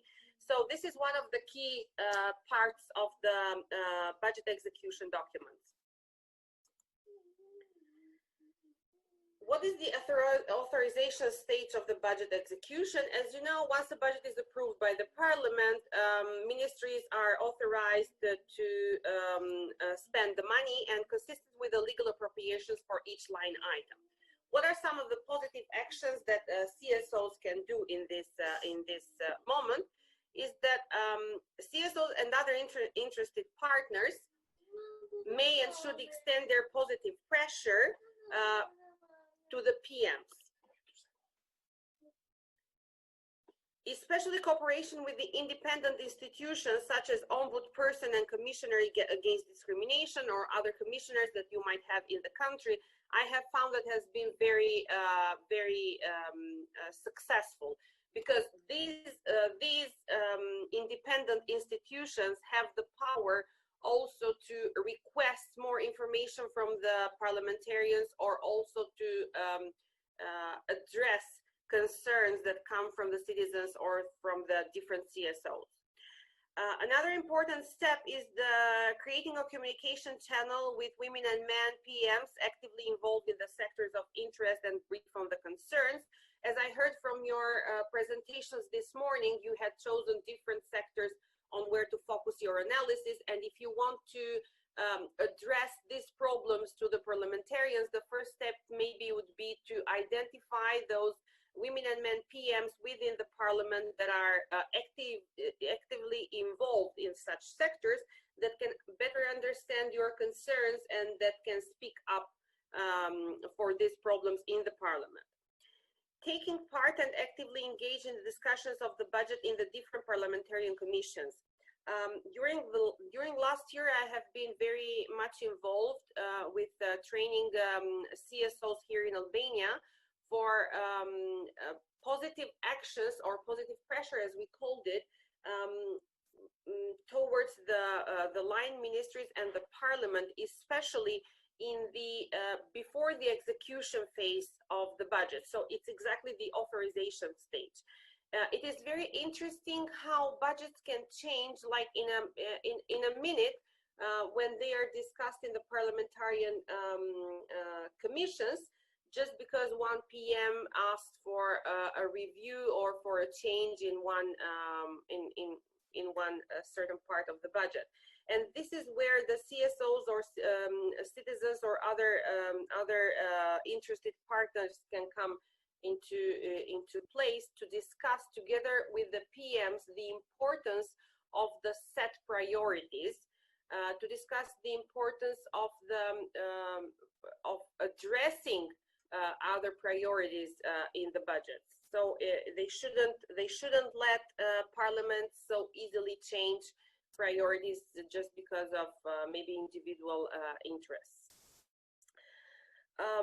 And these discussions should be followed up, because if you leave it only to the discussion in the parliamentarian commissions, it is most probable that everything is left there on paper and nothing will be changed in reality. So a follow-up and requesting explanations from the line ministries or other institutions in regard to their proposals for budget reallocations, changes, etc., should be the next steps for positive actions from the CSO. And last but not least is addressing the requests in the parliamentarian commissions together with the PM supporting the ideas. As I mentioned in the beginning, PMs that are interested in your sector or that are actively working in the sector of your interest might be very helpful while addressing your concerns. The second phase is the commitment phase, the commitment stage. This is the stage where a future obligation or liability to pay is incurred. What are some of the positive actions for CSO? As I mentioned in the beginning, the budget execution is that part of the budget cycle that is linked directly with the activity of the public institutions. So there is not much that citizens or CSOs can do directly to influence budget institution cycle, but they can help in improving that cycle. So in this case, one of the positive actions for the CSOs could be the follow-up with the parliamentarian commissions, PMs engaged in the advocacy, and especially with the ministries of finances in the countries, checking whether the commitments are noted down and included in the future budgetary plans. So it's the follow-up phase that I mentioned in the previous one. The last phases, I have included them in only one slide, is the verification stage, the page one stage, and the accounting stage. These stages are completely activities of the budget institutions, of the public institutions. But one of the positive actions for the CSOs can be to follow the money by tracking down the beneficiaries of the planned actions and funds. What does it mean, tracking the money? One of the most difficult things that governments had in understanding gender responsive budgeting was how do we realize that the money that we are spending or that we are devoting to a certain activity are reaching the beneficiaries, the real beneficiaries, the real women and men, where the inequality is found, is by tracking down the beneficiaries. So you go to the last beneficiary, you track them down, and you follow the money that were spent on these beneficiaries. Why is it a positive action for CSOs? It is a positive action for CSOs because you know the activities from the ground. You know the activities of the people of a certain area, of a certain sector, and most of the time CSO have even more information on certain sectors or certain issues than the government itself has. So CSOs have a greater opportunities to track down the beneficiaries as they know the sector of interest and the interested group. And you can address the concern if you find out that the beneficiaries, that the supposed beneficiaries of a certain action from the government are not receiving what they should. You can address this concern to the budget institutions. Who is responsible for budget institution is the responsibility of the line ministries and spending agencies within the regulatory control set by the Ministry of Finance, and also of the local government institutions. Financial information on budget execution is usually available on a centralized basis in the Ministry of Finance, because the data are collected either through the line ministries or through Ministry of Finance that controls the system. But this does not prevent you from requesting information directly to the institution of interest. As your colleague mentioned before, you have had previous activities with line ministries requesting financial information on certain activities. So it means that you can ask financial information or budget information from all budget institutions. It's in line with the transparency principle of the budget. How can budget appropriations be revised during the year? I mentioned since the beginning of the presentation, one of the biggest problems with budgets nowadays is the recurrent changing during the year. And it is very difficult to keep a priority from the planning phase to the monitoring and evaluation, to the last phase of the budget cycle. One of the concerns is that excessive use of supplementary estimates cause difficulties and usually indicates a lack of budget discipline.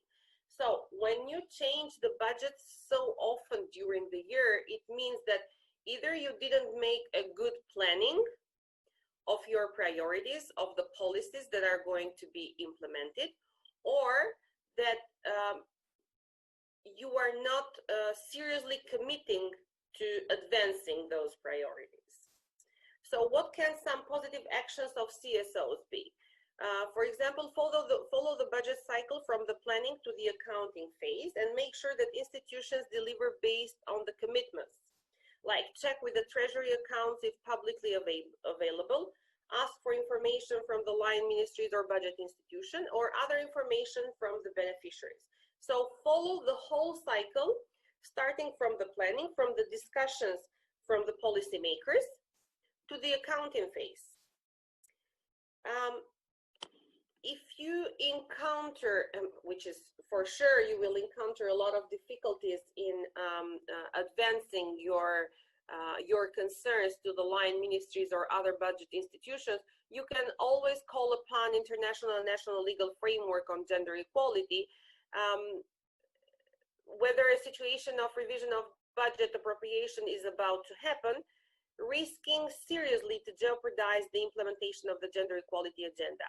What we have found very interesting and very helpful here in Albania while working with the CSOs is the use of media.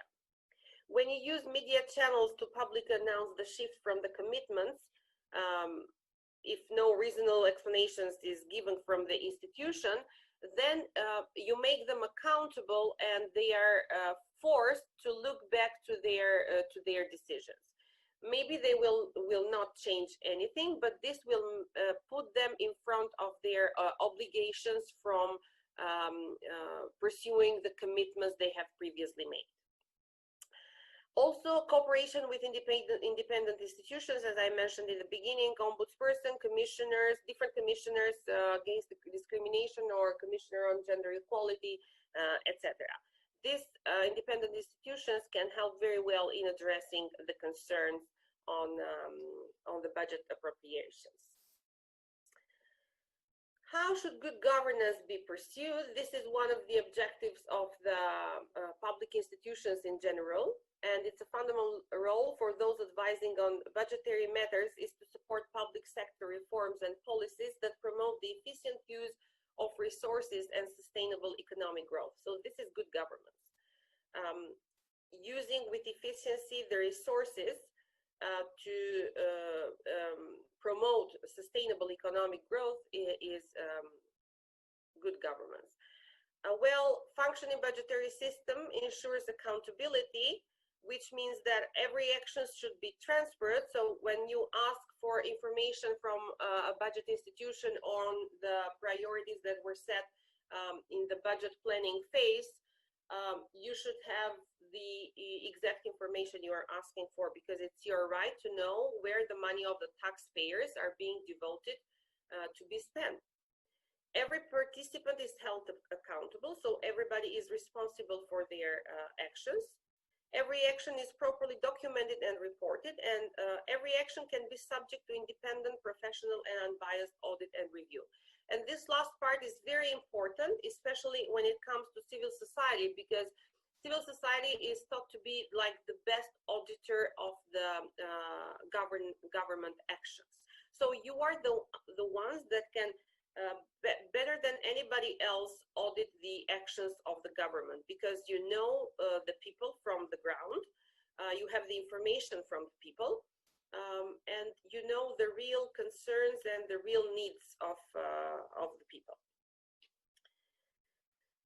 Some of my final recommendations when it comes to civil society and the budget execution stage are that you can use your positive pressure for the government to help them or to advise them on creating guidelines for spending, where there is discretion given to departments by legislative bodies. So you can be part of the writing pieces of legislation in this concern. Development of gender guidelines for outsourcing, procurement, and grant disbursement, and implementation of gender goals in staffing. So these are three main areas where CSOs can channel their positive actions in regards to budget execution activities. When it comes to the creation of guidelines for spending, usually ministries of finance have the monopoly of drafting pieces of legislation, but for sure they have the obligation for transparency and for putting it in the light as to be discussed with the citizens. So participatory processes, starting from the writing of the legislation, are very, very important when it comes to gender responsive budgeting, because that is the phase where we should start our action, our intervention, and make it easier for the next steps. Usually when we talk about gender responsive budgeting, as I mentioned in the beginning, we are focused more on the planning phase. But the planning phase does not have to do only with current expenditures or expenditures that are planned normally, usually during the budget year. When it comes to PIM, to planning of investments, to public investments and the management of those public investments, we can rarely find any gender-related objective in these cases, or any gender-related activities that are included in the guidelines for public investments management. So it is very important that your activities, your interventions are also focused in the public investments management. I don't know if you have ever been subject to any kind of social experiment where men and women think differently, like you are given a certain topic and you ask men and women, two different groups of men and women, to discuss the topic and to find the issues and the solutions. This social experiment has been done in our parliament. It was not so openly done, but it was done from some from CSOs. And what was interesting, we found out that usually men PM are often guided through to infrastructure activities. I mean, when it comes to public spending, most of the times they want big constructions or infrastructure investments and so on. While women are more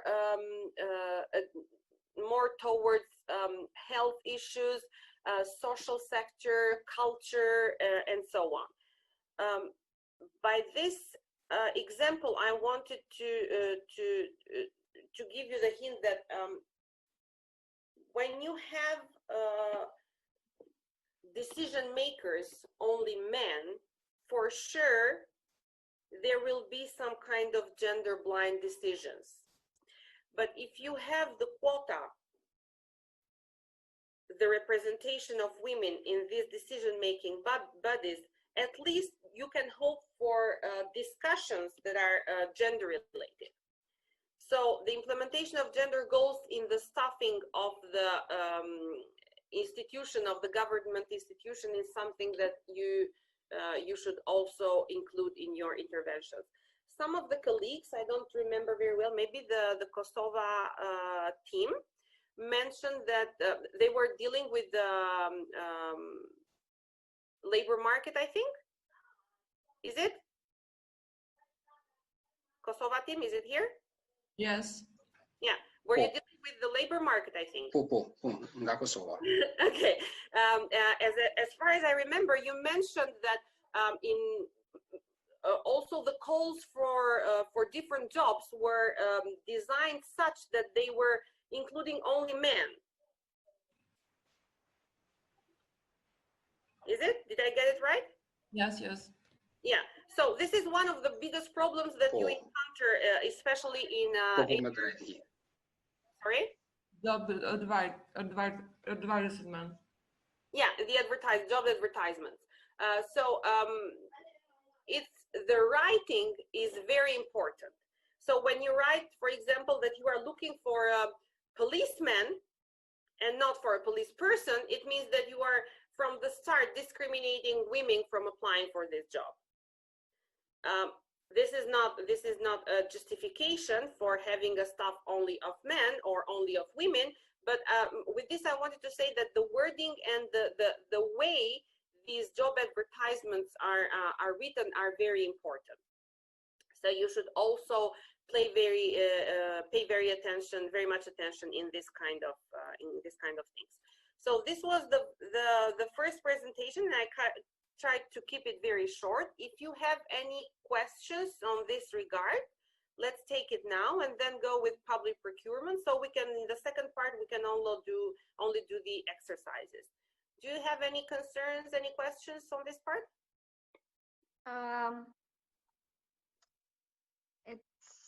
Hello, it's me again. It's sorry for not introducing myself the first time. It's Tatiana from Moldova. I can don't worry. I have a few, well, concerns, and I'm not really agreeing on certain points, but I'd like to discuss more, especially with regard to the employment part, where we suppose that by employing more women, we would hope to have a better representation, and that is only working in certain cases. And just to give you a few examples, the Ministry of Health, Social Protection and Labor is a 94% women represented with women in charge, like state secretaries and ministries for years now, like at least the last 20 years we had like women in control, women deciding, women having budgets. The same is with the Ministry of Education. So when a few years ago we went and tell them, well, your education policies are gender blind, everybody was, how come? We are women, we're deciding, we know that it's not gender blind.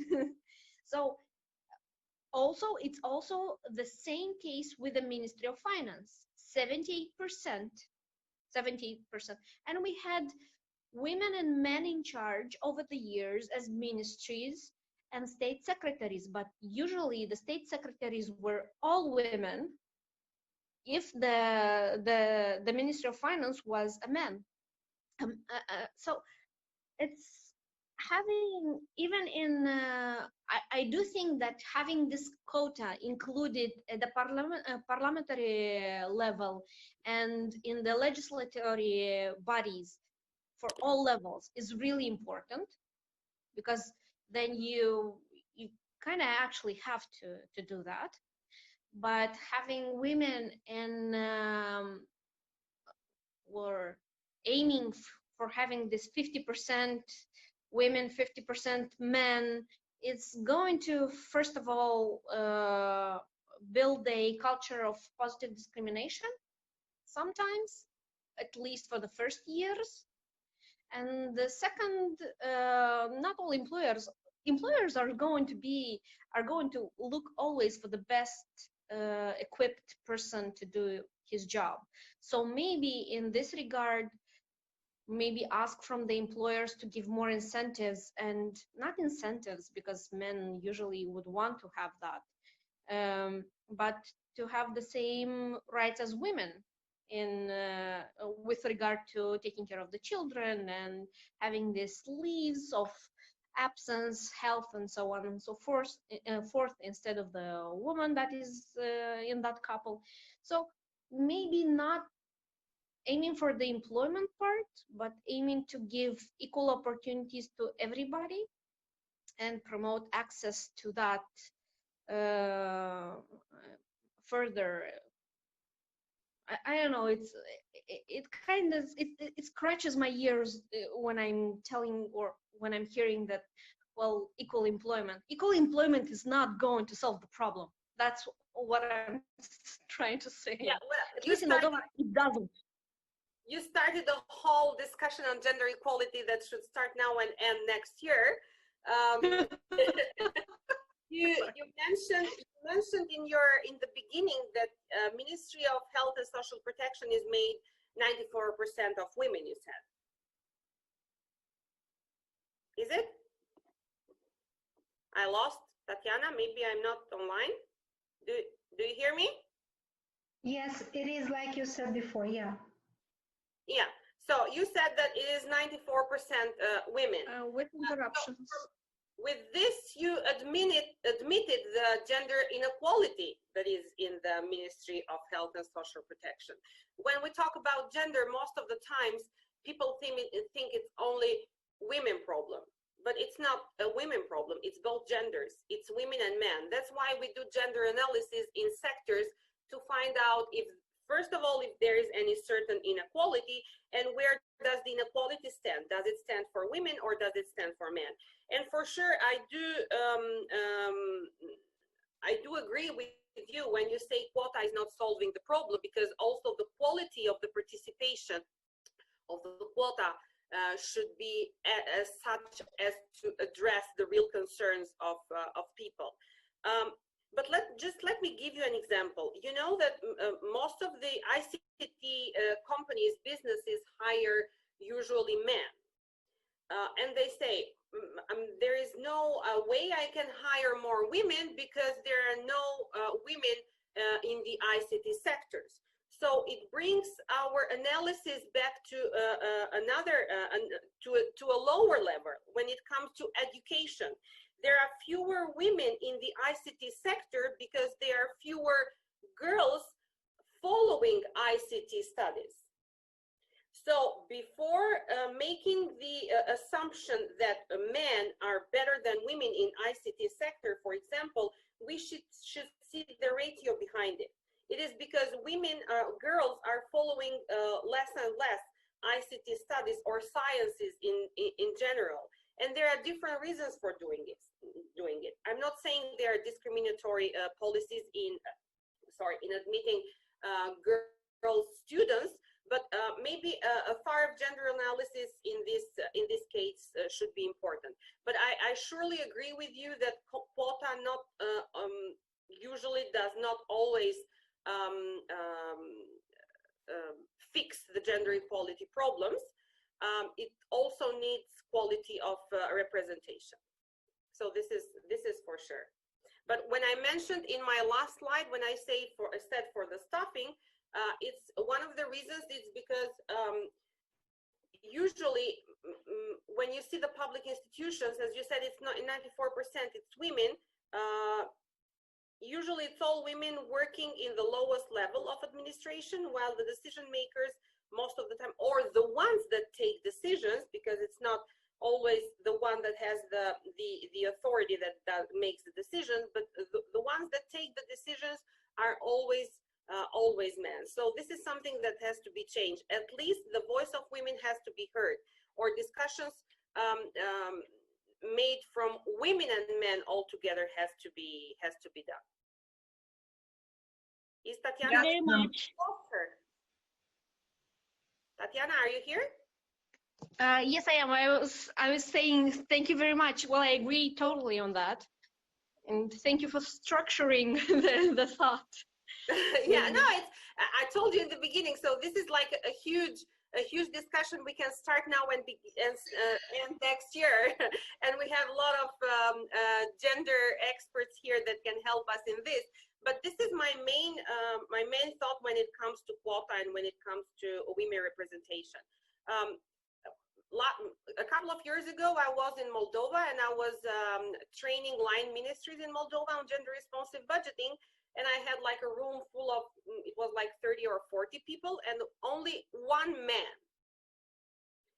They were all very professional ladies, and they were working very hard in their job. And when I started talking about gender equality, they said, okay, yeah, you are talking about gender equality and we know everything, how it should be done. But when we go back to our works, we have policymakers and decision-making people that are totally gender blind. So we can do everything we can, but the people who decide then are totally gender blind. So when we talk about gender responsive budgeting or gender equality in general, we should not focus only on the people who are hands-on the work, but also the decision makers. Those that are the most difficult ones to be trained, or the most difficult ones to change their mindsets, because gender equality most of the times it's only a mindset.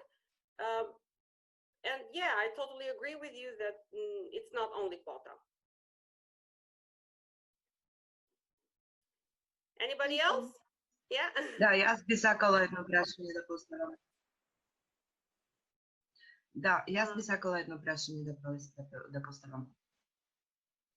I don't have translation. Can somebody translate? I'm sorry. Jaz sem bila...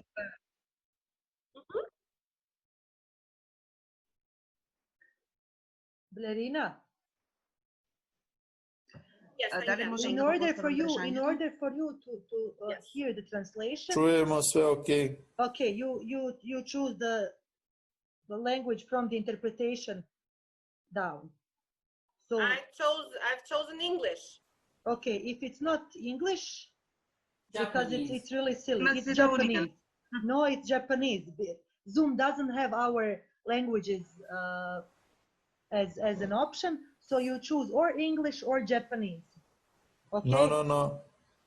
I have English here. Корејски. И немачки. За македонски. No, ona hoće da, ona će da sluša engleski. Okay. Yes, thank you. Ona će engleski, pa zbog toga. Дали можам да го поставам прашањето? Yes.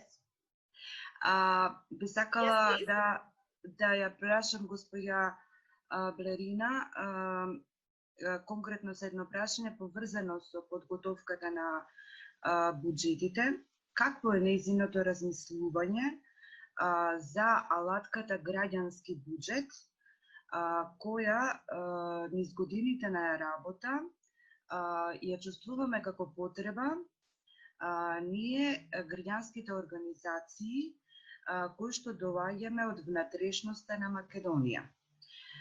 Значи, оваа алатка, граѓански буџет, сметаме дека би била многу поцелисходна за работата на самите граѓански организации, а исто така и за самите граѓани кои што всушност со своите давачки ги полнат локалните буџети и исто така националниот буџет и се разбира буџетите на министерствата. Зошто го поставувам ова прашање? Затоа што сметам дека многу повеќе би ни помогнал граѓанскиот буџет во делокругот на нашата работа како граѓански сектор, кој што нема доволно изградени капацитети да може правилно да ги прочита, протолкува и извади потребните податоци од буџетите што јавните институции, пред се ги кажав министерствата, општините, јавните предпријатија, ги објавуваат на своите веб страни.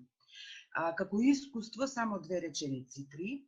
Како искуство, значи, Фондација за локален развој и демократија Фокусот Велес во 2008 година учествуваше како партнер на општините од Вардарски и Плански регион, 4 општини, меѓу кои што и градот Велес, и беше дел од процесот на подготовка на програмите кои што пред се одеа предходно на јавни расправи, на кои што учествуваа не само граѓанските организации и граѓаните, кои што ги даваа своите предлози. На база на тие предлози беа составувани програмите, а потоа и беше подготвуван исто така и буџетот на општината. Како граѓански организации, тогаш ние имавме многу поголем пристап во планирањето на трошоците на самата општина или на овие општини. Сега тој процес е забран, за жал, не можеме да издействуваме општините да се вратат назад, за жал, и да ги слушнат приоритетите, за да можат да ги подготват своите програми и за да можат да го испланираат буџетот според потребата на граѓаните и граѓанскиот сектор. Единствено во државата Северна Македонија, која што има граѓански буџет, е Министерството за финансии.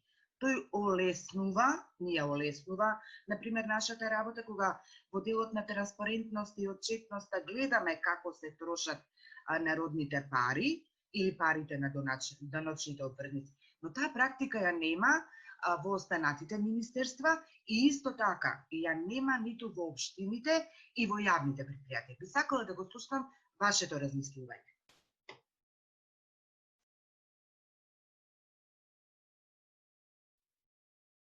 You are completely right. I explained in my presentation that not usually, but most of the time budget documents are difficult even for professionals to read, because most of the time they include only financial information and not the policy information. So it's very difficult to link the expenditures with the priorities that are set from the government. So it becomes like a not useful document. What you were referring, it's like, we call it the citizens budget document. We also produce it in Albania. I know that in Macedonia they are producing it, and it's pretty good. The citizens budget document includes actually information for the budget of the current year for all the sectors. So it depends on how the government has decided to structure the citizens budget documents. If it is structured only into sectors, then it has some kind of difficulties also to identify the line ministries that are responsible for certain expenditures. It is difficult to identify specific items of expenditures and priorities that are set within the budget of that year. So it depends on the government how they want to structure the citizens budget. In my experience, last year I helped the Ministry of Finance in drafting the citizens budget, and what I tried to do is like starting from a sectorial analysis to go to an item-based analysis of the expenditures, which could help practitioners and I mean citizens. I said it that if my mother can understand this, then it is easier for everybody else to understand it. Or if a 7-year-old boy that has started to read can understand what I have written, then it is easier for all the people, because we are all contributors in these public money expenditures, and we have to know what is going on with our money. A very important thing that you mentioned is that citizens' budget documents miss most of the time in the local government, which is a real shame, because before the citizens' budget at national level, at government level, I would put citizens' budget at local level. Everybody, every citizen of a municipality needs to know the priorities of the local government, how they are going to spend the money, and if this money, if these priorities meet theirs. I will give you just a simple example that has also to do with participatory budgeting processes that I mentioned even before. Last year, I think that Mirela and some other organizations, CSOs from Albania, were involved in participatory budgeting processes with a focus on GRB. Can somebody help me with this from Mirela CSO? Yeah. Yeah. No. And when Yeah. everybody made very good reports, the 5 CSOs that were involved in made good reports. I have a background noise. We did a report for women in science, technology, math, and engineering, STEM. So, yeah, it was a very, very good process, in fact. And in my opinion, without analyzing the budgeting from the gender perspective and recommending to the governments, we will never achieve any kind of our objectives for gender mainstreaming into the strategies, objectives, public financial aspects. And this is also important for the local government. Absolutely. Involved in the same activities. They were involved with the local governments, with the municipalities. They followed the process of participation of the citizens from the beginning phase, from the starting of the discussions from the planning phase of the budgets to the approval of the budget. And when we saw the report, when we analyzed the report from the CSOs, there were a lot of things missing, but it was not it was not missing because the CSOs did not write them in the report. It was because the municipality did not provide the right budget information to the citizens and to the CSOs. So public participation has its own rules. So you cannot just make a call for public discussion just half an hour before the discussion is taking place, without even saying that. I mean, these are practical guidelines, but are very important for ensuring the participation of everybody. And then you have to ensure that women and men, citizens of this municipality, at least equally participate, but not only sitting there, but actively participating to the discussion. Just a couple of months ago, I ran through this document from one municipality. They were saying that one of the priorities that were set from the municipality for 2020 was the constructing of the football field in the municipality. And they listed down all the public participation discussions that they had done in the municipality, and the agreement, the mutual agreement of all the participants, of the citizens, on investing in such a public structure. But if you look at the figures, you see only that there were 300 people participating in the discussion. There is no gender disaggregation of the participants. So you don't know that if it was men or women discussing on this public priority, because if it was also women, maybe they would address another problem, which was the daycare services for children in that municipality, or health services for new mothers in that municipality.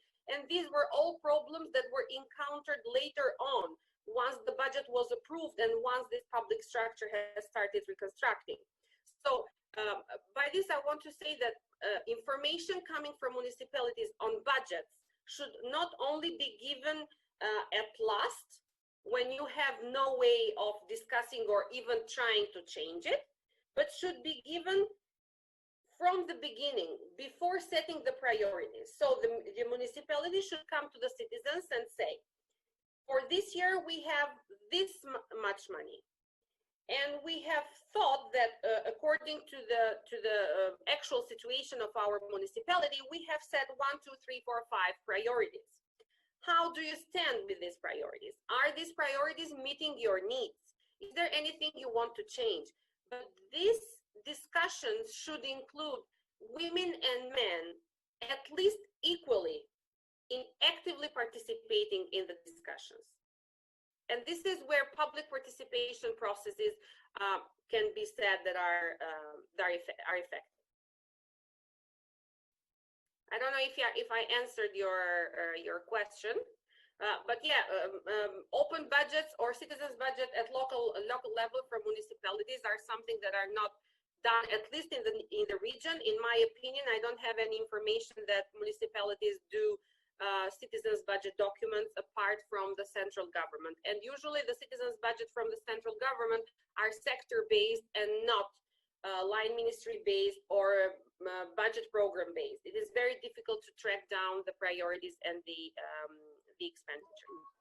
Larina, I want to add something. Yes. That's why to the participants, that's why I gave you the exercises, the exercise that you did. The exercise, the aim of the exercise was that you be able to look into a certain sector, because we are missing this gender analysis from the sectorial point of view. And in the presentations I saw, and you of course noticed, that there is not a clear from our governmental institutions, a clear data or informed data for the policies and strategies that they are using in a certain sector. Also, we're missing this that Larina we're talking to you, the discussion with the public, or the discussion with the public, and even in the municipality level, is being done in a very short notice, just to fulfill the some criteria for the consultation law, for example, law on the consultation and information, and that's it. It's not really structured and informed, and these are the things that are missing. And that's why somehow we have heard from our politicians that, oh, sorry, we thought this in a wrong way, and we have to arrange it again, because they have not discussed this based on assets that each municipality or certain sector has in each country. So it's very important that you as NGOs being involved in such analysis, that when you go for consultation during the budgeting processes or other processes that they will require your opinion, you have information to give, and you have recommendations to give to them based on your findings. Something very important that I wanted to emphasize. I remember, I don't know if Maria is with us. Maria? Okay, anyway. It was like 2 or 3 years ago when we were taking part in a board meeting of the UN Women, where we were working at that time. And I remember Maria giving an example from CSOs participating in changing the budgets of a certain municipality in Macedonia. And she said that we were in a bad timing because the budget was already approved and it has already started the cycle and everything else. And I remember telling her that when it comes to budgets, there is not bad or good timing for positive pressure, for positive actions from the citizens. So you can start your positive action even in the middle stage of a budget, when it has already started the execution or the accounting of the budget. The only important thing is that you are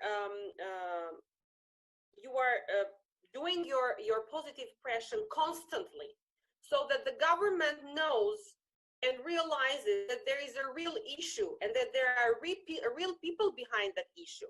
There are real people addressing this issue. So don't look at the budget cycle only as the one that starts in January and ends in the 31st of December. It's a whole cycle where you can intervene. If you have a certain information that something is wrong in one certain sector, try to address it anytime. But please use the data, because one of the things that the government is lacking, not because they don't want to use it, but because they don't have the data, are gender disaggregated data on specific sectors. Usually when I work with aligned ministries in all the countries that I've worked, one of the biggest concerns has been gender disaggregation of information. So how can we plan? How can we make gender aware, gender sensitive plannings of the budget if we don't know that there are any kind of inequalities in certain sectors? So gender disaggregation of information is crucial to a proper analysis. And if you have this information, provide it to the government, because they don't always have it, either because they don't have the funds to make the surveys maybe, or to find out data, or because they are not willing, or they don't have any information that there is an inequality in a certain sector. So gender disaggregation of the data is very, very important when it comes to planning and all the other phases of the execution. As we were talking about budget execution, it would be very interesting to find out at the end that if we plan that like 500 euros we're going to be spent on subsidies of men farmers, and 300 we're going to be spent in women farmers. At the end of the budget execution, it would be interesting if this ratio is still available or it changed. If it was really 500 men benefiting, or it was 800 men and 200 women. So it's not only the gender disaggregation of the information, it's not only important in the planning phase, but also very important when it comes to the execution, to the monitoring phase of the budget, to find out who the real beneficiaries of those public money are.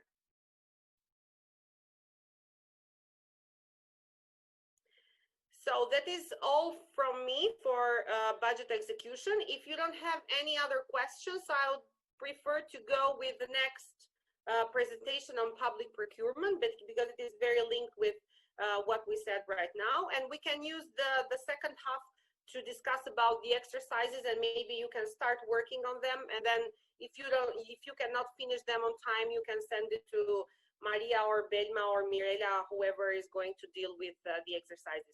Mirela, can I go on? Belma?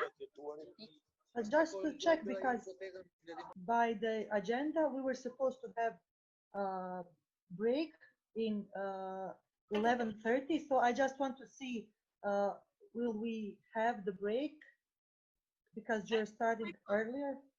As you prefer. No. I'm asking because if participants had something planned, so we can.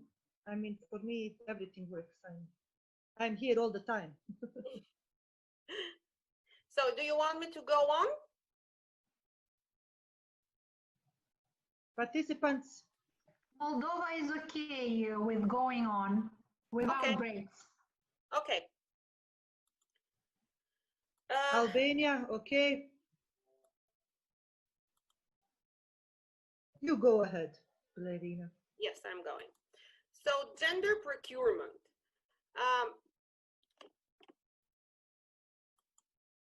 First of all, as you have heard about budgets, it's not a different procurement, public procurement only devoted to women. It's a procurement seen with gender lenses. So it's a gender aware, it's a gender sensitive procurement. It's a gender aware, sensitive spending of the public money. What are some of the international standards that are linked with gender procurements? First of all, the Beijing Platform for Action had several recommendations related to public procurement and gender equality that includes, and I will read exactly how it is written in the Beijing Platform. Actions to be taken by governments, review, formulate if necessary, and implement policies including business, commercial, and contract law and government regulations to ensure they do not discriminate against micro, small, and medium-scale enterprises owned by women in the rural and urban areas. I should say that this is only the starting point. And it's a starting point because this only aims to ensure that women entrepreneurs are equally represented when it comes to public procurement calls and are equally evaluated when it comes to giving those public money to be spent. As you see, I have bolded some of the words.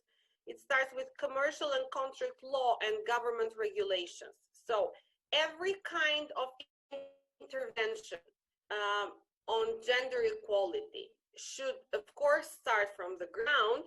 But if it starts from the legal framework and in the institutional framework, at least it makes it obligatory for the government to commit to such regulations. So the first thing we should pay attention when we talk about public procurement is to see either the regulations, the government regulations are somehow gender aware or are totally gender blind. How can we define gender procurement? It's like a public procurement contract should always be awarded in observance of the principles of equality and non-discrimination, transparency, competition, and a flat rate basis. This definition, it's not very gender aware, to say the truth. It's more like gender neutral because it only includes principles of equality and non-discrimination without putting the emphasis on gender. So it would have been better if we said in observance of the principles of gender equality and non-discrimination on gender, transparency, competition, and flat rate. But anyway, this definition includes how a gender procurement should be done. Some of the principles that should be included in the gender procurement regulations are: the candidates and tenderers should be treated in an equal and non-discriminatory manner, meaning they should be gender equal and non-discriminated because of the gender. Free competition and free movement of goods and services should be warranted, because sometimes we have also problems when it comes to import-export issues for small and medium enterprises owned by women. The award of the contract should occur in a transparent fashion, so everything should be public, should be published in the web page or any other document of the public institution that is calling for the procurement. So what can civil society or citizens in general look in a public procurement call when it comes to gender, to find out if it is gender aware or gender sensitive or gender related in any how? First of all, the first question you should ask yourself when you read the call is the call gender sensitive? So you should pay attention to the wording. For example, is it only people, is it only men, or is it men and women? Wording is very important when it comes to written documents, because you don't have any other choice to find out if it is gender related or no. It's only the wording that makes the comparison between a gender sensitive document and a gender blind one. What is the relevance of the project is the second question we can ask. So, and we can break it down in a lot of others. For example, does it influence in any way the gender equality situation of the sector of interest? I don't know if any of you have ever heard of RIA, Regulatory Impact Assessment, in any of the countries. Do you know? Yes, we do. You are from Moldova, yeah. Yes. So, have you ever seen a document that has like a piece of legislation that has a good RIA behind it? Occasionally, yes. Yeah. So, for example, in my experience, one of the things that is really missing in the RIAs, even though it is non-discrimination or social awareness of the pieces of legislation that is included in RIA, they are not very gender aware. There is no specific field where you can make a gender analysis of the certain sector. No, they are not even human rights based, so yeah, sometimes it's not even human rights based. So maybe this is the case where practitioners or experts or civil society can influence the government to include gender analysis. So pieces of legislation and the analysis behind the pieces of legislation that are taken to the parliament or to the government should, at least where possible, a certain gender analysis to find out how these legislations, how these regulations are going to influence, are going to change differently the life of women and men in this country, because you cannot put all the people in the same box. This is the problem with most of the public procurement documents that are produced, because there is not a gender analysis behind it. As I mentioned before, the example of the football field. Yeah, it's a good public structure. It's going to be beneficial for the whole city and so on. But was it really necessary? How is it going to influence the life of women and men differently in this city? So the question is very important to be answered, and of course it needs a lot of analysis, like the analysis you made in the beginning of this session that was based in different sectors. This time you should make it focused on a certain project. A third one, and a very important question you should ask to the government when it comes to public procurement is that, is the project publicly discussed and agreed before the call? It is very important, and not always it is done by the government, that the calls are advertised to the public and nevertheless are discussed with the public. So you should dig deeper in the whole consultation process and find out if they are real consultation processes or they are just written in paper and signed by some government guys and just put there for the sake of doing the project. If the project is publicly discussed, what was the level of participation of women and men in the public hearing for the project? How are the proposals coming from the men and women participating in the hearings included in the call for proposals? Because there is the case where you make the public calls, you make the public hearings, the public consultations. Yes, of course, you ensure the equal participation of women and men in those consultations. They discuss about the projects or the issues they are called upon, but nothing of their discussions or their proposals are included in the final document. So it means that it's not only a fictive process of public participation in this case. So you should go deeper and find out if the proposals and the discussions of the public were really included in the final document of the procurement, of the proposals. If there is none of these cases of above, you should make an analysis of what are the reasons behind it. For example, is the goal gender sensitive? Why is it not? Is it because the people, the public officials behind it, the ones that wrote it, are completely gender blind? And maybe the first proposal you can make is that they should take part in gender awareness raising campaigns or gender awareness raising capacity buildings, and so on. And what's the relevance of the project, and does it influence in any way the gender equality situation? If there is no ratio behind it, it's because probably there was no any gender analysis behind it. And this is the second proposal you can make, to make a thorough and gender-related analysis of the sector or of the impacts of this project in that certain sector. And then we go with the public participation that we discussed in thorough before. What are some of the prerequisites for gender procurements? First of all, is the public procurement legislation in gender? So if you don't have it in the legislation, it's most probable that the public official will say it's not written anywhere, so I don't have the obligation to include it in the call.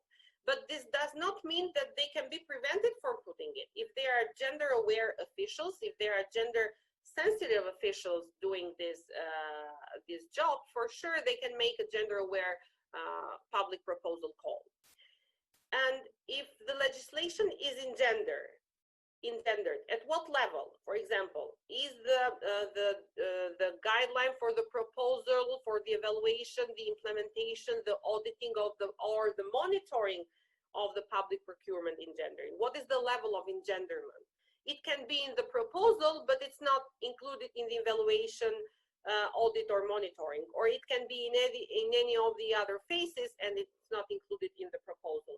So to my opinion, the most important stage of engendering a public procurement project is the proposal stage. If the proposal is gender aware, then you have good chances that the whole project is going to be gender sensitive. And if the public procurement legislation is not in gender, is there any flexibility for engendering the procedures? So the legislation might be gender neutral and can be easily shaped accordingly. So it is not, there are no confinements to the engendering of the legislation.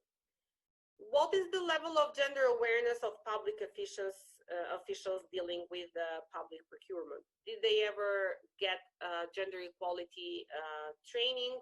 Or does the public administration usually they get gender equality trainings? Because it is very difficult to ask completely gender blind people to make gender aware or gender sensitive documents. No gender awareness of public officials means that there are increased difficulties in engendering the public procurements, because any kind of proposals you can make for engendering either the legislation or the whole procedures, you will find yourself talking to the walls because they will not understand you, they will not even listen to you, and neither apply what you are proposing. So here we were at the prerequisites for gender procurements. So what are some of the questions that we should ask before starting a gender procurement? And then we go to the evaluation of the proposals. First of all, is the proposal briefed on relevant gender issues and provided with background documentation, including literature and documentation relevant to gender equality issues and national, international policy documents on gender equality? And this is some piece of that RIA document that I mentioned before together with your colleague from Moldova. So if the proposal is very well structured and includes a well-defined gender analysis of the sector that the procurement is addressing, then it could mean, it's not a must, but it could mean that it might be a good proposal. Is the project team gender balanced? Do the team members have an adequate level of gender expertise? And sometimes I have the example that I gave you before of ICT was something that I heard from a big businessman in the US. And he was asked to comment one of his decisions on hiring 95% of his staff as men. And he said, well, in the construction services and in ICT, most of the available people are men. So I cannot hire women because there are very few of them. And the few that are in this sector are hired from other companies. This does not make my company less eligible from doing this job. And he was right, because there were very few women exercising in that kind of field. So the gender analysis in this case should go a level down to the education and to the reasons why girls do not participate in this kind of exercises, in this kind of education courses. Does the proposal include sex disaggregated data and gender indicators? And this again is one of the most difficult things to find in the public documents, also when it comes to proposal for public procurement, because it is very difficult to find information on women and men benefiting or suffering from a certain situation in a sector. How do the team members propose to measure the different impacts of activities and interventions on women and men? It means that the team members of the proposing body should have some kind of background on gender analysis. I know this is very difficult, but this is where gender-aware CSOs can come into place. You can help them out in drafting gender-aware measures and gender-aware analysis. Will the views of female beneficiaries and other stakeholders, such as gender experts or women organizations, be sought? In this case, maybe you can start from a report or a document that was written from some kind of gender experts or international bodies on certain issues that should be addressed. I remember that some of the participants this morning, I think the first one was referring to the SDGs, to the Sustainable Development Goals. Usually SDGs are the easiest standards to be called upon when it comes to public procurement issues. Requirements for engendering the implementation of the contracts. This is usually the last part of the public procurement. It's the phase when you sign the contract with the company. There should be a gender balanced composition of the project team and beneficiaries, balanced presence of women and men in decision-making positions, which is very important because it's not only the discussion of the issues that should be gender balanced, but also the decisions that are going to be taken should be gender balanced. Specific analysis about gender-related concerns in the project and their reports, like mapping of the situation of women and men in the concerned areas, making a thorough gender analysis of that area, elaboration of gender-specific objectives in line with the latest findings and with the objectives of the call, explanation on how these objectives have been achieved.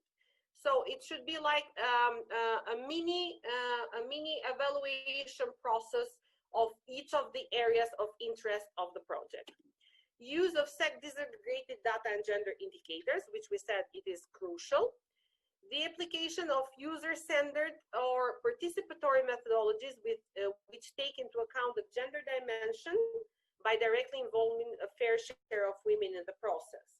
And preference should be given to women when hiring staff in male-dominated sectors. I have my comments on this last part, and we discussed it thoroughly again. But when it's possible, women should be evaluated, should be preferably evaluated in sectors that are male-dominated, so they can have their share of possibility to enter the market also in such sectors. I have given you here one example from Switzerland, and you can read it in after the training, and maybe you can also use it as an example in the exercises that we're going to make. Yes. Hello, anybody was talking? Hello? No. Okay. What are some possible ways to exclude companies regarding to gender issues? For example, failure to abide by the law on equal opportunities. It should be explicitly stated in the contract or in the announcement that the infringement of the social legislation to which reference is made will be considered by the contracting authority as a serious shortcoming in the execution of the parties' professional duties. For example, now in Albania, we are trying to change the public procurement legislation and trying to include in one of the possible exclusion recommendations the abidement of gender equality law. So gender equality law should be one of those pieces of legislation that should be taken into consideration while drafting the proposal, implementing it, and executing the proposal. Equal opportunities should also be seen as an equal condition for the performance. They may relate to objectives such as training the long-term unemployed and young persons. Usually in the countries, especially in the Balkan countries, you see that the economic aid schemes, when you make the exit strategies from the economic aid schemes, most of the times companies are urged to hire people that are coming out from these schemes. And if they train those people, if they put it in the labor market, it means that the government can give some kind of subsidies and help them in their business. So maybe this can be like an opportunity for women and men to be hired equally in certain sectors. What are some exemptions to this rule? If the market research reveals that a particular performance condition is not feasible in practice, it is advisable that this is not be used. And this is the case when we said, for example, like in the construction sector, it is difficult to ask to a construction company to have an equal representation of women and men in their staff. Because we know that most of the constructor companies hire men, they are only men working in this sector. But this should not be considered as a rule to exempt the company from applying for the project. This is another example from Italy. Examples for performance conditions concerning equal opportunities also outside the labor process. For example, the contractor undertakes the abide by and apply all provisions of the equal opportunities legislation and the non-discrimination legislation at the workplace and in its policy. So the contractor, first of all, should be asked to apply gender equality regulations within his staff, within his company, and then asked to abide to this legislation in performing the project. The contractor undertakes to ensure that all communication in the framework of contract, sex stereotyping, and is gender neutral as regards both images and language. So all the publicity that is going to be used should not be sex discriminative, should not be gender discriminated and discriminative. The language that is going to be used, especially in the publicity or in different written documents that are going to be produced, should be very gender aware and non-discriminative. There should be a balanced representation of the sexes in the composition of its team, where possible, of course. Attention is given to a balanced representation of the sexes when experts are consulted or when support groups are assembled. Both male and female target groups are involved when needs surveys, needs assessment, preliminary studies, empirical research surveys. So when you make the gender analysis of the sector, try to include as much as possible equally men and women, boys and girls in the analysis. All the statistical data collected, drawn up, or ordered in the framework of the contract are broken down by sex, and that this data should be subject to a gender analysis. And this is very important not only in the planning phase, but also in the execution and in the final implementation phase, to see not only how this project is targeting women and men differently in a certain sector, but how actually those women and men, boys and girls, benefited from this project. This was all by my side for public procurement. I tried to go as fast as possible so you can still have your break till 12:30. If you want, we can take the questions now or continue with the questions after the break.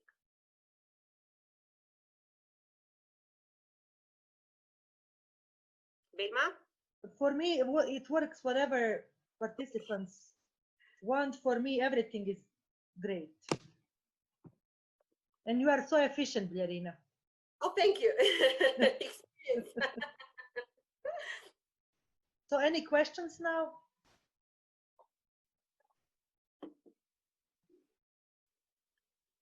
It seems no. So think about the questions. If you have them, you will have opportunity to ask if something's come up. So we see in 1 hour, okay? At 12:30, we are back. Yeah, because of the time difference, not everybody is 12. Okay. So that's why I say Okay. in 1 hour. Okay, so see you in 1 hour. This will stay open. Yes, so you can leave or enter, whatever. Okay, thank you. See you later. See you later. Bye-bye. See you.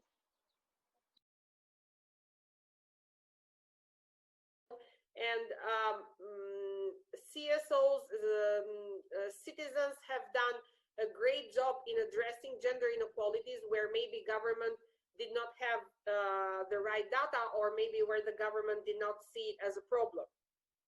That's why I mentioned in the beginning that CSOs are a very good source of information, first of all, a very good source of data, a very good source of advocacy. And there should be, CSOs should not be seen as, let's say so, enemies of the government, but as cooperators. CSOs and governments should work together to address not only gender inequalities, but all other inequalities, all other issues that are in our society. So I hope I have answered your question, even though I haven't given you a practical example, because there are so many many, and in the presentations that maybe will be sent to you later, and also in the written document, in the Word document that I provided earlier, you have some examples from different countries, especially from Switzerland, Belgium, and Italy, that deal with public procurement, gender public procurement.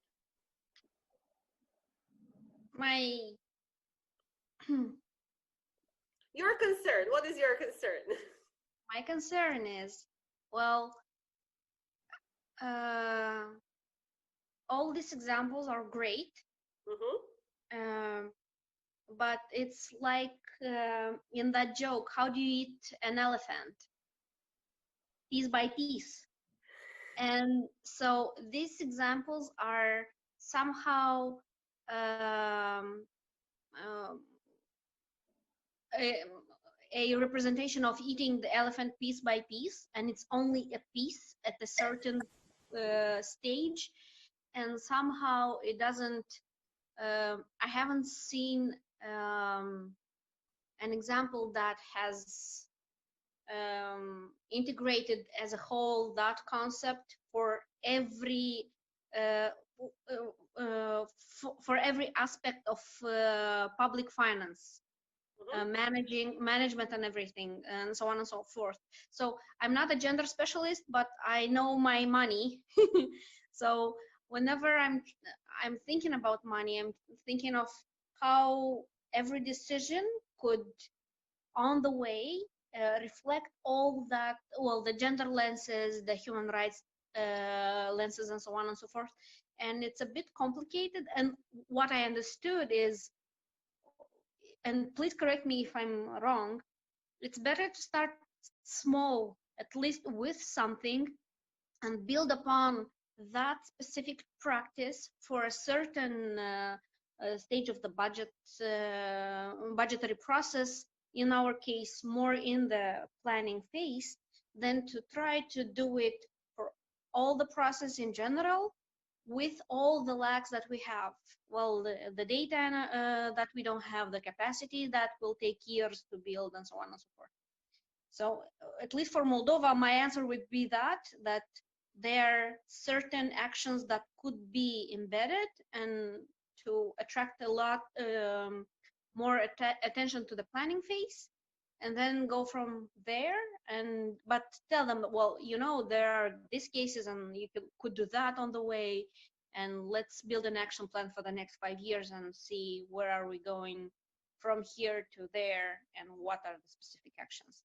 Because actually, if you see at the definition par excellence of gender budgeting, gender responsive budgeting, it means that you should include gender lens, or you should see with gender lenses all the phases of the budget, starting from the planning phase to the execution and monitoring of those budgets.